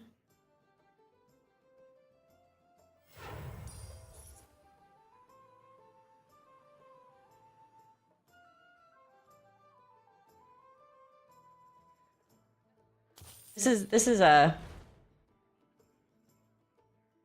One more roll. this is a tough one to watch. I'm not sure. Yeah. It's hard to like know at which point you're like, okay, I cannot scale enough to be able to scale past what these other opponents are doing, but maybe we can take a peek over at what Miss Bowers is doing and see how the scaling is going over there. Yeah, big demon board.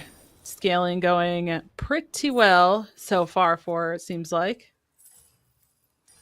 Picking up a picky eater. Just some more demons for these Fellbats. That Fellblood Fellbat combo is just absolutely amazing. Yes. I think we did see that once, maybe twice already. Yes, it is a very popular combo because it does work very well. Unfortunately, Miss Bowers doesn't have the optimal situation of like multiple Fellbat or Drakari. And it looks like since the last turn where we saw Amicia, a little bit more into the overflow build than previously. The shields are important here, I think. But I do not think that undead in general, I don't think either undead opponent can match the scaling that demons have. There are like a few situations that would have required them to start doing so a little bit earlier. So I'm curious to see how the two undead comps fare against each other, and then whoever at what point feels they should start playing fully into counter comp, which would be like a spore. I believe elemental are in this game, so like a bramble. Are elemental or quillbore in the... My goodness. I should write down what minion types are in.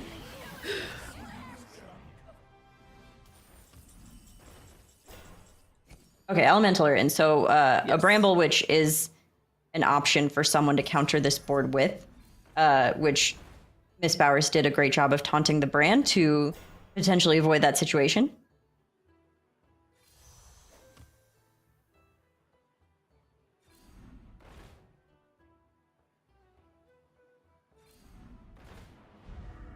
Quillbores are in as well.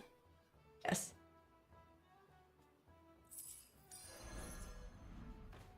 Let's keep it rolling. Should we maybe hop over to Elmacia and see how the undead comps do against each other? Yeah, let's see it. I think that this is going to be really important. Ooh.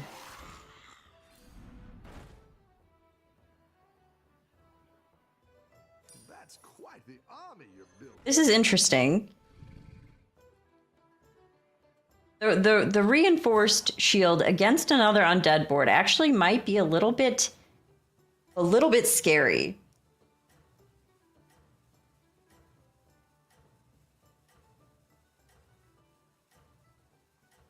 So how do you think that? Oh, go ahead. How do you feel like these comps are going to go against each other? Is it just based on stats? Is it based on like who summons the most? Is it based on certain hits? Oh. I love that Sunscreener is seeing so much play this game. My goodness. I think that this is pretty important for like, so these are like, this is the dichotomy of undead, right? So, oh, but hitting that minion that didn't get to get the reborn, that was massive.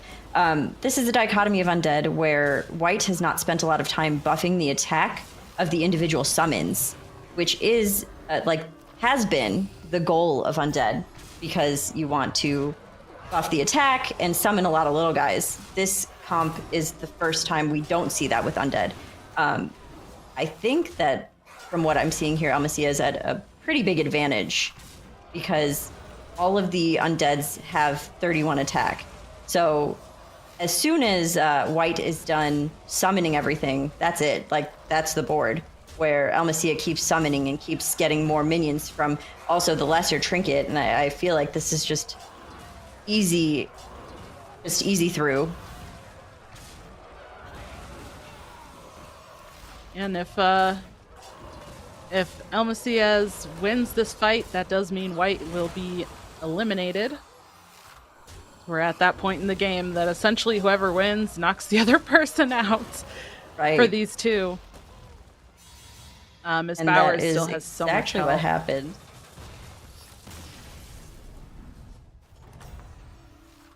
Now Elmacia has a choice to make, because while the attack is pretty heavy, like I said, pretty hard to stand up to undead scaling. So there's multiple ways that Elmacia can play this, whether it comes down to getting the phalanx to maybe get a few more, because the attack is good, but just not good enough to stand up to that. So I think there's a world in which maybe just finding as much removal and scam as possible is the only way out of this. But also the shops are not giving Elmacia that, and just rolling down for nothing feels concerning. I love the the prosthetic hands as well that have been used. Yes, very, very beneficial. I feel like that's not something that you see necessarily as often. We're seeing a lot of cards this game that aren't really like used all the time. I'm excited to see how this undead build goes into the demon build. I think that if the reborns land correctly, and depending on what summons happen from the lesser trinket, with the amount of attack that the undead already have, there's a chance that maybe Almacia can get through this demon board. How much of a chance on a scale from there's a chance to you're telling me there's a chance? I would say closer to you're telling me there's a chance. Okay. Yeah. That's kind of what I was thinking, but I just wanted to see what you thought because these demons are very, very large. The reinforced plating does feel, or the reinforced shield, it does feel like it's... Oh. Actually, I might be eating my words a little bit. The hits have gone very, very poorly, where not playing into the overflow build, not having value from those cadaver caretakers has been very, very bad. And not summoning the correct things from the lesser trinket as well. But there's still a chance. There's still more summons to be had. I don't think enough, though, to be able to get the value that you'd want. No, not with a Morose. I think if just a little bit more value is had from the cadaver caretakers, there was a chance. Both of the cadaver caretakers literally only gave one minion, and that was the worst possible scenario there for Almacia. I appreciate just leaning into the undead, though, because not being given any tech, I think was... okay, well, I could just lean more into what I'm doing, or that's really the only option, right? Yeah. But well played by everyone in the lobby. Everyone did such a good job. I loved seeing some of my favorite builds. So we finished up game 2. Or can we see the scores? Is that possible? Yeah, I'd like to see them because that win for Miss Bowers was huge.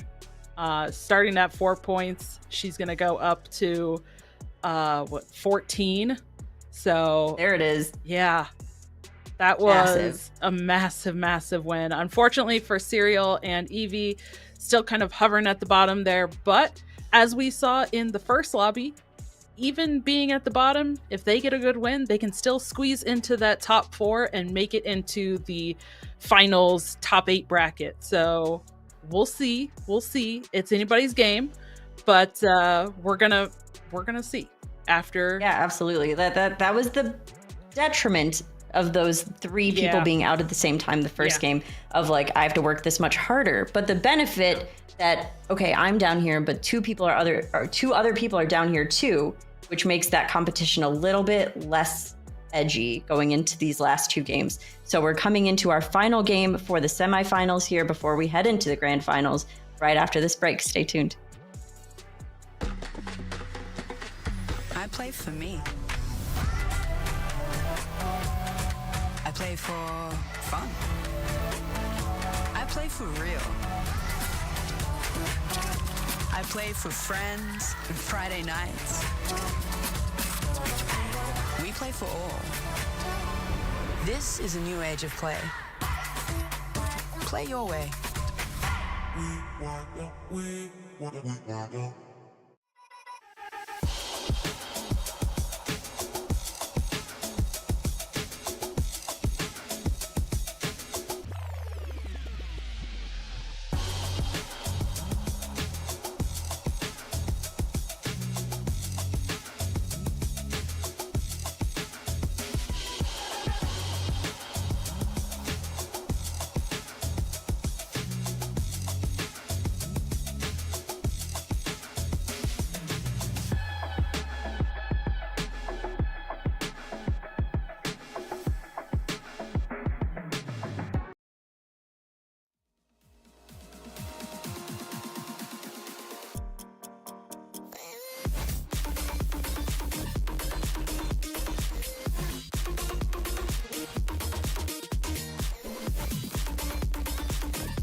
Welcome back, everyone. We are now on game 3 of our lobby 2. So this is our second lobby in the semifinals, heading into the grand finals here. After this game, it's really anyone's game, right, Dawn? Yeah, it's really interesting. We're going to jump back and take a look at our scores again, just to remind everybody where we're at here, with the last game taking a huge turn, Miss Bowers going kind of from the bottom of the bracket up to the top of our point standings here, and White having 2 pretty good results, getting herself up there at the top. Serial for me, and Evie and Anuda kind of sitting in the lower points standings right now, but they can still have a good result and sneak in there. If for example, if Evie were to take first, go up to 15 points, that could be enough to secure at this point. This lobby looking a lot closer together in the points. Not as much of a huge point swing, quite as much as we saw in the first lobby.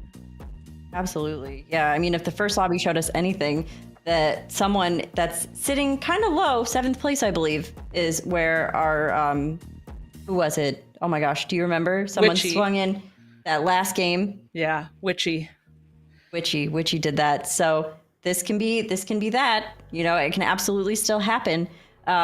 Just all depends on what heroes are offered, the trinkets, the minion types in.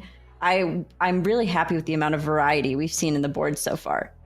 Yeah, you know, I think it's really interesting. I think that when we saw last year the players playing the Battlegrounds, I feel like last year there was a lot more of kind of the same comps, but this year it's felt like very varied, even within the same minion types, right? I think one game we had like 3 different people playing undead or 3 different people playing pirates, but they were all kind of doing very slightly different things. So that's been very exciting to see. And I think the trinkets definitely have a lot to do with that, and how they're picking the trinkets, like what trinket they're picking, and then kind of how they want to maneuver that minion type around the trinkets that they've gotten. Absolutely. I think that the trinket it's been more interesting in tournament play than I was even a little bit expecting. And we're coming in on Elmacia here, playing Thorum and selecting a tier 7 minion right now. These are not what you hope to see, though, as Thorum, I imagine. Champion of Sargeras is probably the take. But could we see beasts? We could. We haven't really seen much beasts. I'm just rooting for stuff we haven't seen at this point. Like, give me some beasts. Valid. Give me some dragons. I don't know. We haven't seen them very much. We haven't really gotten to see mechs. I don't think mechs have really been in any of the lobbies so far. So that's been very interesting. Did go for the Papa Bear. I think actually it might have been not a failure to get into the game, potentially, because the no gold was used either. Which is incredibly, actually, so detrimental for Thorum, because you need to get to spend some gold to get that minion unlocked. So might not be the best situation here for Almacia, but we have Beast, Demon, Elemental, Mech, and Murloc in the game, and hopefully able to get back in the game shortly.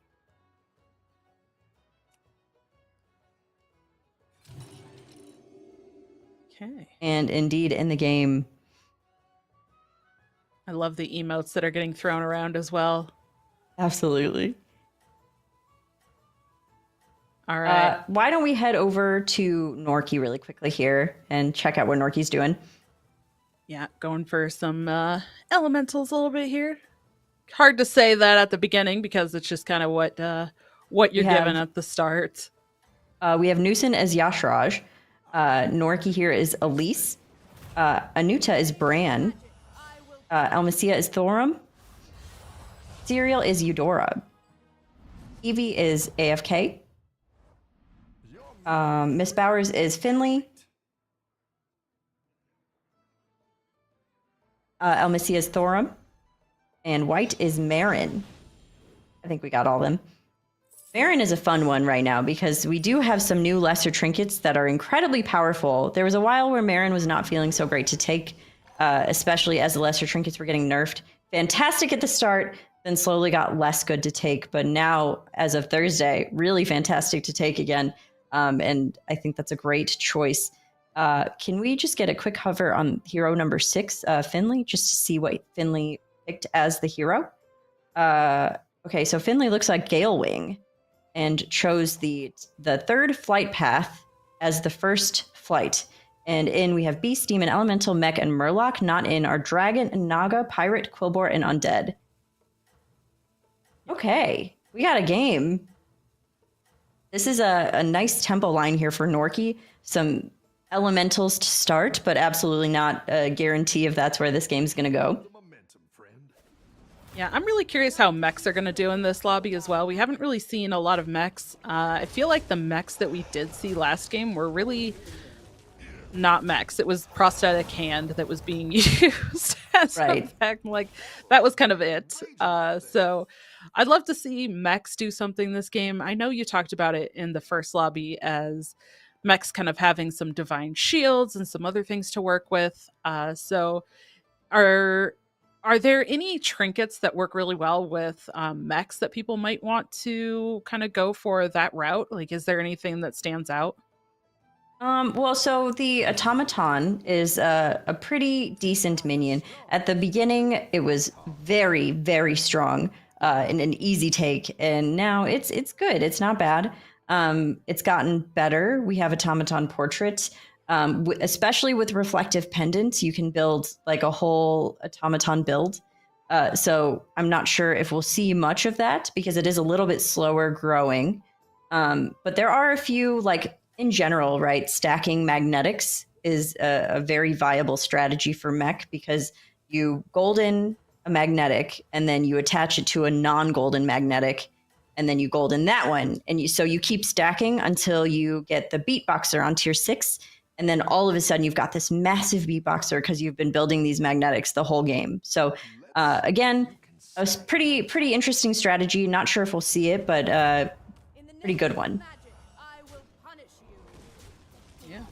And I'm really, truly curious to see how Almacia does with the comeback because missing turn 1 and not getting to select the tier 7 was a rough one. That was just incredibly challenging, especially being in the 5 slot. Like that is, it's going to take a little bit of work to come back from that, and some good trinkets, absolutely. Yeah.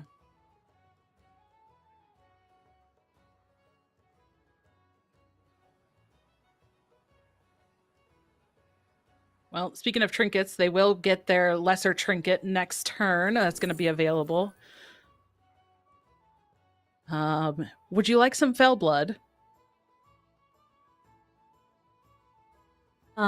Demons are in this game? Are they? Goodness. I believe so, yes. Okay. Then yes, I would like some fell blood this game. Thank you. Okay, you know what? I'm gonna make a note of this so I remember, because I feel like I've asked you like 10 times, is this in? We go through it so quickly.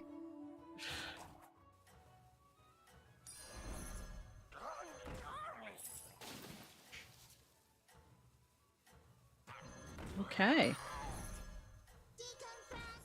Our first mech. There's a mech on the board.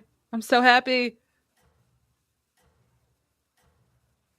Yeah, this is a really nice tempo board, and choosing to use the hero power early, like we said with the hero power switch for Elise, this is a great change to have that spell back.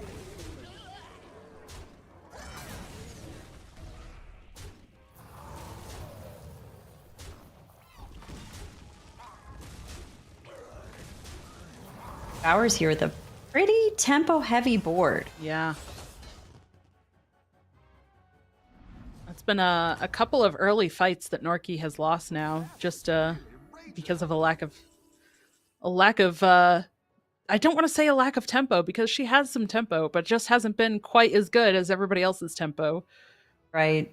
A lot of elemental heavy trinkets here. Also the Goblin Wallet and the Burgling Claw. You know, I'm honestly very surprised. Goblin Wallet is a pretty consistent, let me just have this because it's money take. But we haven't seen, I think, any of it in this game, in any of the games today. But I think the Burgling Claw is such a hit or miss kind of swingy trinket. I'm not the biggest fan of the lava lamp or the Nomi sticker, though. That is pretty pigeonholy. And going into the Burgling Claw.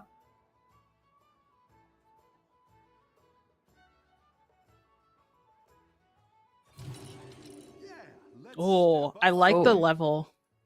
That's a really clean turn. The Tavern Tempest and the Elise are both interesting takes. Kind of going for a little bit more now. I was going to ask you about the Elise, because part of me just wanted to say, just go for the Elise and go for some value later, but that's a lot of re-rolls this early when she could be going for tempo and buying some other stuff instead. Yeah, honestly, I think it was a pretty close toss-up. Oh my, that's a lovely triple here. And there actually is also the spell in that shop that allows you to transform. So if for some reason the 5-drop is not to Norky's liking, she could take the chance and just transform it and hope for the best. Looks like Norky will be receiving the Thrasher at the back of White's board. And White has a very coveted Golden Goose, which is an absolutely fantastic trinket. Easily one of the best in the game right now. When you summon 5 of the little guys from the goose, you get a Goldenizer. It is so very good. After this turn, we will go ahead and do a little trinket rundown and see what everyone's got. And our tier 5, that Spiked Savior and the Lasher just makes so much sense. The hesitation makes me think that that's maybe not the line that Norky wants to play. Hypothetically, the White Mane, the Leroy, interesting. Electing to go for a 6. Does this mean you're not in? And not the best hit, unfortunately. But Anuta is Bran and is playing Demons. And it looks like White as Marin has Token of the Old Gods and Goose Portrait. Miss Bowers as Finley, who is also Galewing, is playing Yogtastic Pastry. Evie as AFK has the Fishy Sticker with Elementals. Norky as Elise with Elementals has the Burgling Claw. Serial as Eudora has the Oil Can. Elmisia as Thorum has the Deathly Phylactery. Newson as Yasharaj has the Burgling Claw. That was actually more Burgling Claw than I was expecting, and the Oil Can has seen a lot more play today than I was expecting as well. It really has. Yeah, there's been a lot. And I feel like, I don't know if it was just the way that those games were panning out, but I feel like as we've gone more and more in depth into these games, like we're seeing more and more crossover of what these players are picking as well. Like we're seeing 2 and 3 players like all picking the same trinkets. Right. I'm a little bit concerned about the lack of pivot with the Lasher available, but having the Cultist and then stealing the Bran here, I'm feeling like Norky's got a good handle on what's going on.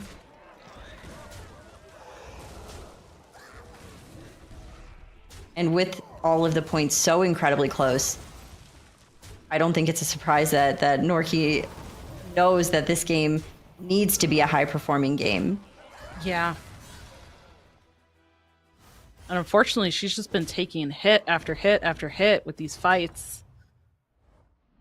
I've got some fresh recruits for And it you. hasn't been a ton of damage all at once in any of the fights by any mean, but it's added up. Absolutely. Those little hits absolutely matter.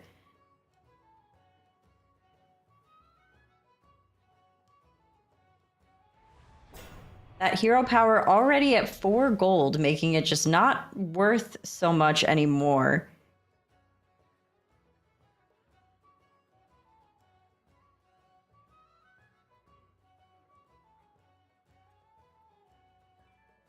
What kind of pivot piece is she looking to go for if she were to pivot here? I don't know that she's really looking to pivot. I think that Norki is trying to play into some like demon elemental build. Super valid. And going to be receiving a lot of helpful pieces for that. I fear it being late. Yeah. Who knows what secrets will uncover?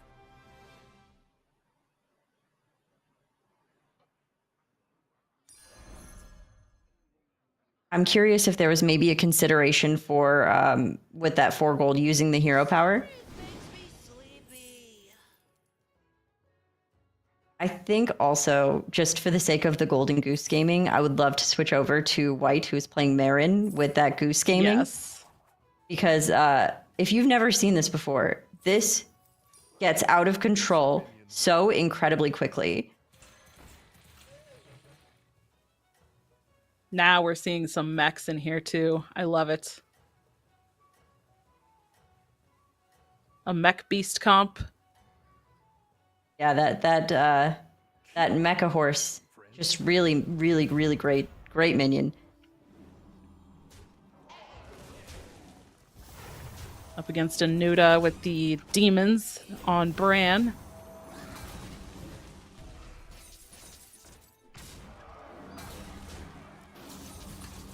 These are a lot of summons for that Lasher. Unfortunately, Yeah. not too many Golden Geese.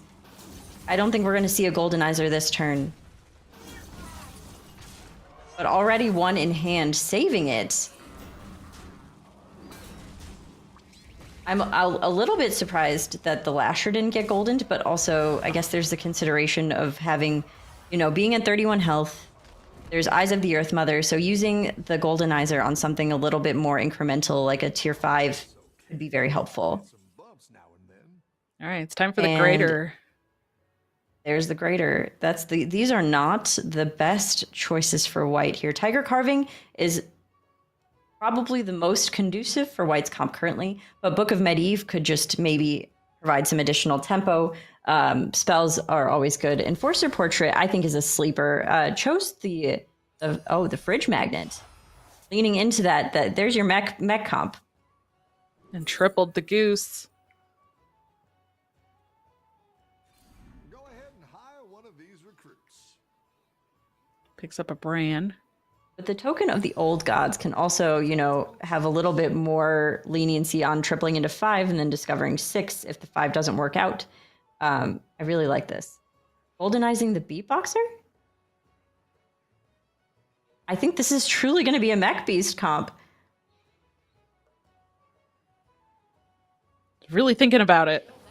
Okay, goes for it. Love it.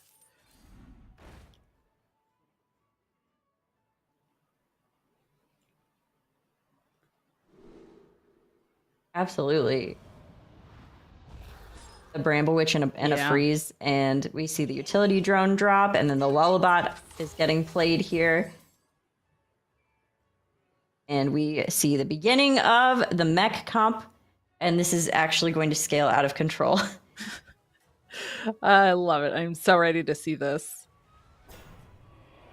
And It does look like we have a couple people at some pretty low health, and unfortunately, it looks like Elmasia's down there because that was that Thorum that I was really worried about with missing turn 1. I think I mean, I'm not going to count anybody out until I see them actually get knocked out, to be fair, because I think if anybody proved they can take a health and live that dream, then we saw Naflita do that earlier, so. Absolutely. Not over till it's over. One health in a dream. That's right.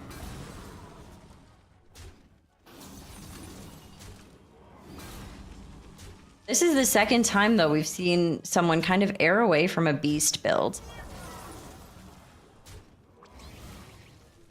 Which is pretty interesting. Beast were, I mean, decently strong with Leapers in, but now with Goldrin and the Mecha Horse and Mana Saber back, Beast still have plenty of play.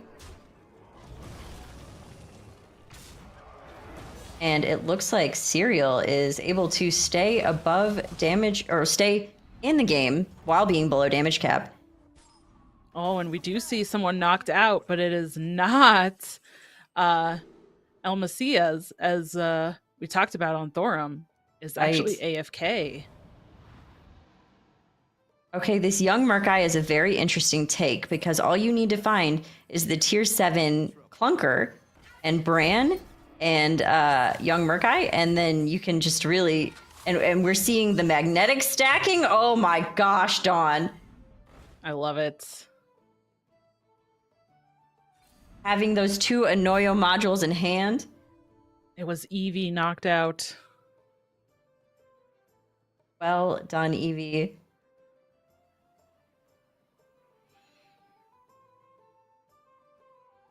I'm curious what we're going to see played on this board, or if we're just going to see an open board here to get the most value from the Mecha Horse.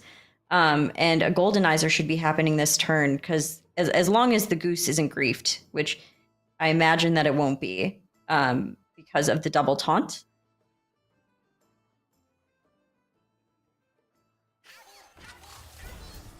We are seeing this other one come down. Okay. The Goose definitely should not be griefed at this point. What a sentence. I love Harthstone. Yeah, I heard it after I said it, and I was like, should I address this? Nah. Yes, We're just going to let it flow. We should let it flow, but we should address it because it's marvelous.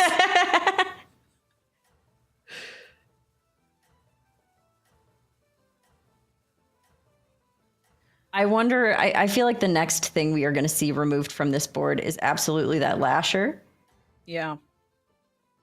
It does feel a little bit bad to have the Goose and then like be kind of stuck with it.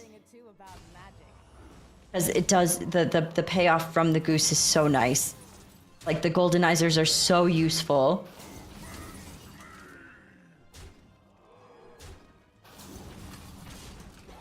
This is some stats.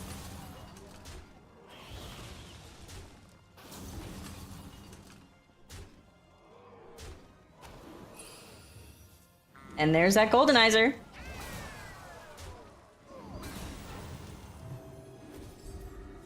Really great minion to get shielded by Norky's minion, shield minion. Oh my goodness, words are escaping me. Feyrix. A triple Lullabot. Wow. Triple on tier 5 potential second beatboxer to use the Goldenizer on. Also having the token of the old gods, so even if the triple doesn't provide a second beatboxer, then the token of the old gods might. And out goes El Messia on that Thorum. Oh, unfortunate. That is massive, with El Messia being in 4th.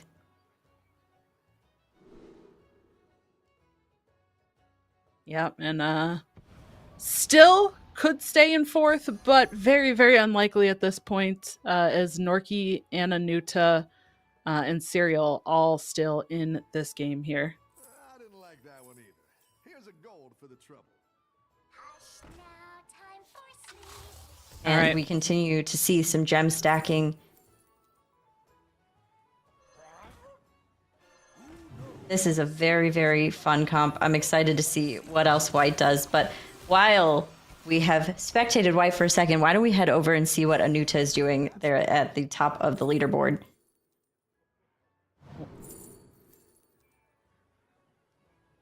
Okay. It looks like Oh, just played a rodeo, so just did some spell discovery. And we have that fell blood portrait here, and I'm assuming that compass is a demon compass. Really, really buffing those shops. Down a minion and up a goal. I love the use of these fell bloods and the value that Anuta is getting from them. Better hire a recruit while you can.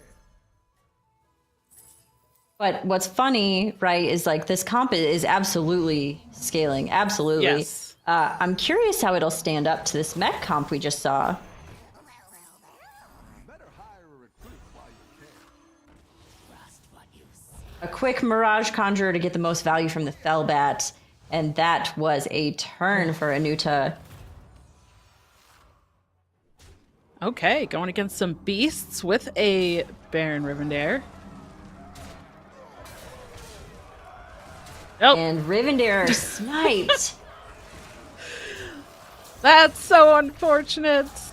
I feel like we've seen such good luck with Rivendare's not getting sniped. Yeah, and I mean, especially for Serial, she's at 12 health. She's sitting at the bottom of the leaderboard. Like, she really needs that. So that's just so unfortunate for that to get sniped like that. But I think this is not lethal. This is not Barely. lethal. Oh. Hey, like we said, Naflita did it with 1 health. Serial's got 2. But we do see Marin knocked out. White with that board, that mech board that was growing, Yeah. was that... Wow. Did it just scale too late? No, I don't even know. I'm really surprised by this. I Who also did she not notice. face? I'm curious. Like, who did she face? Did they have a scary board? Well, they must have. There also may have been some choices made after we departed where maybe it was like a let's make this happen in the long run, and maybe the long run didn't really exist there.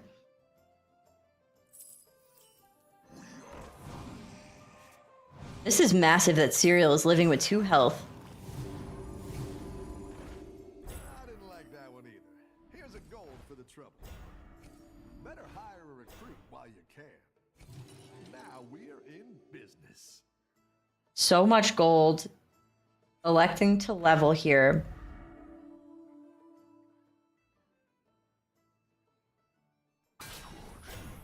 Okay, we are getting some results. Newson took out White. That's quite the army you're Oh, this is really going. Archimond is so good. What a great inclusion to the demon build. That is absolutely incredibly powerful.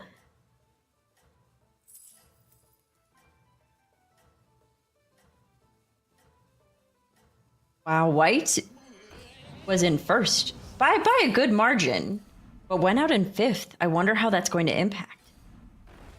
Yeah. I mean, point standing wise, White did very, very well the first 2 games. So at least she did have the good results there already. Right. Norky all in on this demon build. And that Fayrix, as long as it stays alive, that Fayrix is going to be so very helpful.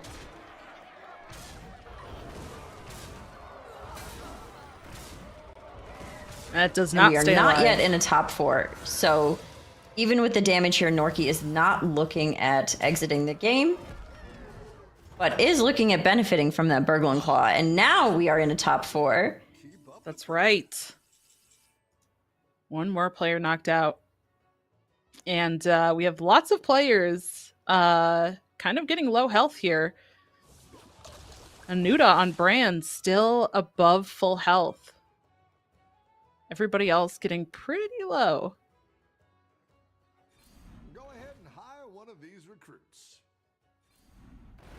This is the time, you know. This is the important part of, okay, where do I start countering? How do I counter? What is my opponent doing? All of this matters now.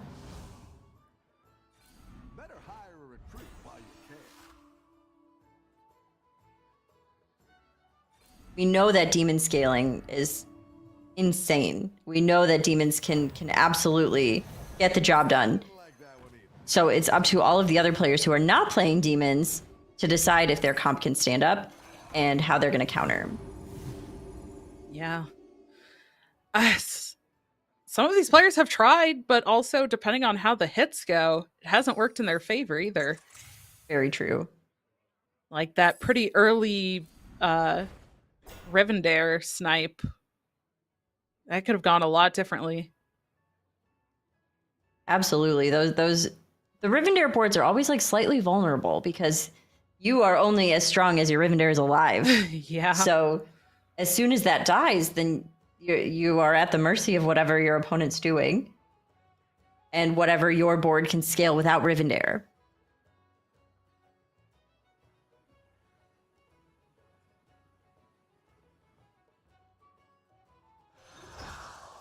Looks like some pretty important decisions being made, and I think we're going to see that Urzul take.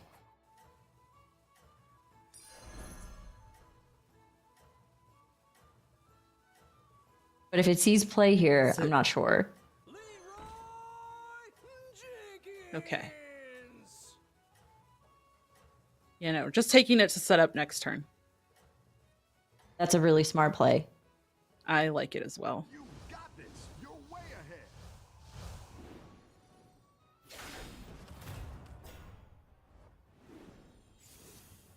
Okay. Miss Bowers with the chess set, summoning another trickster, 2 very large tricksters. But aside from that, not too much going on Miss Bowers' board. That being said, Miss Bowers was in 3rd place, so I'm not sure that it needed to be the most insane build just to build to take her to a top 4 finish. Yeah.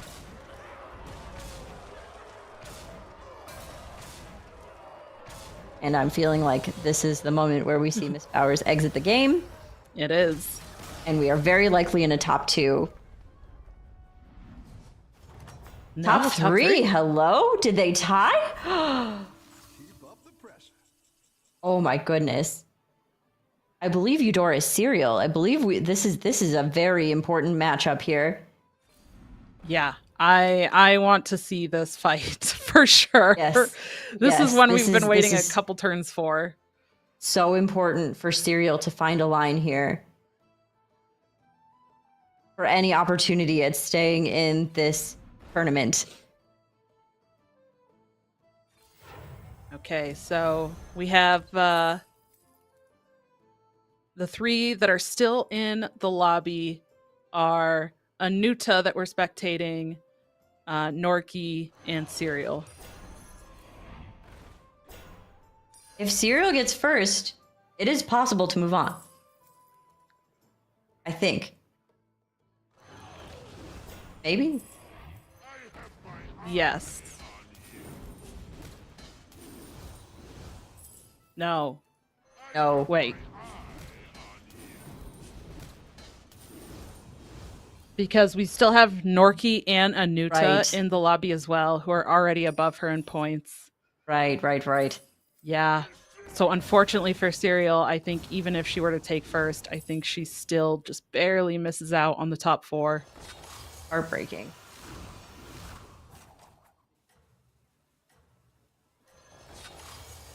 But a good showing nonetheless. Absolutely.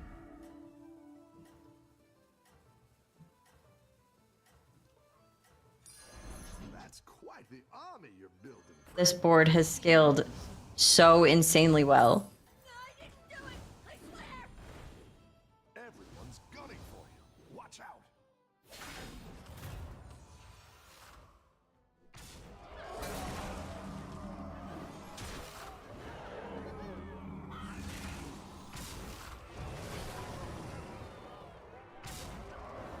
Didn't snipe the Rivendare this time, but unfortunate snipe on the Octosari, especially with the stats that it has.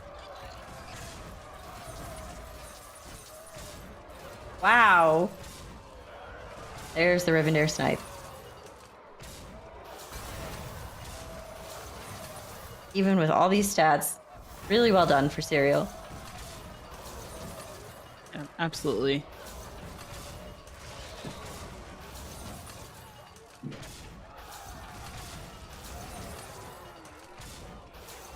Now we're And going I to believe this takes us to a top 2 between Norki and Anuta. Yeah. Nice work out there. Keep up the Do you want to switch over to Anuta and see what's going on over there? So yeah, we're watching Anuta. Let's switch over to Norki. And Oh, sorry, see. excuse me. Yeah. Yes, to Norki. Apologies. Who has stayed alive with 6 health and 5 armor this whole time. And playing into that counter comp.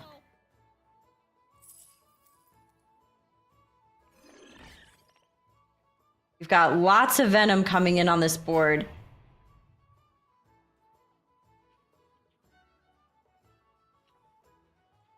I feel like we never see that last Venom. It would be a pretty tough thing to do. You'd have to run with 6 minions, and the Feyrix is kind of irrelevant at that point. But in general, the Feyrix does feel a little bit irrelevant in general.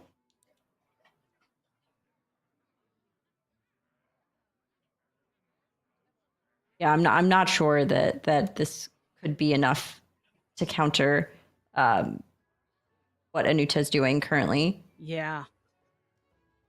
Yeah, Anuta has some pretty strong stuff going on.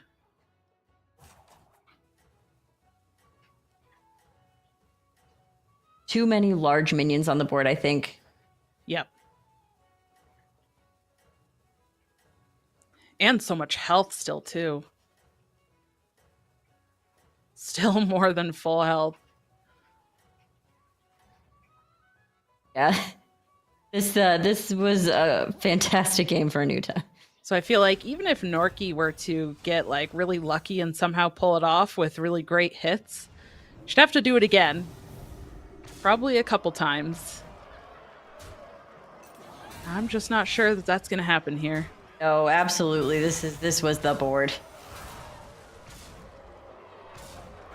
And another sunscreener, by the way. I'm just saying. I know. I love it. It was a great counterplay. I love that we got to see at least a little bit of mech stuff. It didn't. We did.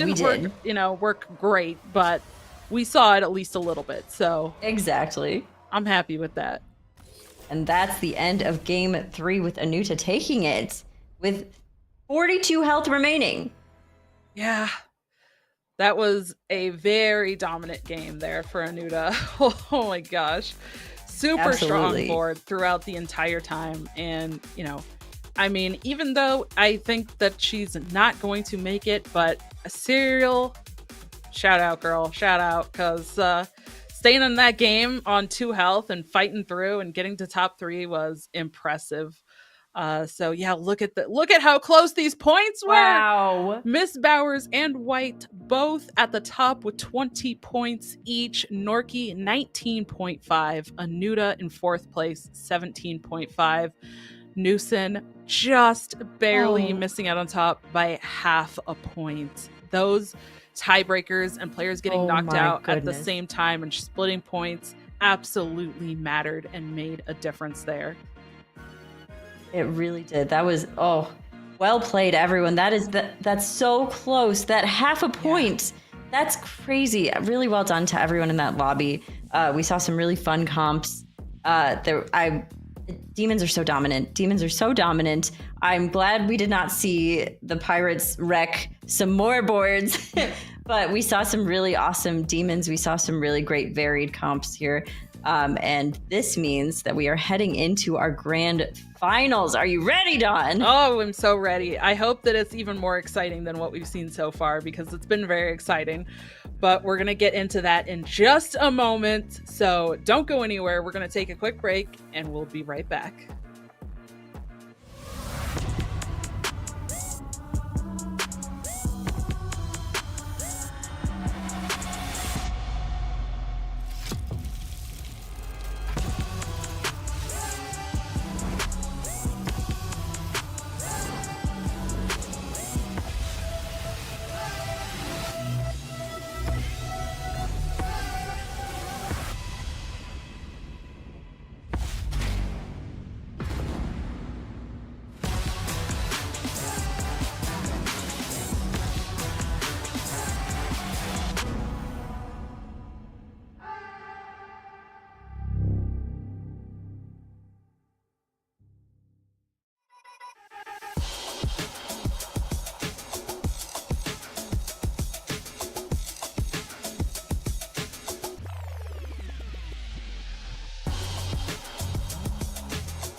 Welcome back, everyone. We are now in our final lobby, final lobby. This is the grand finals. This is the moment that we have all been waiting for. Yes. All of these women have worked so hard this weekend to get to this point. So let's see who's made it to our grand finals.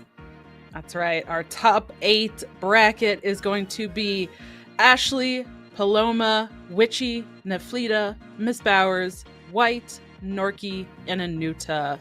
So congratulations to these top 8. They have secured their spot not only in the top 8, but in that pricing as well. So all 8 of these players guaranteed some pricing. It's just a matter of how much pricing and who will actually claim the championship title. Absolutely. We've seen some really amazing gameplay from not only these women, all the women that played today. We've seen some really awesome comps, some great responses, reactions to what their opponents are doing, because really that's what Battlegrounds is about. It's about the awareness of knowing what you are doing, but also equally, if not more important, what your opponents are doing and when you need to start teching, how you need to tech. If your comp isn't finding those pieces, where the next places to go, what hero you have, what limitations your hero has, what trinkets you have, what trinkets they have. I'm rambling, but there's so many things you need to think about. Truly very all-encompassing, and we've seen all of these players do really well with this today. Yeah, it's been very, very interesting. I think even the inclusion of what minion types are in or out has also impacted dramatically, not only just for the state of the game, but also specifically into how we're seeing these players kind of try to counter other players. Because as you saw, even the tech cards changed a little bit. As you mentioned, against like Death Rattle specific comps, we saw that sunscreener. So yeah, really great.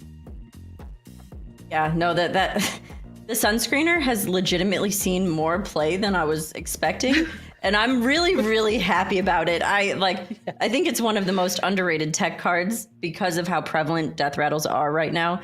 I love seeing it in play, and I think that all of the players have done a really good job responding with those that use the sunscreener and those that used other tech cards, and did a really good job of responding to what their opponents are doing.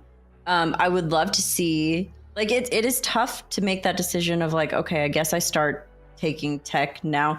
But I think that a lot of people started buying Leroy's earlier last game. We saw some Bramble Witches on like turn 6. Like, we saw a lot of the tech coming into play a lot earlier. And I don't think it's going to be any different here for this last round of games. Yeah, I do also wonder if that was just part of the last game specifically, where we kind of got to the point in the game where some of those players were trying to roll. They couldn't really find the things that they were looking for, and so they just opted to spend their gold on getting those tech cards a little bit early too. But also because that was game number 3, right? I think some of those players were absolutely trying to stay in the game as long as possible.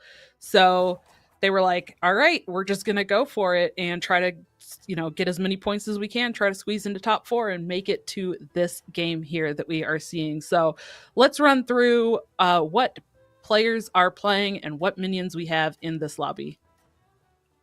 Yes. Well, we're starting on Ashley as Wag Toggle.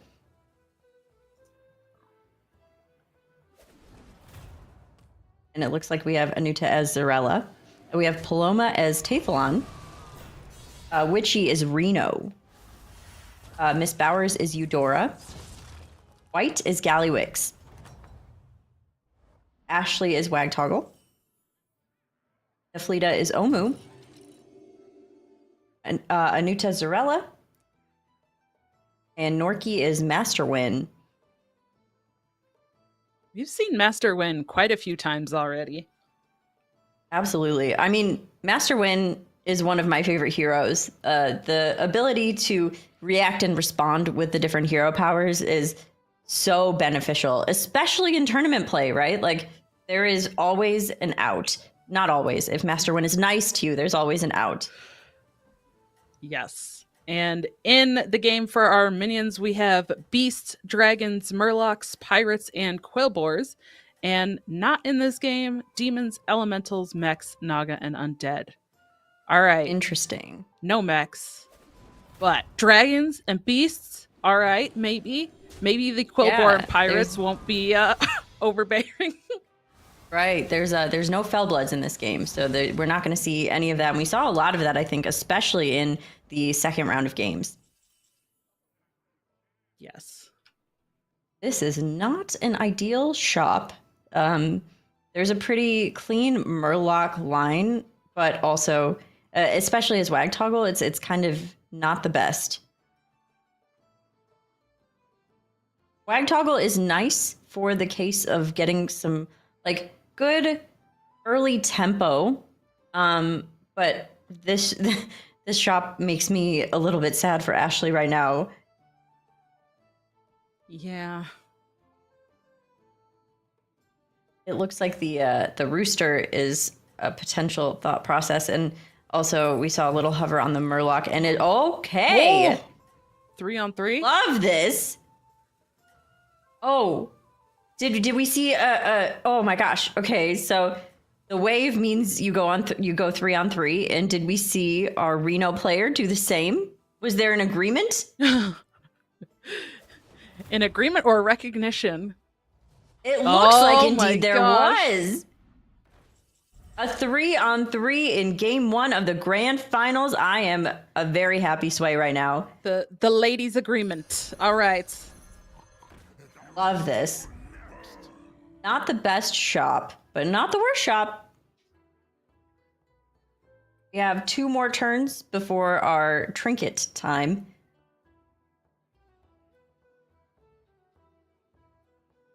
Now, looking at these heroes, Eudora has a spike turn. Reno has a spike turn. Omu has the ability to be pretty greedy with the leveling curve and find those better minions faster. Zarella is more of a tempo-based hero. Master Win is whatever Master Win wants to be. And Gallywix succeeds later in the game with a lot of cycling. Tathalon can generally find that tempo line. So we have a good mix of heroes. And I like the decision to play a little bit greedy on the first game to kind of, if for some reason the greed doesn't pay off, then there's still 2 more games to recover, right? Oh, that is so interesting because I feel like if I were in this spot, like the first game, I would be more passive than greedy. Like I would be like, let's just play for tempo. Let's like get into top 4. Like I wouldn't go for greed unless that's fair. I don't know. And that's one thing that I love about like tournaments in particular is how different players approach just the concept of being in the tournament, and especially like the formatting of the tournament. Like how do these players want to, do they even care about the fact that it's 3 games and this is the first game? Do they? Right. Maybe they don't. They could just be thinking, I just want to play this. This is how I'm going to play this hero. I don't care if it's game 1 or game 3. I would play it the same way regardless. And maybe there's players like us who are thinking, okay, this is the first game. If I can play it this way, get this many points, or if I can play it this way, it's fine if I don't get points because I can still get, further in. But the caveat to that is that this is the grand finals. So at this point, there is money on the line. Absolutely. And this is the Eudora spike turn. Eudora did just get that final dig for the hero power. So it's looking like Eudora, through the emotes, is pretty excited. I feel like we might be seeing something kind of crazy, or it's an emote mislead and we are going to see like the very sad little minion, but I don't think that's the case. The mind games. Okay. Have we gotten to that point in the broadcast that the players are mind gaming with the emotes to see if they can throw off their mind games? Opponents. It's so real. I love it. Well, we're going to find out because we get to see the Eudora fight right now. Oh my. That is some tempo. Yes, it is. Not 1, but 2 golden minions. Remind me again what turn this is. This is turn 5. Yeah.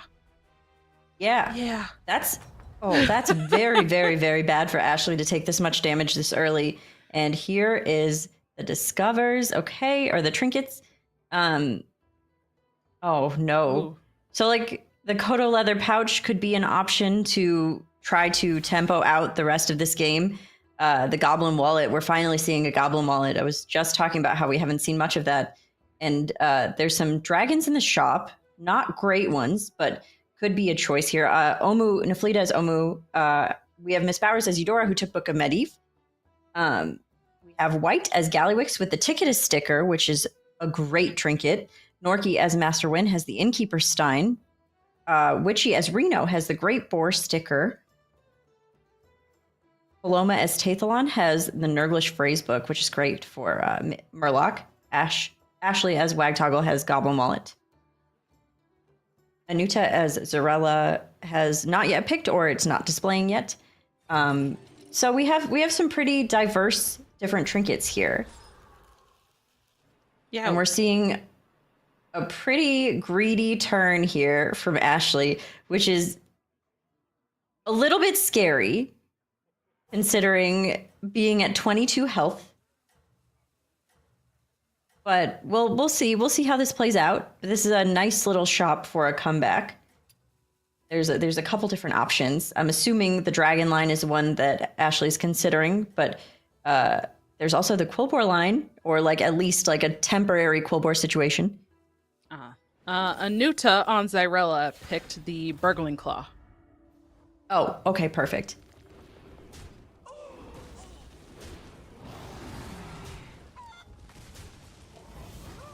Yeah, as you mentioned, at 22 health, gonna take some more hits here and go down a little bit more. 12, going down to 10. That's a pretty big hit, but can this bit of a greedy play pay off? This is dangerous. Another emissary? Yeah. Okay, double Going emissary. all in on dragons. Yes. This is what I wanted to see. This is what you've been waiting for, Dawn. I have. They were saving it for the finals. I see. Okay. All right. Exactly. They said, let's just make Dawn wait for the finals, and then we will all play dragons. Ready, break. Bring all the hype in the finals. I get it. Okay. Perfect. Exactly. A lot of these trinket takes, we haven't seen a lot of those specific ones throughout our game so far today. Like I said, this is the first time we've seen Goblin Wallet. We saw Burgling Claw. There was a few that I was like, okay, you know, this is the appropriate amount of greed for game one. But Ashley has proven that greed is not going to be a thing that is going to stop Ashley. I think that even at 1 health, I think Ashley can find a line back. It really just depends. Omu, from what I recall, was pretty tempoed.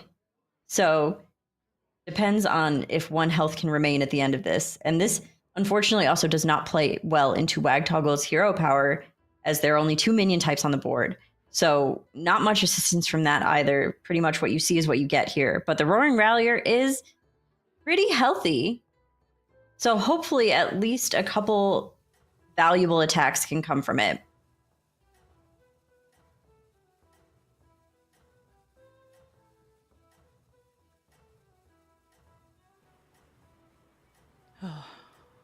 I'm just so happy to see dragons. I just makes my heart happy. I'm hopeful. Oh my. Wow. Oh, but that was the best case scenario, sniping that before it gets to do anything. Wow. Oh my.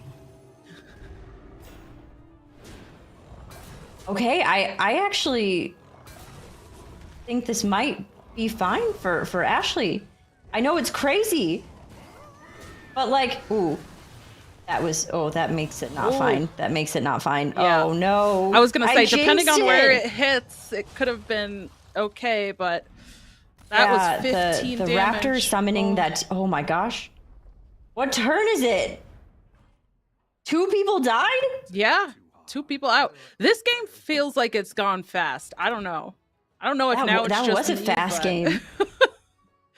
All right, we're switching over to Naflita here on Omu, who has the board that we just saw knock out one of the two players that got knocked out, which were Ashley and we'll find out here in a second, but I believe was Zyrella Anuda. Ashley and Anuda. Better hire a recruit while you can. And now Naflita here is on tier 6 already. Where it's turn 8, is on tier 6, and seems to be thriving. This board is something. I'm curious which the door is very open here for whichever direction Naflita wants to go in. The Gulacabra leads to a potential like Death Rattle Beast line. There is a Tethys in the shop, as well as a Salty Looter could play into the Pirates. There's a Colorful Compass. Here's another Gulacabra. It's truly about if Naflita wants to play into one specific line. Right now, that Light Fang is doing some work in terms of keeping just overall the board tempo heavy and healthy. But it looks like we're going to be probably seeing both of these Gulacabras played here very shortly. With the Mana Saber, the Raptor, and the Indomitable Mount, I would be very surprised to not play into that line. Yes. There's a Bird Buddy in the shop, as well as Eyes of the Earth Mother, however, not a freeze. And here we're seeing white with a pretty dragon-heavy board with that Ticketus trinket. And look how much scaling that just gave. That was absolutely really wonderful for Naflita. This is a great start. Easy, strong top 4 at the very least. Yeah. Although I say that, something crazy could happen. I shouldn't say that. I've already jinxed at least one person. That's the caster curse. It happens. Oh. I like to think the caster curse is not real. Oh, it's real. Gulacabra. And here is a Rapscallion Recruiter. We did see that flag bearer in the shop, which was not frozen. So it looks like Naflita here is going more into that beast build. There's also the Octosari. Chose the Faceless Manipulator for the Greater Trinket, which I think is going to be really, really helpful to just make this board even crazier than it already is. Okay. Do you think we're going to see the sunscreener this game? I don't know. Oh my gosh, another mount. Better hire a recruit while you can. All right, so Naflita, as we see right now, is Omu with Colorful Compass, and the Manipulator portrait. Miss Bowers is Eudora with Book of Medivh and Validus portrait, leading into that pirate line. Witchy Murloc is Reno with Great Boar sticker and Surveyor portrait. Full Quillbore here. Paloma is Tathalon with Nurglish Phrasebook and Kodo Leather Pouch, going for some Murloc.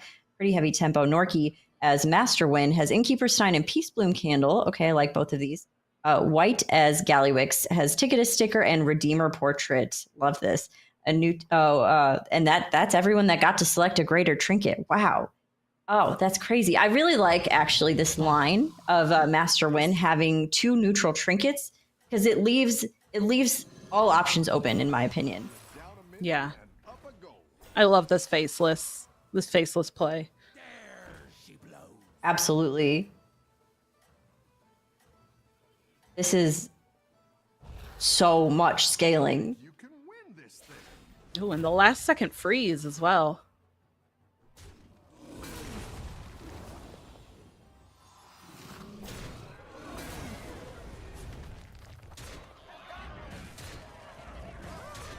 Norky attempting to play a little bit of a menagerie here, or like it looked like a beginning of a dragon line, but then heading more into a menagerie based on discovers. I think that this is... I don't want to base it off of Naflita's board, because Naflita is incredibly strong. So I think it really depends on where Norky goes with this, and I'd love to see it. So maybe we'll swap over to Norky here. Yeah. Damage cap still in effect, so not getting knocked out there, but did take the maximum amount. All 6 players that were in are still in, although if you have only a few health left. Yeah, that was a very, very good high roll that we saw from the Fleeta, as well as some great decision making along the way. This has a lot of potential, but it is very easy to like get lost in the rolls, I think. But having that Arana buddy on the board every time you purchase, you get a free roll, I think is very, very helpful. Those patience scouts, if you're leaning into the Theatar line, and it seems to be exactly what Norky is doing. Go ahead and hire one of these recruits.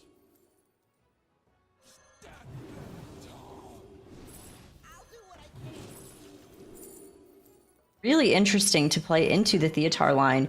There's been a little bit of discussion about Theatar being, strong enough. Oh, here is another Theatar.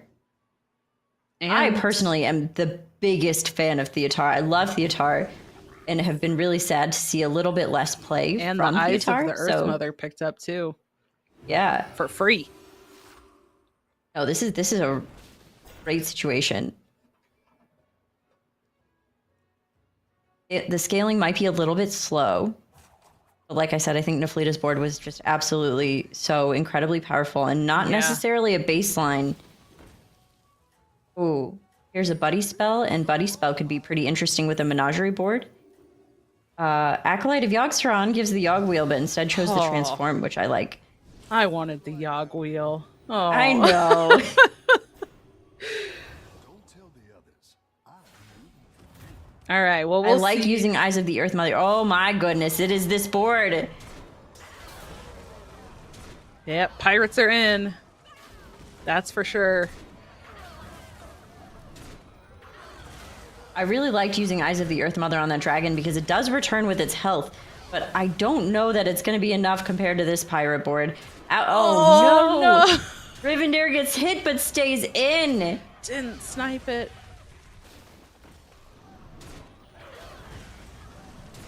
Yeah, it looks like the end for Norky here. Wow.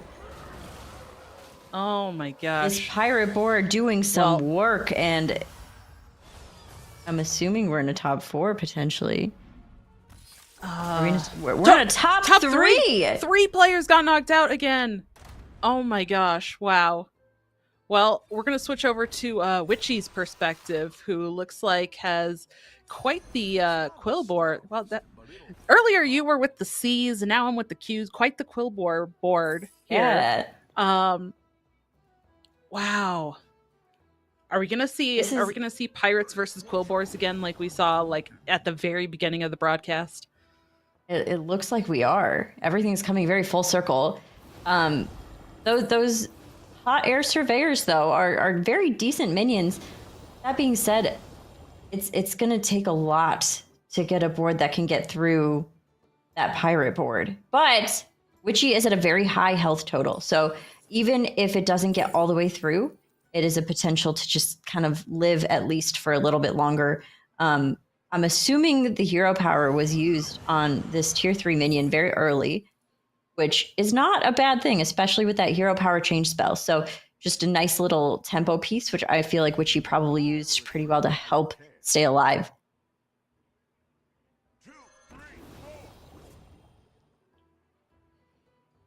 Still has plenty of time to play out these blood gems as well. Something that we've kind of saw earlier is that some of the turns were very high APM, and time was running out for some of the being able to play spellcraft and the blood gems. So plenty of time to get all these blood gems in this time around. Absolutely. I wonder if when the last time Witchy saw Miss Bauer's board, I wonder if Witchy knows what's coming.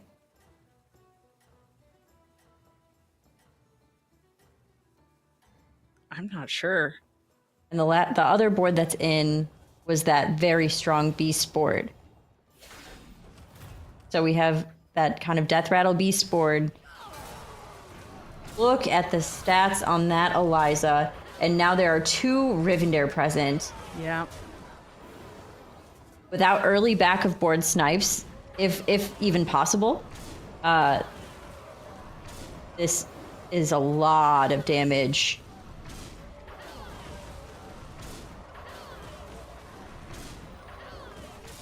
So much damage.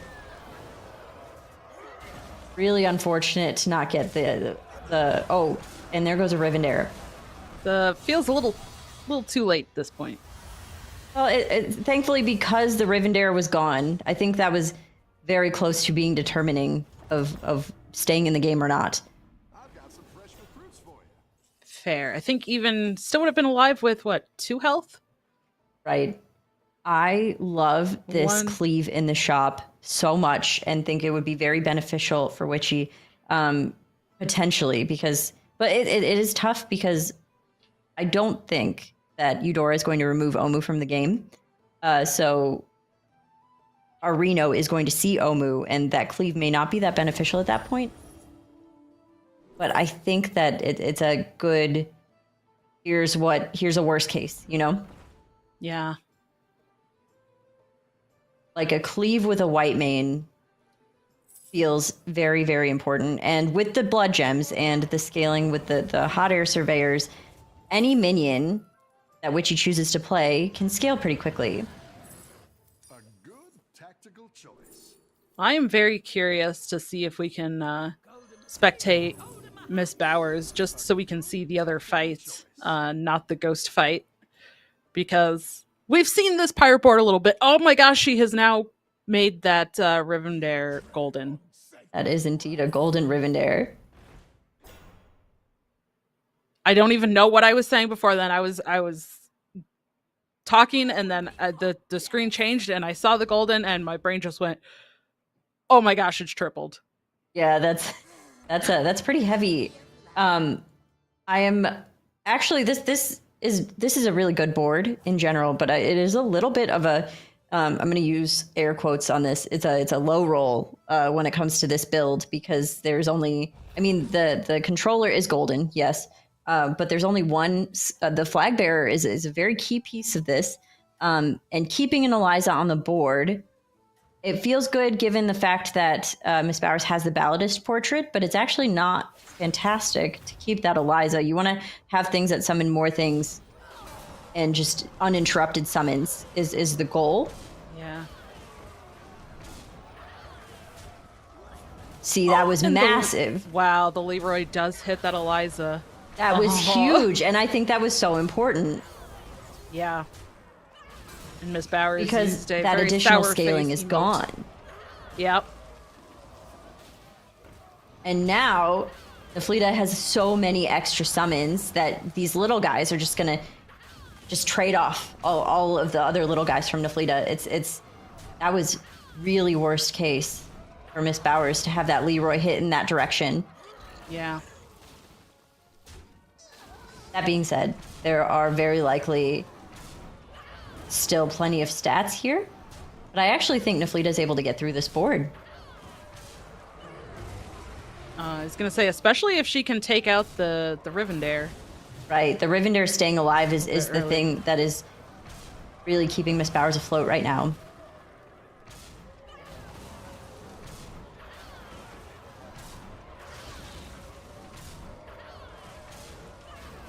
Wow. Yeah, those trades. The first Leroy trade was the one for Neflida, but after that, it is not looking like the trades are going really in Neflida's favor. Yeah, not at all. But I feel like that could have gone so much worse for Neflida. Oh, yeah, absolutely. All right. It's an unmasked identity. Oh, The insta-pick. fastest Reno Reno. pick. A primate. These are the pieces that Miss Bowers has been looking for.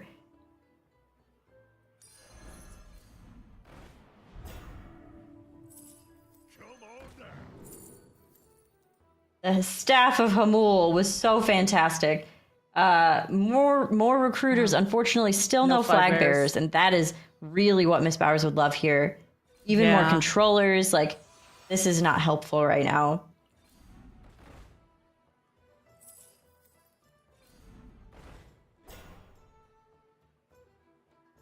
So you talked about this kind of earlier in the game, but with the wanting multiple flag bears, not finding it, is this Reno hero power going to be golden on the flag bear or golden, you think, on either the primate or the Eliza? I would be surprised if Miss Bowers used it this turn because it is a ghost turn. And I feel like a better use of it would be either another Rivendare or a controller because the flag bearers can get goldened with Eyes of the Earth Mother. Now, assuming that you don't find that, then absolutely, I would say it would be like the Eliza seems to be a pretty mainstay on this board so far because of the amount of buffs that Miss Bowers has given it. So it's a bit of a toss up on the way that she wants to play it. I imagine kind of looking for another controller and another flag bearer next turn is high priority. Well, we're And going to heading find into out. a ghost turn is a pretty nice benefit here. So potentially could be coming back to a top 2. Yeah.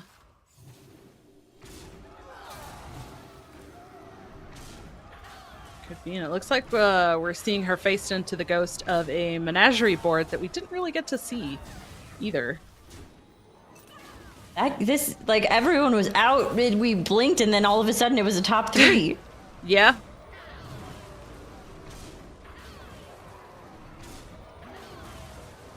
Well, yeah, Miss Mowers making quick work of the ghost board here. I want to see if she's able to find the pieces she's really looking for this comp. We're still in the top 3. Still there.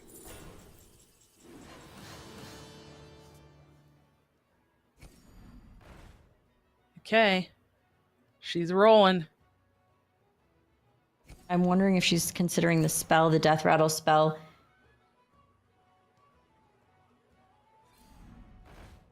There's the Eyes of the Earth Mother, but that's very expensive. I feel like if there were already a controller on the board, that would be a consideration. Another primate, but again, not really a place for that. Yeah. Really unfortunate rolls here for Miss Bowers.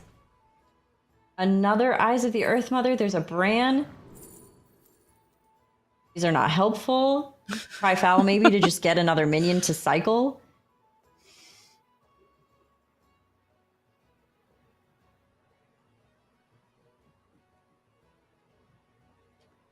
I'm curious.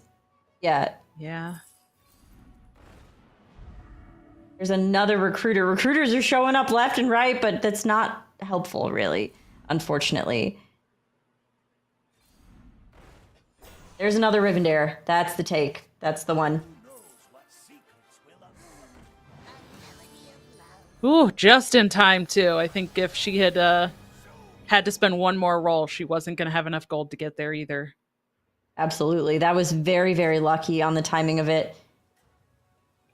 Now we'll see if who was playing our Reno again? Remind me, was it Witchy?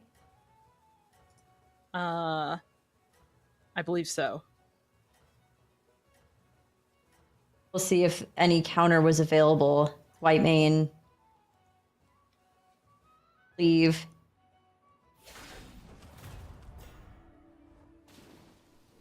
Unfortunately not.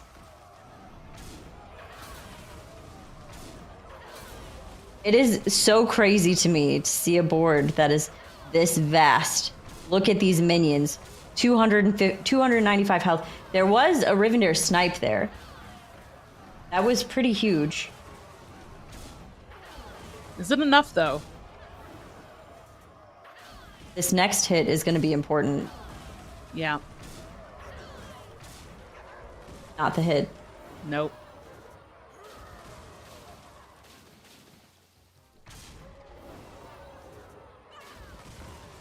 And that is it for Witchy, going out in third place. Bringing it down to Naflita and Miss Bowers. Should we check in on Naflida? Yeah. Let's do it. All right.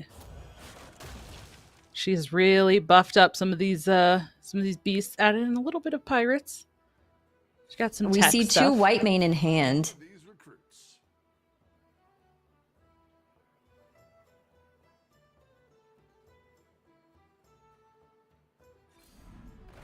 This is probably like when it comes to counterable situations, this is not the worst because there are a lot of things that summon. So as long as those things summon well enough, there's a good chance for Naflida to potentially get through all of the little attacks while still being able to keep the back of the board alive to then deliver those big hits and stay alive. Also being at 19 health. That is quite a bit of health. We know Miss Bowers is rolling for very specific board pieces, and Naflida is, I mean, to be fair, also doing the same thing. But Miss Bowers' comp has that one goal, one angle, and Naflida can vary a little bit here. We see the sunscreener, we see the white mane. Really depends on which direction Naflida wants to go. 30 seconds left. Decided that theoretically, in a situation where she's able to find not a loss or like a win, chose that spell and playing the sunscreener. Sunscreener.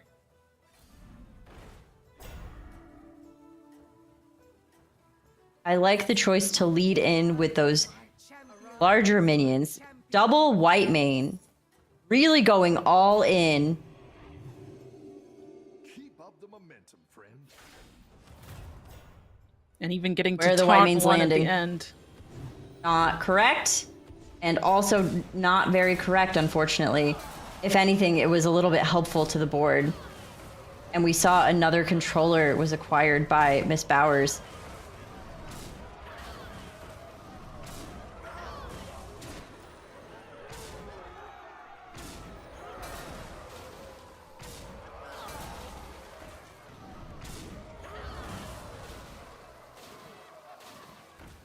A lot of additional summons here.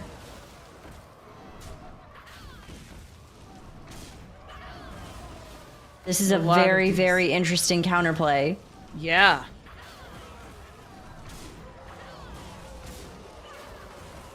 Oh, Wow. And here come all the summons. Unfortunately, not what you're hoping to see. no, and the large minions getting killed off. They really didn't even get a chance to try and snipe either. And funny enough, the chameleon shows up and transforms in a not the best way. And again, not great minions here. And that looks like enough damage to end the game, and Miss Bowers taking the first. It is indeed enough. Wow. I liked the that last turn some from Naflida. really, really massive and fantastic counterplay. Yeah. Yeah. I liked it. It was kind of like I think even at 19 health, I probably still lose if, or I get knocked out if I lose. So I'm just going to try and go all in on this and hope it's enough. Right. Hope it can get The there. white mane was very unfortunate, hitting first the controller and then the recruiter and completely avoiding the Eliza and the Rivendare. And I think that would have been very, very beneficial for Naflida to potentially have one more turn in the game. But Miss Bowers had that absolutely dominating pirate comp, which is the third time we've seen this win today. Yeah. Well, I want to give a huge shout out not only to everybody who has been sticking through today, watching the broadcast, jumping in at any point, but also thank you to Tylenite. May, thank you so much for gifting some subs in the chat. We love to see that kind of support and encouragement for the community. Thank you so much. We really appreciate that. And we still have 2 games to go, right, of our top 8 here. So this at this point, it is all or nothing for the money. This is it. There's no more elimination. It is just placement for that prizing. So we still have 2 games left. Don't go anywhere. We'll bring you more action right after this. I play for me. I play for fun. I play for real. I play for friends and Friday nights. We play for all. This is a new age of play. Play your way.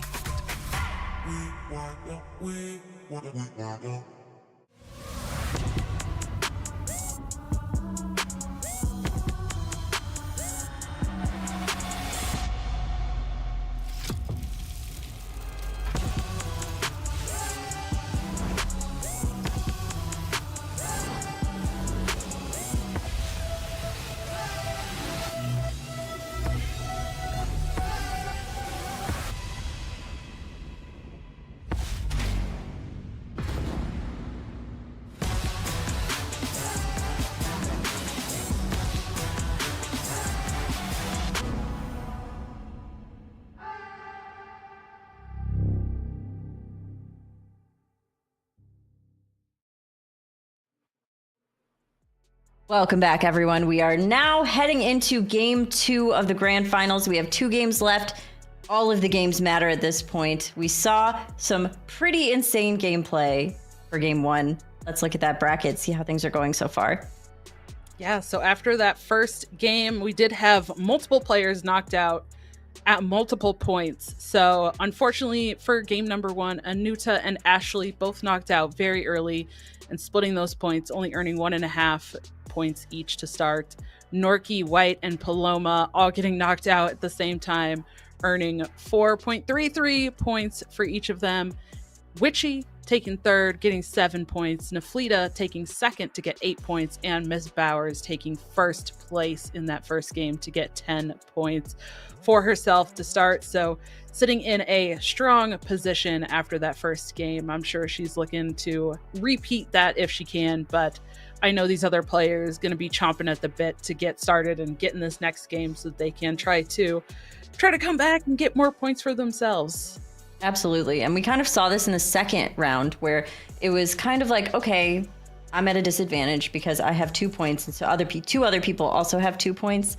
But that kind of helps a little bit when it comes to that very end point break because there's 2 other people or 1 other person that is equally as low on the point scale as you. So that means you only need to do better than so many more people. So really, this could lead to some pretty interesting choices, whether it's safer hero picks, tempo choices to guarantee a top 4, guarantee, I say, but like potentially solidify a more likely top 4.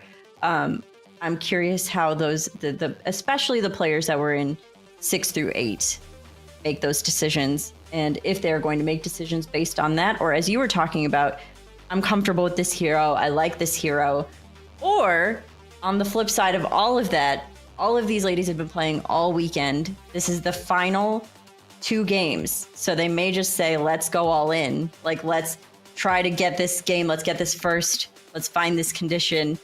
I can't wait. Yeah. And as well, these players are playing from around the world, so different time zones. Some of them, it might be getting pretty late into the night for them as well, especially by the time game number 3 comes around. So, they could just say, at that point, maybe they do pick heroes that they're comfortable with if they start to feel tired or feel fatigued, just so that they kind of know what they're doing. We saw that, I think, with some of the plays in the second lobby, where I think some players were just saying, I'm comfortable with this, I know this, and I know this kind of comp, so I'm just going to try to kind of cobble it together and make it work as much as they can because they know it. And we saw that a lot with the APM stuff as well. They seemed very, very comfortable. They knew what they were looking for. We are getting into game number 2. We're seeing Snake Eyes hit 3 here. That's perfect to just go ahead and level if that's the decision. And it looks like it is. And looks like Demon, Dragon, Elemental, Murloc, and Pirate are in. Yeah, that is fantastic. I hope we see some dragons again. Might be more pirates, but I want to see more dragons. Yeah, I would love to actually see Murloc have a very good possibility of being a dominant minion type. So I'm sure we'll see a lot of Murloc as well. Yeah, and we really haven't gotten to see much Elemental, I feel like. The Elemental and the Murlocs both have been just kind of a few minions here and there, kind of as support and to fill in some other comps, not necessarily like standalone comps of their own. But going through the heroes here, Naflida on Elise, we have White on Galakron, Miss Bowers on Thorum, Witchy on Yogg-Saron, Ashley on Nozdormu, Norki on Toki, Paloma on Marin, Anuta on Snake Eyes. I liked that Norki on Toki. I know. It matches. They both end in I. So whenever you choose with Snake Eyes to go up a level, which was a very clean turn, it always leads to a kind of awkward turn on 4 gold. I like this turn of just playing out here with that Murk-Eye more often than not. Oh my goodness, but Witchy as Yogg decided to stay down here. So able to do some damage, which Yogg has the line to stay down with the 2 cost hero power. I think Snake Eyes as Anuta, it was in 8th place, well, tied 7th, 8th right now.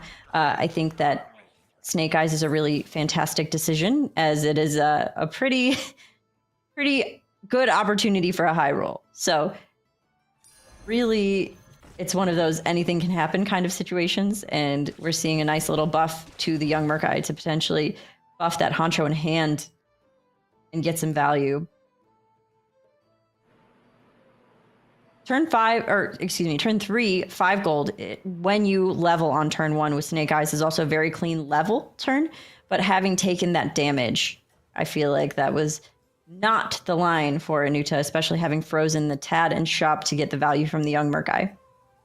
Or sorry, Mercules.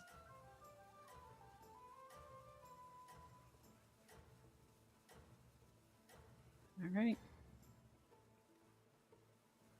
Have a good battle, friend.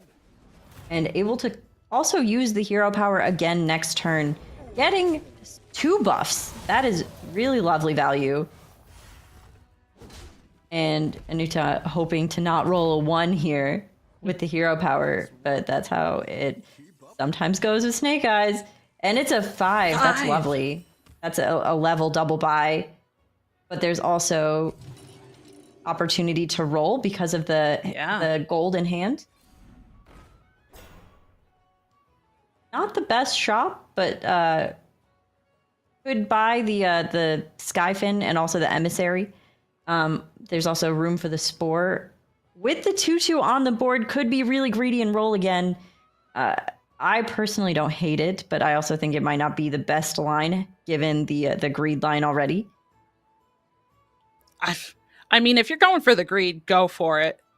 Go for it, girl. Do it. I want to see it. I think it should be just sell that and go for the greed. I think that there's like a further consideration of maybe like yes. Oh, yep. Oh, so unfortunate though. But you could buy the 1 cost spell and roll again. Okay. All right. Don't tell the others. Okay, the That was reason a I really, liked really it is because you unfortunate. could just play the minion for tempo. Wow. Norki with 1 minion on the board, but again, probably going to play that minion that just got buffed by that Scourfin. Minions really pulled their weight. Okay. Double Fellblood. Double Flowblood? Yeah.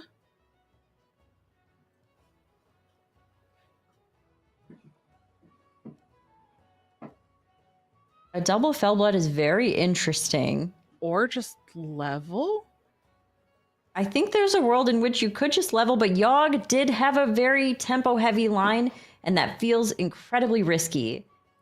You could level, sell the 2/2, use the gold and get that 3-cost spell. But then you're also not getting any value from Or the one young Fellblood. Murk-Eye. Oh my gosh, the Mercules. I keep calling it young Murk-Eye. I'm really hooked on young Murk-Eye. I mean, if you're going to spend the 3 gold, you could either go for the spell or one of the Fellbloods. Right. Leveling Gives you here slightly more feels tempo. insane. Okay.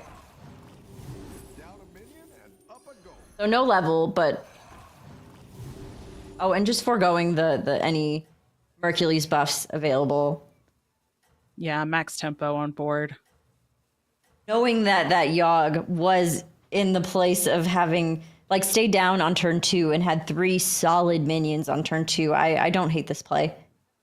You are not out of this yet. Oh, it definitely seemed very reasonable. I just greedily wanted to see the tavern level up because I think that would be amazing. Just go full greed. But no, I definitely understand this line. I think it was probably the correct line to go for. And it pays off in spades as Anuta gets to push 10 damage to Witchy's face. You're good at this. All right, lesser trinkets. These are pretty interesting. Like Murloc heavy, right? Between the Nurglish phrasebook, which is good for tempo. The compass could lead to a potential high roll and guarantees like at least something coming to hand that is related to the Murloc on the board. There's also trip vouchers, which given the placement that Anuta has, I kind of don't hate trip vouchers. Yeah, and we talked about that earlier, and I feel like it really paid off earlier when trip vouchers was taken very, very early on in the broadcast as well. I don't hate it. I don't mind seeing another trip vouchers. I think that would be really cool. Yeah, I think that wouldn't be the worst idea. I think one problem with the Nurglish is picking up the minions and keeping them in hand. If she wants, Well, I mean, to as soon stay as for you get like a tempo. Bream, or you can like really Yeah. buff anything like a Bream.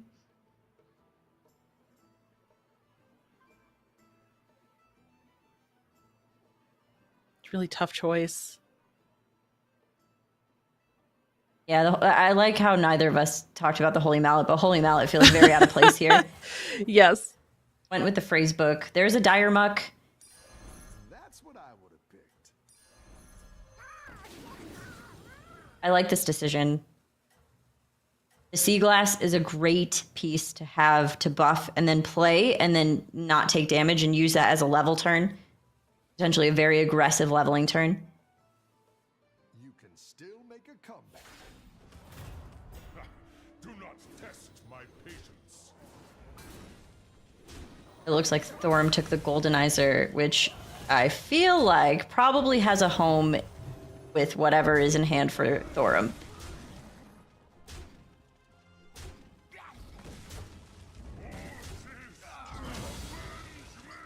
But able to deliver a very large hit here. Your minions really pulled their weight. And we have White as Galakron with the Burgling Claw. Interesting. Ashley as Nosdormu with Bobblehead. Witchy as Yogg with Book of Medivh. Naflida as Elise with Trip Vouchers. Anuta as Snake Eyes with the Nurglish Phrasebook. Miss Bowers as Thorum with the Goldenizer. Norky as Toki with Souvenir Stand. And Paloma as Marin with both Innkeeper Stein and Glowing Gauntlet. And I believe Paloma was the only one below damage cap. So that is a little bit concerning, being at 14 health and seeing this board. Yeah. Especially after seeing it perform so well the last couple of fights. Just Right. seems like it is maybe a little bit leaps and bounds ahead of some of the rest of the lobby here in terms of strength. Yeah, that 5 gold roll with the hero power was Yeah. really helpful for Anuta to get some good value. And I think the kind of more recognized play of just going for tempo, not going for the greed of going for the tavern up. Right. I'm curious if the spell is going to be bought here for a potential Scourfin. The Poetic is like, the Persistent Poet is never like the worst idea. There's also another Murloc in the shop that gives a taunt. Good choice. And playing out the Sea Breeze to then start buffing the Poet. Don't tell the others. I'm rooting for you. Okay, Paloma does have Some stats on board though, getting together a demon comp. Yes, this is big, and getting that really premium tier 4 minion that we were talking about that really matters in demon comps. Able to do some damage, not too much, just the Wrathweaver, but staying alive. Yeah. Yeah, especially as you mentioned, under that damage cap. Now, not the only one under the damage cap. Thorum taking a big hit and being at the bottom now. We really haven't seen Thorum do very well as a hero in these games that we've seen so far. That is very true. It is turn 8, and usually, like, so the Goldenizer is going to happen here for Thorum at the end of this turn, and usually turn 8, turn 9 is when you can expect Thorum to receive the tier 7. So this could potentially be a swing for Thorum right now, this turn.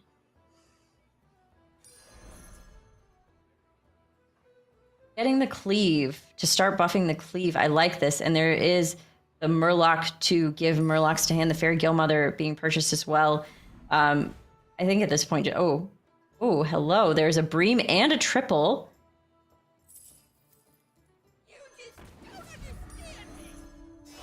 Tripling first to be able to get rid of that.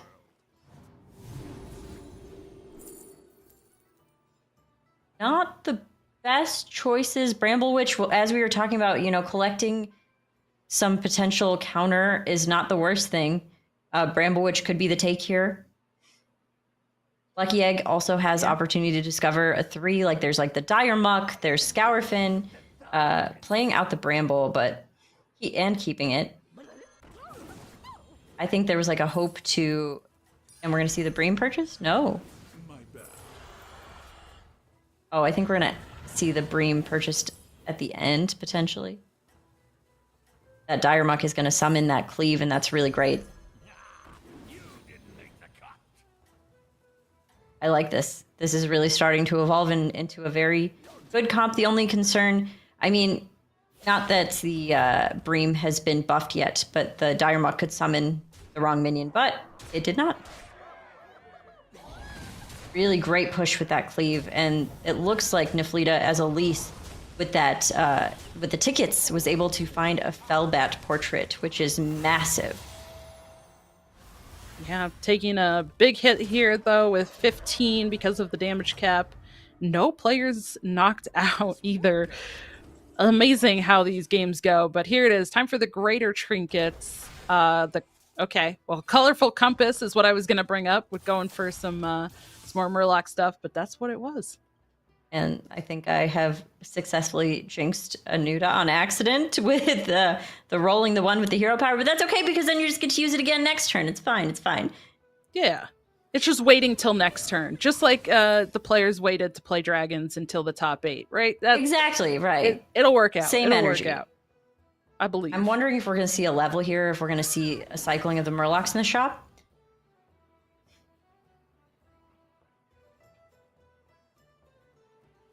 Hypothetically both, because then at least the Dire Muck could summon the Bream as well. But there's also the risk of the Fairy Guildmother giving something that summons by the Dire Muck if you do go that line.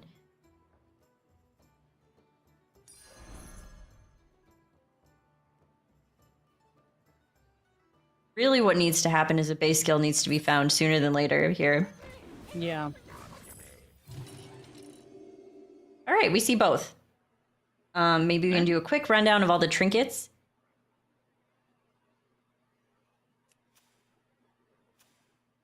Ashley as Nosdormu has Bobblehead and Colorful Compass with Demons.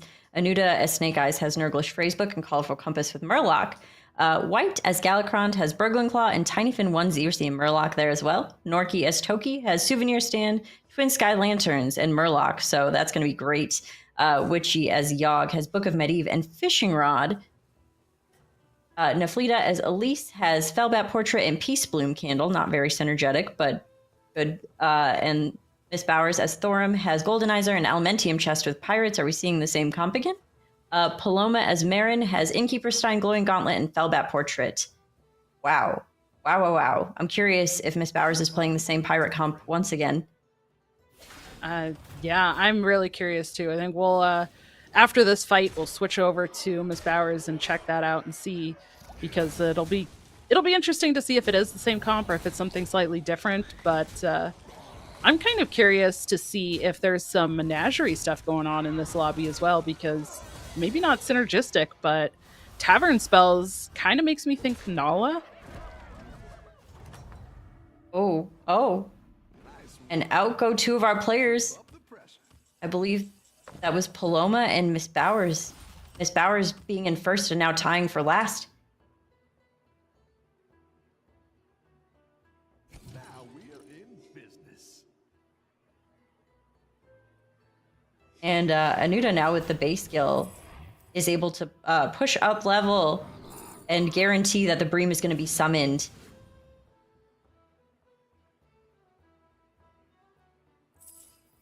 Now I think the hope is to potentially find a Bran would be great. Yes. This minion that just came to hand, the Dupre Felfin, is actually one of my favorite minions. I really like it. And I've enjoyed building comps around it specifically that are like, it scales pretty well, assuming that you have the ability to discover on a pretty regular basis, which both Demon and Murloc do. We're seeing the Belcher purchase, and I think that's a good idea, especially given how many Murlocs are in this lobby. Murlocs seem pretty prevalent. I feel like we saw at least half the lobby with some kind of Murloc synergies. Well, I'd like to switch on over and check out what White has going on over on her board. Murlocs. More Murlocs. Very similar looking comp, actually. With some Cleave, the Bramble Witch, couple of Murlocs, something in hand. Yeah, and the young Murkai in hand seems to have been buffed by this tier 6 Murloc on the board that gives stats whenever you play Murlocs. So able to give those stats with the Tiny Fin onesie to the Cleave in the front.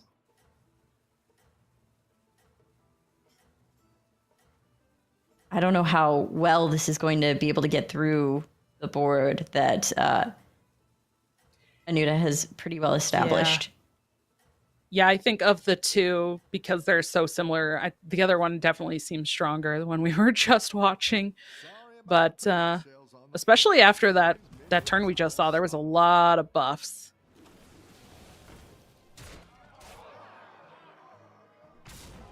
Oh, but removing their Bramble.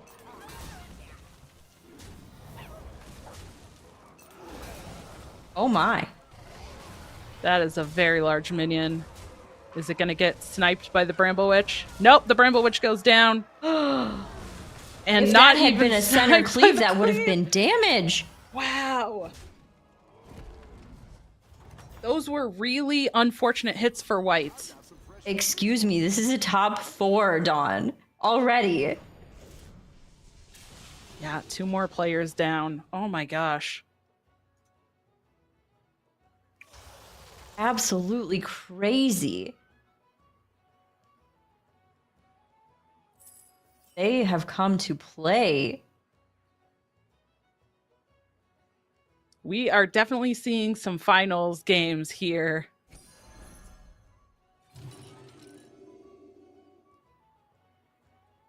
Taking the sunscreener. I'm so happy with how much play the sunscreener is seeing. I love it. It's crazy because I think it's just very like rated, not over or under. It's very rated, like it's very specific. But it is. Yes. We've seen. I think honestly, I've seen more sunscreener play in this tournament than I probably have in a very maybe ever. Absolutely So insane. good. 1 gold left. Also with the coin, could cycle with the atrocity. Could play the atrocity out. There's also the gold in the shop. Also, it was Naflita and Ashley, it looks like, who were knocked out in 5th and 6th. Which for point standings, Anuda still in it, still in this top 4. And she was one that got knocked out very early in the previous game. So Actually, I think boding very well for her. 6 through 8, I think, are all still in this game. And then there's Witchy Murloc, who has solidified a lead by staying in. Yeah.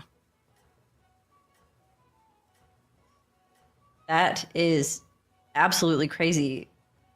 The tables actually did turn, where 6 through 8 are now in the top 4. You're doing great out there. Look at this really fantastic. You know, I would call this pretty close to a menagerie board. Yeah. That cleave, though, removing the Murloc that gains stats and gives stats to the minions in hand. That was a massive, massive cleave.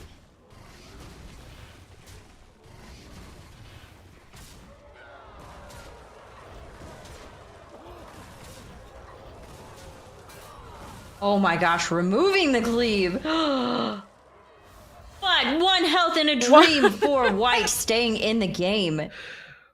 1 health. Nobody else knocked out, but yeah, living on a life. That's what we're gonna say. Living on a life. That is wow.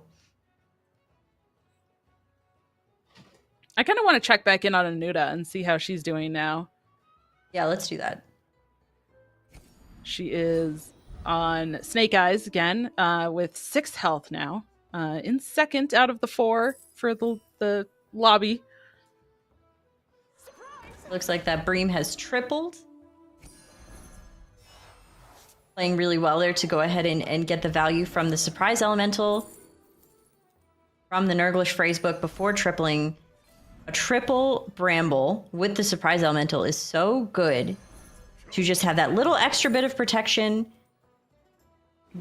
Unmasked Identity. These are pretty interesting hero powers. I think the Dark Moon prize is a little bit too slow, but Zephyrus could potentially help. Yeah. And it is. Zephyrus is the take. Come on down.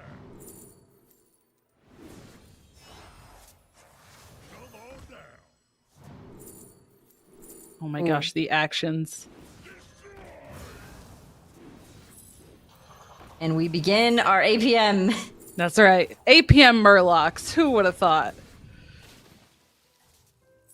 A good tactical choice.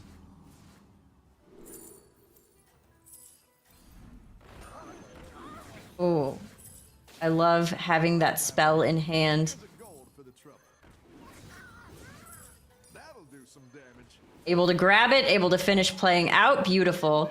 Now, living is important, and there is a lot of counter on this board. This tier 7 elemental is massive. Goes into the Venom. And unfortunately for Witchy, for the second time, not getting value from that Murloc once again. And with just so many stats from the Coral Murgler and the Bream in hand, I think that this is just it for Witchy here. Yeah. Good performance. Again, another top 3 last game, and it's gonna take, I think, 4th this game, or was that 3rd? I believe it was a tie. Well, she tied. Yeah. But still, tied for 3rd and 4th. Still a good amount of points. So Witchy going to be sitting in a good spot here. But Anuta and Norki, I believe, are the players left. Yeah, Witchy does take that 2-point lead in first. And our 2 players in last place right now are battling it out.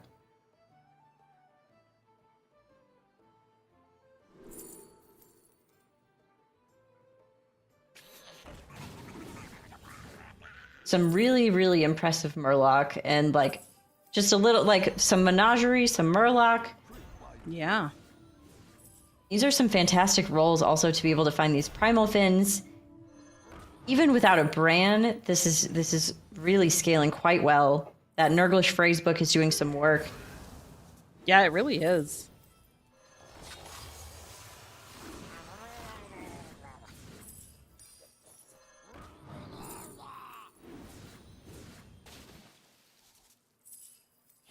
Another Coral Murgler played out the Murloc spell to get 2 more Murloc to hand.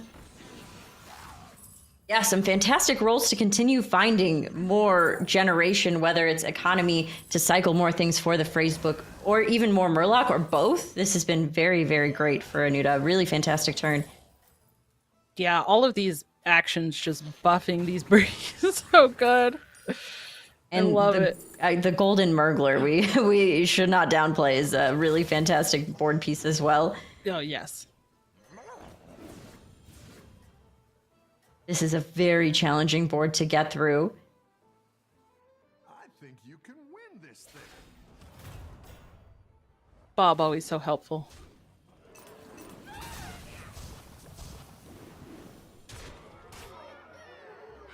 That cleave has been instrumental so many times now. And here is the Twin Sky Lanterns are doing the work. Yeah, twins. Double Twin Lanterns. And the Rivendare putting in lots of work. And that is a very buff Rivendare as well. It is indeed. I was about to say that Bramble is still alive, but this looks like it's Norky's game. Wow. That is it. But Norky and Anuda both kind of towards the bottom of the point standings after that first game. And both had very, very strong performances the second game. So this bracket is so, so close. Again, just saying so close. I mean, all right, we have at the top 14.33 points. Second, 13.5. Witchy, Norky squeezed into that first spot. Naflita at 11.5 and Ms. Bowers at 11.5 for our top four so far. Still one more game to go. But then at the bottom, 10.83 for White, Anuda with 9.5, Paloma with 5.83, and Ashley with 5. All very, very close. I mean, a point or less difference in some of these. That is just incredible. These players are neck and neck. And we could see another game like this where maybe the players at the bottom now, after game 2, have very strong performances in game number 3 and kind of take it up and move their points. You know, it could be, I don't know. This is exciting. We're coming down to the wire, Sway. We're coming down to the wire. We really are. And as you mentioned before, when we started this part, the grand finals, you mentioned that at this point, everyone is technically walking away with prize money. So now it's just a determination of how much prize money they're going to get. And they are fighting so hard for that. Like you said, just less than a point separating even 4th and 5th place. That was crazy. So this game is going to matter. And I hope we see some super, super risky gameplay for game 3, the last game of the grand finals, as soon as we come back from this break. Stay tuned. I play for me. I play for fun. I play for real. I play for friends and Friday nights. We play for all. This is a new age of play. Play your way.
Welcome back, everyone. This is it. This is the point that this whole day and night has come to. We are now in our final game of the grand finals. Dawn, how are you feeling? I'm feeling good. I'm feeling ready to watch this last game and see how it all shakes out because, as we pointed out before the break, but we can take a look at the point standings again as these players are about to get into game. The points are very, very close. Very close. So this could be any kind of shakeup, whether somebody gets knocked out early and stays in the bottom, or if someone just barely squeaks into a different price slot like top 4 or top 2. And I am very excited to see how that's going to pan out in this final game. Absolutely. Also, interestingly, right now, 3rd and 4th are tied. I don't think we've ever had a tie after game 2. Usually the ties have kind of broken up at that point. And Miss Bowers having won the first game and then not doing so well the second game. And this kind of interesting action with Naflita makes this a really important game. And they've all worked so hard between all the games yesterday, all the open qualifiers, all the way to now. There's been so much time, so much effort, so much learning the new things that dropped on Thursday. And It shows. All of it shows. Yeah, absolutely. But I'm excited to see the final heroes and what trinkets and minion types are going to be in, because that has made all of the games feel very exciting, very unique, and feel fresh, I feel like. So excited to see how it's all going to shape up in this final game. Any final predictions? Oh man, I've called so many shots today. I know, that's why I'm asking. You got to keep it going. I really do. Okay, I'm going to predict that this game is not going to have demons or pirates in it. It's a selfish prediction because it's what I hope for, because we've seen how good they are, and I want to see some menagerie. I would love to see like a Nala portrait win this last game because someone just found the line, like a souvenir stand Nala portrait or something crazy like that. Now, I don't want to call that shot. That's not a shot I want to call, but like just, something different and something fun. Because, I mean, I am a meme enjoyer, and I think that there's absolutely a time and place for memes. And why not Game 3 of the grand finals to meme? You know what I mean? I feel like if any time, it is definitely not the third game of the grand finals. It's all perspective. Sure. Yeah, we'll stick with that as we get into this game. Look, we do have demons, so have your prediction wrong. No pirates, already. though. No pirates, though. So you're halfway there. Yeah, hey. Beast, Demon, Dragon, Elemental, and Naga in the game. And Miss Bowers with a very safe pick of Patchwork. That is a fantastic hero selection for the very last game, because already having 4th place, now Miss Bowers can play a pretty greedy or aggressive game, or also just kind of hunker down and maintain a very nice tempo line, depending on how Miss Bowers chooses to play this. Yeah, and wow. Our N'Zoth on the other side. Big ol' picky eater. That was a great picky eater pull. And I think we're going to see a level here, but let's go ahead and run down the heroes and see who is who in this final game. We have Miss Bowers as Patchwork. Witchy Murloc is Galakron. White is Varden. Niflita is Thorum. Norky is Guff. Ashley is Rafam. Anuta is N'Zoth. And Paloma is Master Win. We are seeing Master Win once again. Probably the most played hero, I think, today, if I were to just guess from what I remember. Probably. Yeah, it feels like we've definitely seen Master Win a lot. And on the other side of that, we have not seen Patchwork. We have not seen N'Zoth. And I don't think we've seen a Rafam either. So we're getting some new hero choices in here. Yeah, I mean, N'Zoth is a bit of a risky take in this lobby, particularly because Undead are not in. Murloc have like a Scourfin line and a base skill line. Murloc are not in. Pirates are not in with the Exodia pirate line. Mech are not in. So it's pretty specifically Beast that N'Zoth is hoping to go for, and that is very, very risky. Surely nobody else in the lobby goes beasts, right? Surely not. Surely. I'm pretty sure that's how Battlegrounds works.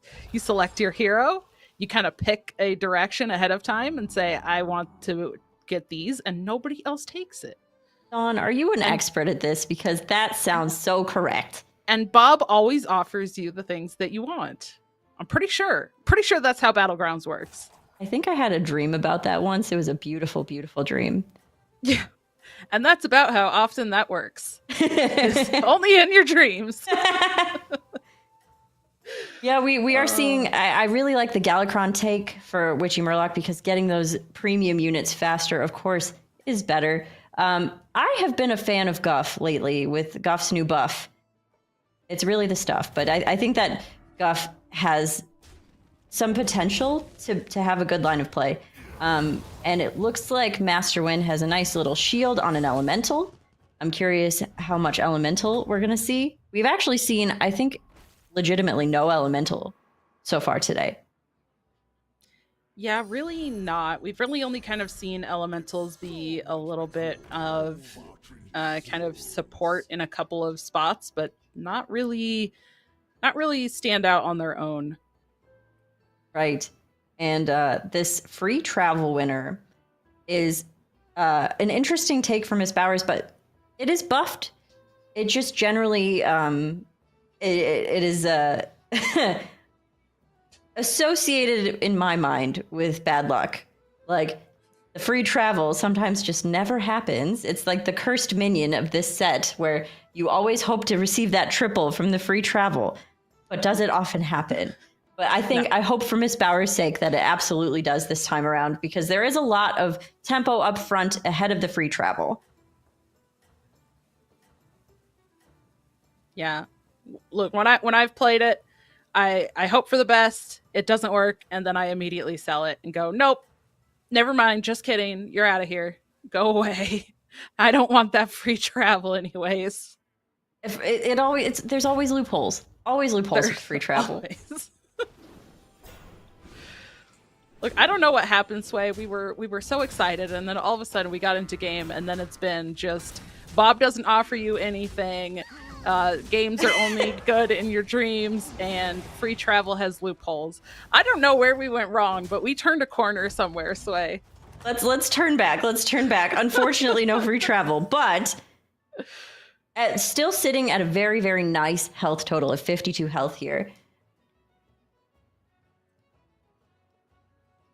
Yeah, next turn gonna be those lesser trinkets.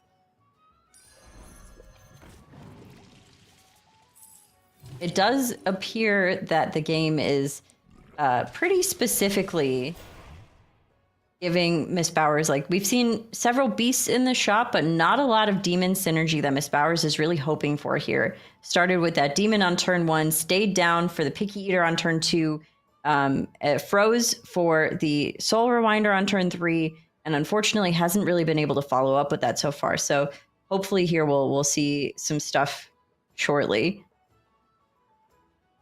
Yeah, going to be going up against that N'Zoth, who we did see early on also had a Picky Eater. So we'll see if maybe there's been able to get a little bit more demons for N'Zoth. Maybe those beasts that you were talking about, maybe been able to pick up a couple of beasts, or if it's just been kind of a pick what gives you tempo and see. I think I also want to backtrack a little bit that there is the line of like using the N'Zoth fish for Fellblood buff. So there is that as well, but it does feel like it will fall off eventually. And it looks like our N'Zoth was able to find a couple beasts, but unfortunately the fish gets sniped, but also plenty on this board to keep the N'Zoth in a very healthy place. Yeah, push some damage, putting Miss Bowers down to 45. Still not bad. Ooh. This is interesting. The colorful compass might help a little bit with this lack of demon showing up in the shop. Now, having already had the soul reminder, bobblehead is an option, but also Wrathweaver can still help push a little bit more of that tempo line. Mystery Cube is pretty fun, and okay, goes ahead with the bobblehead to only have premium units in the shop. And there are 2 of those demons that consume the shop. We love to see it. And there actually is the triple. Ooh. I'm curious. I mean, I feel like the triple needs to be purchased this turn, because what if it eats it, right? Yeah. I feel like the free travel is the sell in exchange for getting a triple and a discover anyways. Oh, and keeping the free travel. I like the commitment. Well, it is hidden behind a couple of taunts. It is indeed.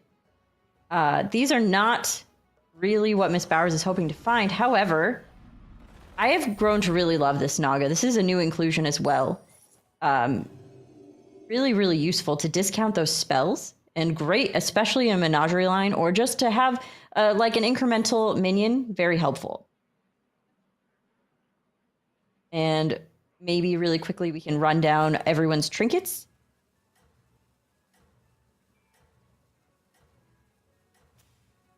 We have Miss Bowers as Patchwork with Bobblehead. Neflita as Thorum has the Reflective Pendant. Norki as Guff has Bobblehead as well. Anuda as Nazoth has Goblin Wallet. White as Varden has Token of the Old Gods, which is great for the hero power. Witchy as Galakron has Burglar Claw. Ashley as Rafam has Goblin Wallet. And Paloma as Masterwind has Colorful Compass for Elemental. We're seeing a lot more Goblin Wallets of just trying to take money to potentially find a way out. And Neflita delivering a very, very, very large hit here. Wow, with a fantastic beast line. The Reflective Pendant going to be very helpful. And maybe we can head on over to Witchy Murloc's perspective and see what's going on over there. Yeah, and we also do have Master Wen sitting at only a couple of health now. Very, very low on health, so definitely below that damage cap. Could get knocked out very early here. That Burglar Claw. I'm curious. I feel like the hero power may have led to the Light Fang on the board, but I'm wondering if maybe Burglar Claw provided something as well. A Drakari with the Light Fang is a whole line that which he can absolutely play here for some very solid tempo.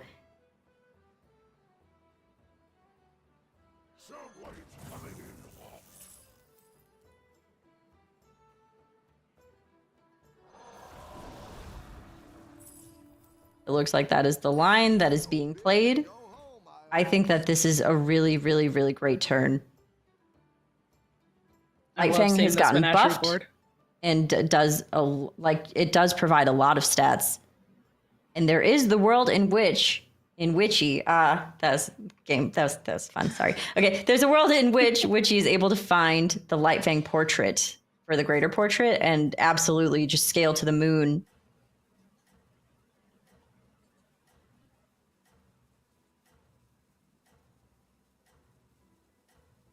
Definitely a possibility.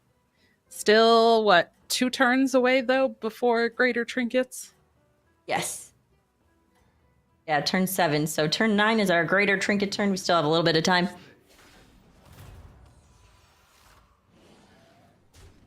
And just look at the immense amount of tempo.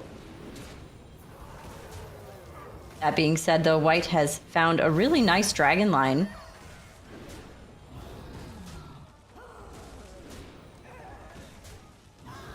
And at the very least, able to remove those very heavy hitters at the back of the board, only taking 9 as opposed to 15. Everyone's so still in the game. Oh, I love it. Love to see it. This is a finals. It's turn 8. We have 3 people at very low health totals, although Patchwork shows a lower health total, so may not be below damage cap yet, but very, very low health totals. All right. And also at the top of the lobby, we are seeing that Thorum. Did I Did I do something when I said Thorum hasn't been performing well? Somebody said, no. Hold on a second. I'll show you. Yeah, Okay, all you right. really must have. A A brand. Bran. Did we say the same thing at the same time? We did. We did, but Bran, right? But Bran. But do you want to go for battle cries when you already have end of turn stuff? That's a fact. I actually thought the take was going to be the glow scale, the Naga, because it's just a really fantastic addition to a menagerie board. But I think a really nice line is selling the dragon, playing the dragon from hand, or selling something, playing the dragon from hand and the spell and then the freeze. But also being on 5 means that you will probably find another 5 in the shop, hopefully. Yeah. And even in a worst case of taking 15 here, still above damage cap. So Witchy's sitting pretty right now.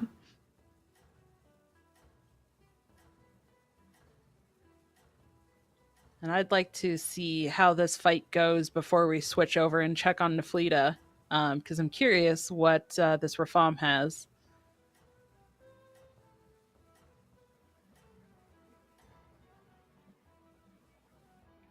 Keep up the momentum, friend.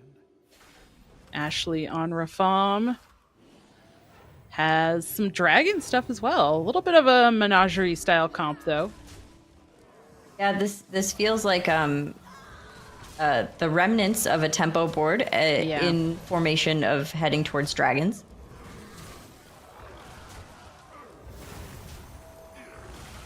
Is that a lethal? With that dragon living, it is in fact a lethal, and out goes Ashley. Very, very unfortunate there. Yeah, and very unfortunate for Ashley as well. She was at the bottom of the standings already, so getting knocked out does mean that she kind of solidifies her place in that 5th through 8th, but she will be taking home $100. So Yay, Ashley. Congratulations to Ashley. And here's our greater trinket turn, choosing the candle, getting some free spells every turn. I think at this point, pretty heavily leaning into menagerie board. There's a Nala. Okay. There's also a Megadraxus and an Indomitable mount. But with the Peace Bloom candle, Nala feels like a good take, especially with the Life Fang. It is. It is the Nala. Oh, a free golden minion. Well, you still pay 3 gold for it, but a free spell is, and a free, oh my gosh, a free Eyes of the Earth Mother? I always say. Woo. That was some value right there. I'm curious if we see okay, I was wondering, we've seen that spell targeted very specifically a couple times now, but instead just choosing to play it to get the value of discovering a 6.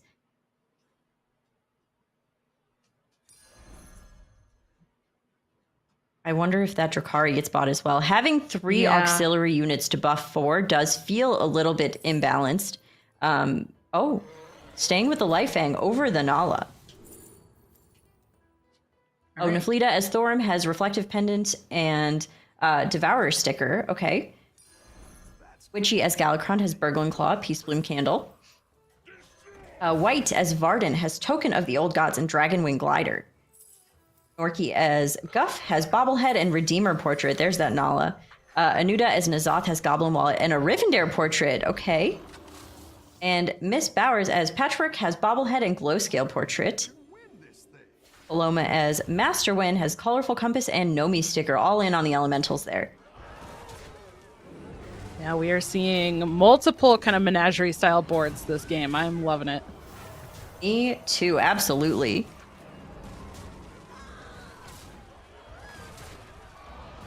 And this is how you Thorum. I love it. That is a nice little hit here. Golden Thrasher. All right. Well, let's switch on over and check on Neflita and see how she's doing.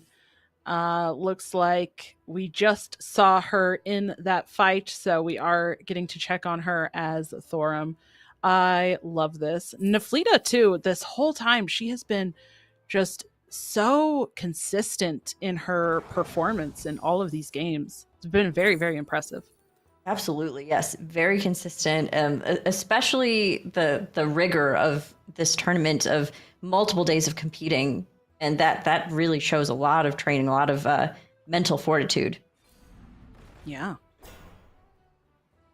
The reflective pendant, once again, proving to be a very, very, very useful trinket.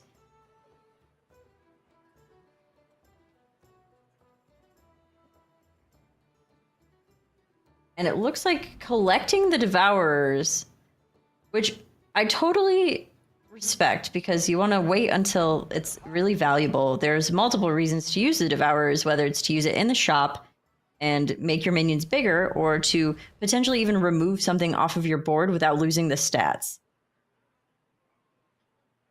And it looks like the demon was the original Thora minion, which is great for tempo, and also potentially not really what Naflita wants to do in the long run, unless there is like a really strong demon pivot, but the shops don't seem to be offering that.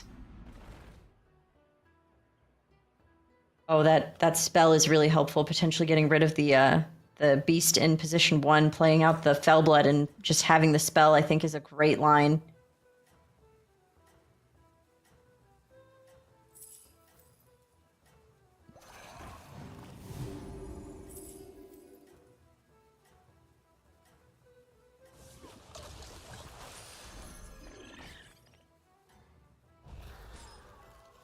Okay. Freezing for the spell. I like this line of play as well. The Spore can negate a little bit of damage. However, Miss Bauer's whole board is in fact shielded, so Spore doing very much of nothing. Yeah. It got to clear off of shields. That's about it.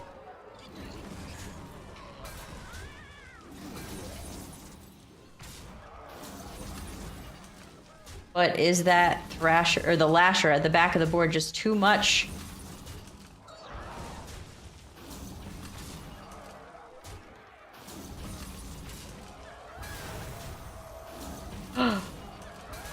It is indeed, and out goes Miss Bowers. That was a fantastic attempt, tied out with Anuda as Nazoth, and we have a top 4 for our very final game.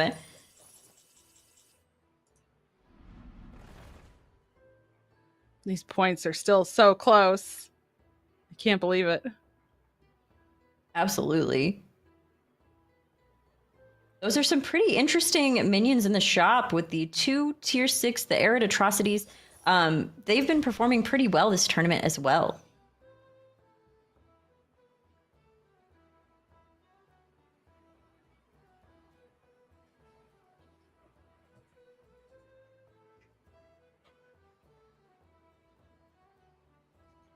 It looks like a lot of that is in consideration at the moment.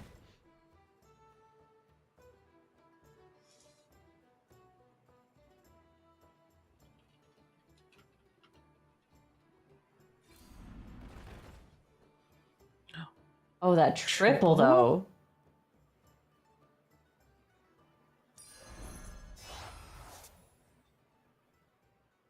Okay. And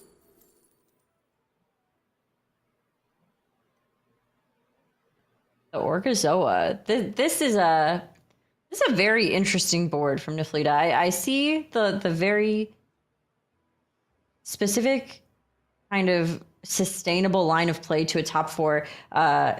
Is the Lasher going? With the mount still on the board? Wow, okay.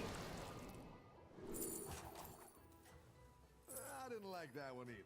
Here's a gold for the trouble. Are we seeing another thing consumed here?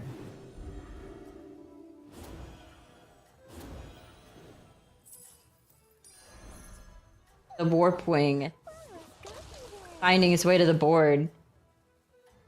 I liked the play of getting the Critter Wrangler so that just a little bit of additional stats on the Warp Wing.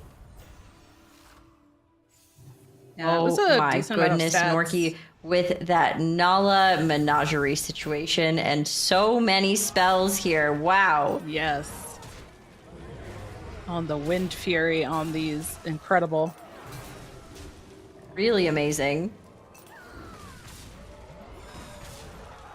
I think these hits have all been pretty good for Norky. I would say so, absolutely. It's enough to stay alive. Norky hanging in there. Doing 11 damage. Welcome back. How's it going out there? And there is a nice copy of the tier 7. Now there's a Bran and there's a Mecha Jiraxis. There doesn't feel like there's too much opportunity for room on the board. Transforming.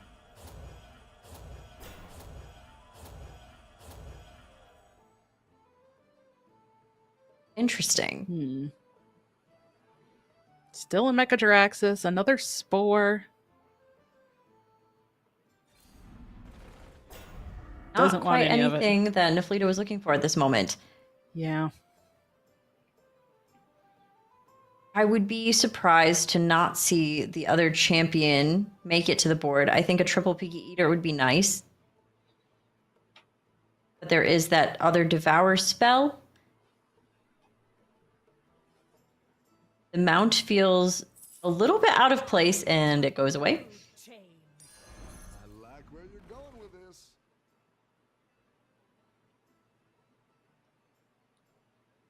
Given the Naga and the kind of menagerie that's been happening, as well as Elemental, I like the Tunnel Blaster take in committing to not putting shields on any minions. I think that's a very beneficial minion to have. And is Tunnel Blaster still in? I feel like we haven't even seen it at all. Oh, the taunt in Naflita's hand at the moment. Oh, yeah. Okay, we've seen it. Just kidding. She took it so fast. A glow scale on the warp wing on the Tunnel Blaster is very interesting.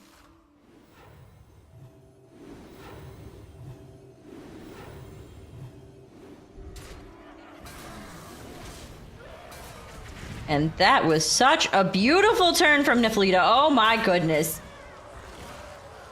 Fantastic counterplay. If that is one thing that we have seen so much of from Naflita, especially this tournament, is really fantastic, smart counterplay and able to do 12 damage here to white, but still living with 1 health and a dream. We're in a top 4 that is very seriously fighting for this 1 through 4 position. Oh my goodness. But as we saw the points break down after second game, even half of a point matters. So, oh, here is a Fellbat, and that is a nice minion to have, especially with those Champions Sargeras. Yes, it is.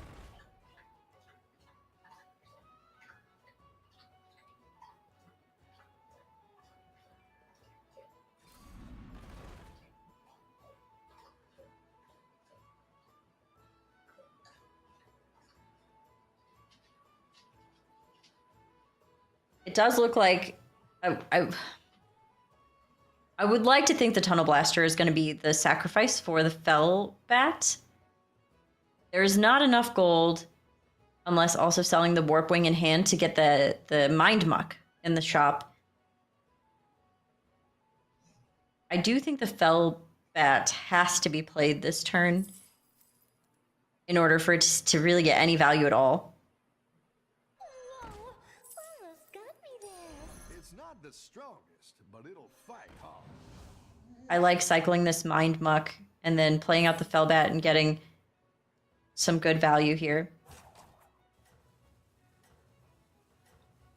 Yeah. And there's that 5 additional armor, which we've talked about multiple times, how much that can make a difference. Absolutely. We are, in that top 4, so no more damage cap in effect. Fantastic consume there. It landed on the Warp Wing, and very intentional placement of the shield on the Warp Wing, because a shielded Warp Wing is a big problem for so many reasons. First being that it's immune when it attacks, right? So if something is to remove it, it first must remove the shield and then remove the minion. And that Warp Wing already has so much health that is a big issue for opponents to remove. And we are seeing a really, really lovely menagerie board from Witchy Murloc. But that Warp Wing, I think, is just too massive to get through. Yeah, that thing is very, very large. Delivering another 12 damage. And I'm curious if we have a top 3 now. We do indeed. Your minions really pulled their weight.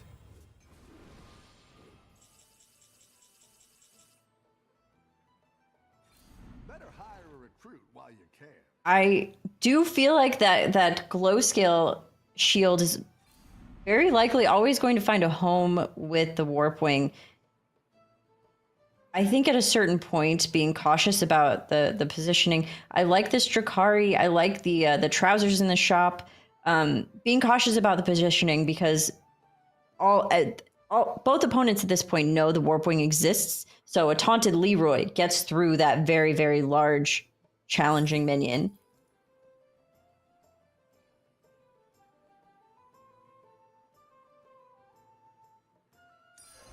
That's quite the army you're building, friend. You're gonna go for that Chakari Yeah, and the pants. All right. I think there was a world in which potentially cycling the dragon to maybe find a mind muck, but then it was just too high of a risk. Not fantastic chops here. Could freeze for the spell.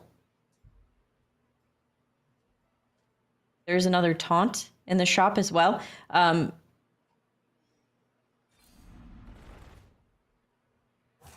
Oh, the shop is a lot better than the last. However, that is the detriment of playing Felbat. If you find something, you better buy it that turn or it will be gone. Is this the sunscreener? Come on. It is! Oh, yes. I love it. It's the I love it. sunscreener! Oh my gosh, it's fantastic. I was And like, wait.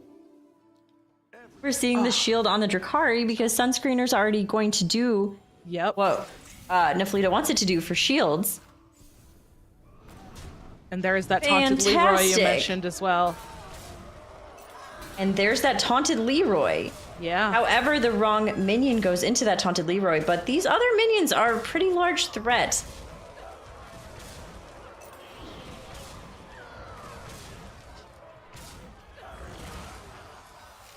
This Warp Wing is doing so much work.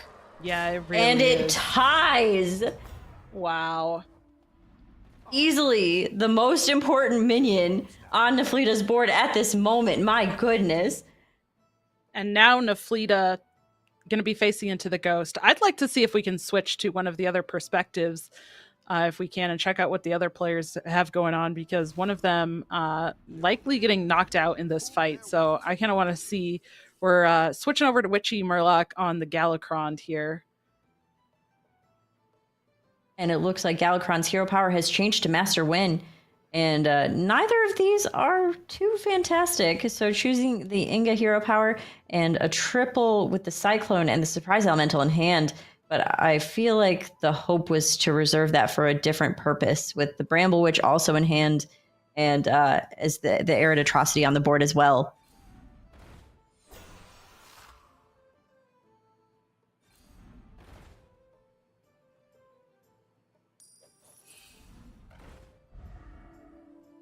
Oh, and there is the world in which you buy the Surprise Elemental and also get surprised by what it triples with.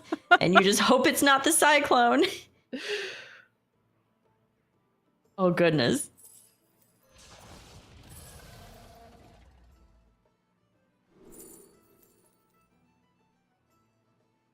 There's the Mecha Jiraxis for some cycling, some money, and it It's triples the with the Cyclone! Cyclone! No. Oh no, okay, that's okay. Here's an Orgazoa. We've got some money tempo here for Witchy.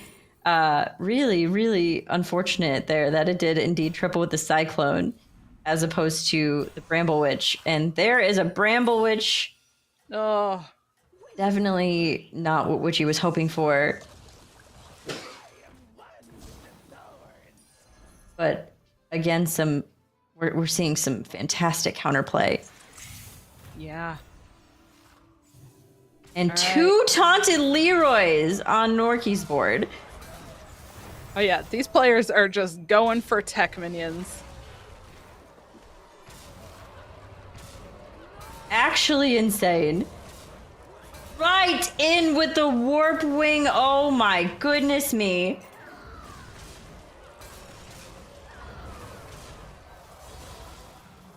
Wow. And there That it is a lethal without any armor, and we are in a top 2 now. Oh my goodness, Norky with a fantastic tech counter for just all of the things we've seen so far. Really well done. This has been the finals of a finals. This has been fantastic. I am so impressed with all of these players here. Everyone that we've seen today, fantastic job, especially with such...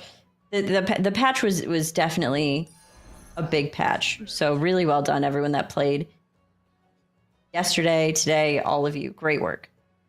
Absolutely.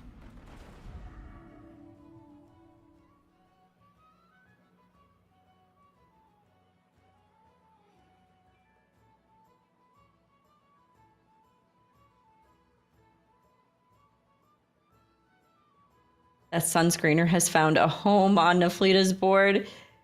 Goodness. I love it. Oh no, it's gone now. Let's also remember, oh my gosh, the biggest minion just got consumed. Let's remember that Naflita is at 31 health. So Norky's hoping to do some real work here.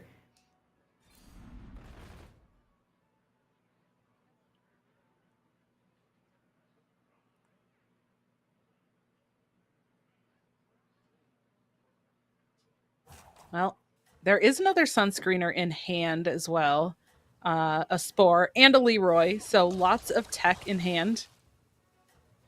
Look at this also insane counterplay. This is fantastic. With what Naflita is expecting, this cultist is going to be so beneficial. Oh, did she want to taunt the Spore? Because she didn't get it out if she did.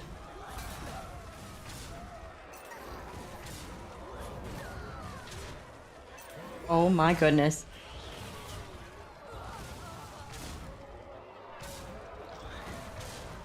Is it enough? It's not enough, but it's not that much damage. It's only 9 damage out of 31. Still sitting in a very nice place compared to the 9 health that Norky has. And now also being very aware of what Norky has on the board. Yeah.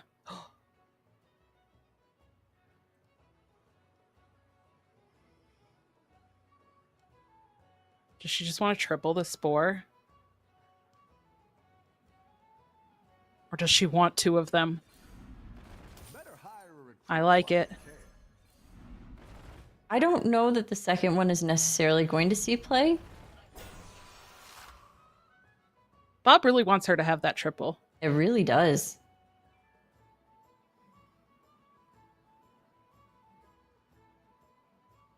I don't know. It's tough with all those divine shields that were on the other side of the board. That's true. At this point, it is a very, like, it doesn't feel like it. I mean, it's 3 gold, but it's a very expensive triple with anything that you were. Oh my gosh. Warp Wing is gone. Unfortunate to hit the Drakari. I think at this point, Naflita looking for her own shields. Yeah, she's got a sunscreener in hand already. Looks like you can get a triple. Oh my goodness, the Spore that just won't go away. There is a glow scale. I think the sunscreener in this case isn't the best because it is very specific. And knowing there's taunted Leroys makes the sunscreener feel a whole lot worse. Almost wasted shields where I love this. Now, step 19 of Guaranteeing that the Sargeras is going to be the thing that comes back from the cultist.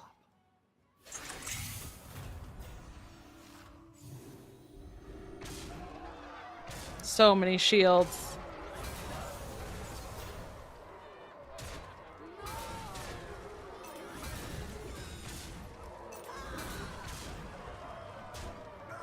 Fantastic counters.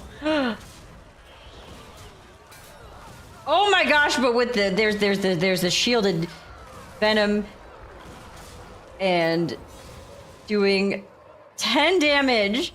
Oh my Now gosh. down to 12 health. It's 9 health versus 12 health. Oh my goodness. Any defeat that doesn't destroy you makes you stronger. This is really who's finding the counter to the counter. Oh, this is I'm so happy. This is the way we are ending this amazing Yes. series.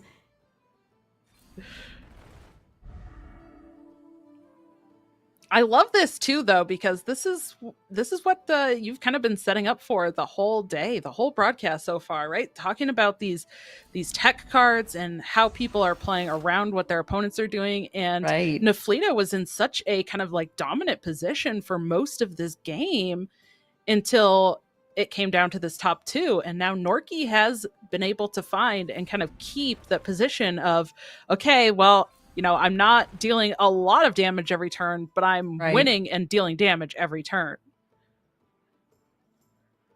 That was, oh my goodness. The mind games here is And hire one of these recruits.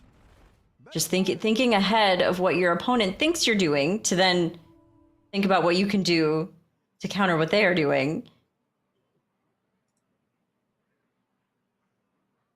Assuming the Drakari, we're seeing a triple from Norky. You're down a minion and up a goal. Wow.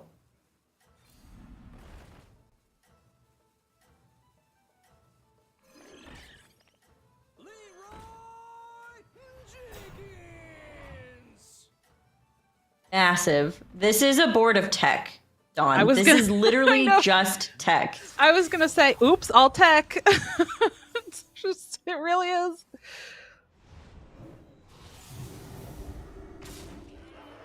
Oh my gosh.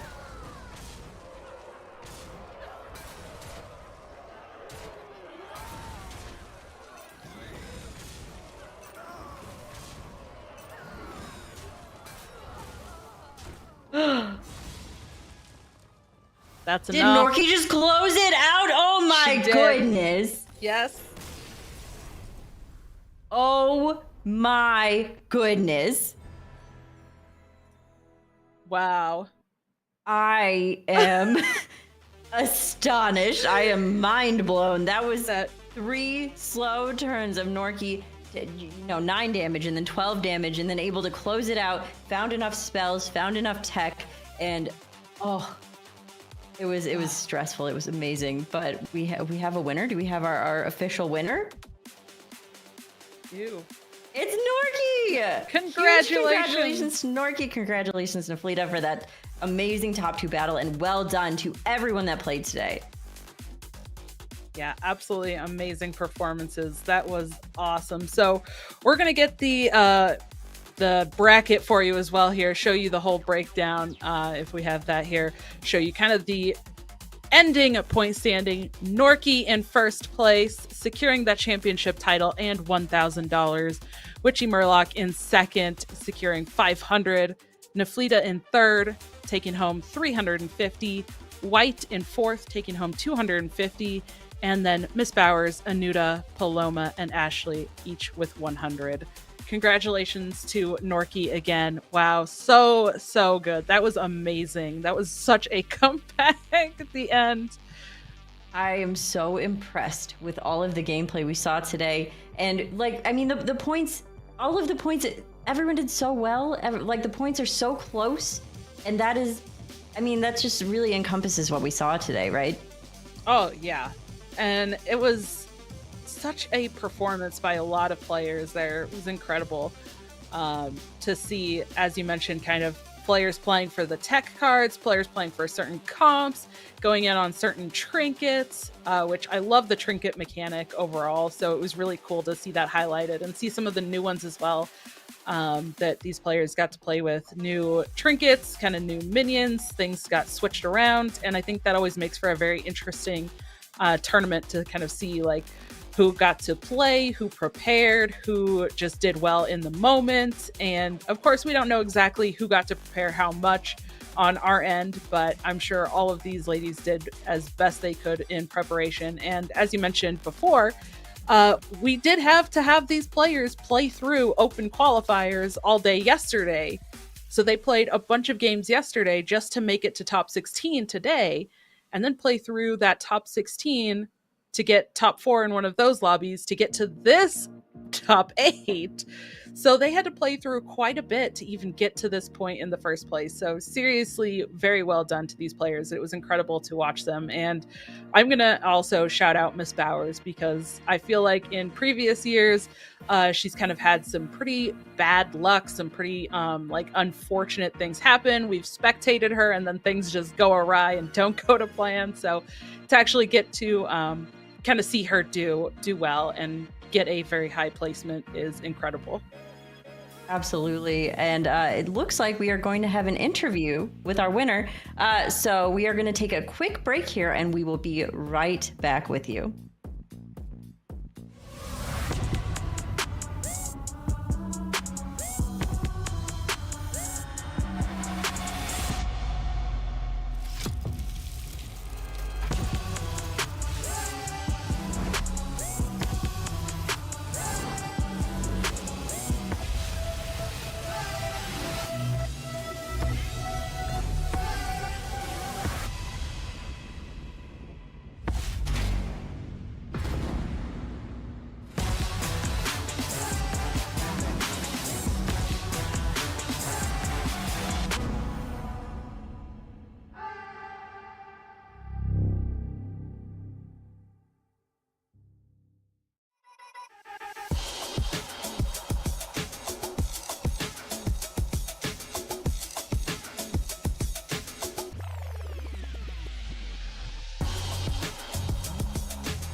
Welcome back, everyone. We are here with our winner, Norky. We are just doing a quick interview. Norky, how are you feeling? Congratulations. Hello, everyone. Thank you for having me. I'm feeling I don't know, just a crazy feeling, and my hands and legs are all shaking, and I just can't believe it happened because it was very, very tough. Absolutely. So I need to know what was going through your head in those very last combats. Because we were so impressed with all the counterplay. So tell us your thought process, like what was going on there. Well, I kind of didn't believe that I could manage this. I guess the portion of luck is always welcome in our game. So both Niflida and I made different moves in order to counter each other, and in the end, a bit of luck was by my side. I think that's all the secret. Yeah, you both kind of had some like tech cards at the end there. It was really interesting and exciting to watch. But how do you feel about the tech cards in general? Because I feel like we saw a lot of that in these games today. But do you think that those were really like not only in the final game, but in all of the games, were they really defining, or were they just kind of more beneficial towards the end there? Sure, they are, and they are commonly taken in the end game. And as you could observe, one of them made me I didn't take a place that was higher for me. So of course they do a lot of stuff, a lot of job. Absolutely. So did you think about the games a little bit differently during the tournament? Like, did you take any heroes that you wouldn't normally take because you were like, oh, let me just try to stay alive a little bit longer? Or did you just take heroes you were more comfortable with? All of that, I think. But yes, during the tournaments, you usually don't push level too hard, and you try to be more safe, especially when it comes to qualifiers. You need to just do a job, be top 4, and this is the goal. So when the final started, I tried to be more tough, and I guess that works. Not all Yes, the it games sure did. during the qualifiers were good for me. Sometimes there was no luck with the heroes and with the trinkets, and sometimes I had to just survive. And there were a lot of moments I didn't make it on time because of the uncommon server for me, and because my hand was shaking. Oh. Well, Go ahead, Don. Oh, I was just curious. You talked about the qualifiers yesterday, obviously that happened, and then the finals today.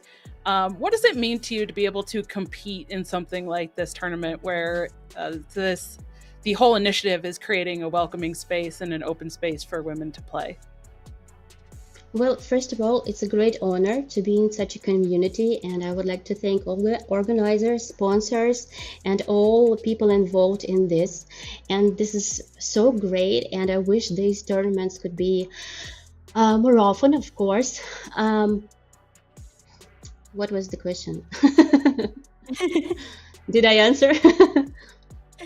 You did. Okay, I have a follow-up question. And one more thing, I would like to thank all the ladies that were participating today, because they were really strong ladies. And I saw some boards I never seen before, and it was really, really tough. And all the ladies and female identifying persons were just great today, and it was very hard. That proves Definitely. that there is so much skill in ladies sports gaming, and a lot to see and to discuss. Absolutely. That was beautiful. Really well said.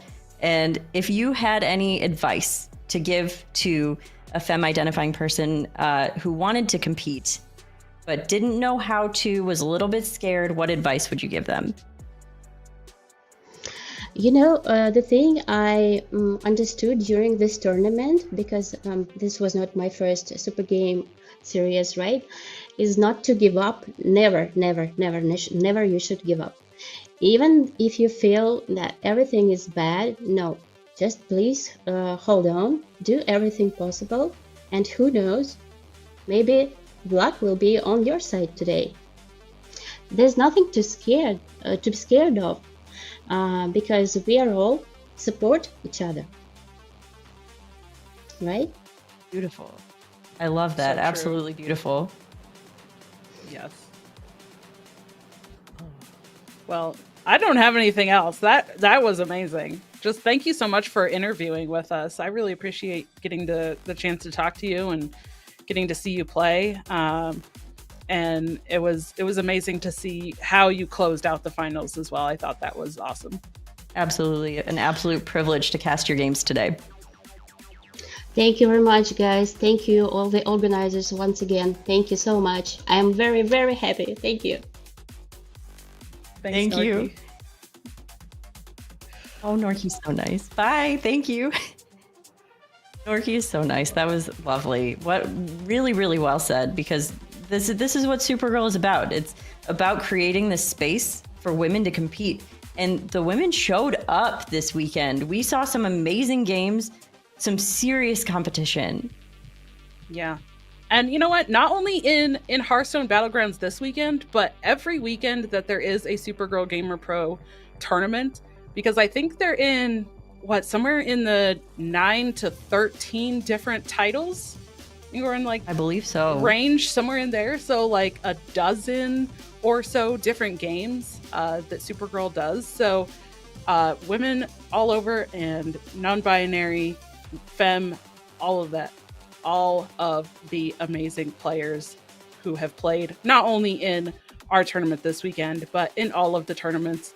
Amazing to see you show up. Amazing to see you play. Thank you for competing. Thank you again to our sponsor, Logitech, for making all of this possible, the prize pools for these players as well. And thank you, Sway, for casting with me. I am so excited. Thank you, Dawn. It was a pleasure. And if you enjoyed watching this series, there is a Fortnite series coming up, I believe November 2nd and 3rd. So some more amazing femme gaming. And I think it's so important that we continue to support the mission that Supergirl has to create this space for the competition, the support, this amazing culture that we have here.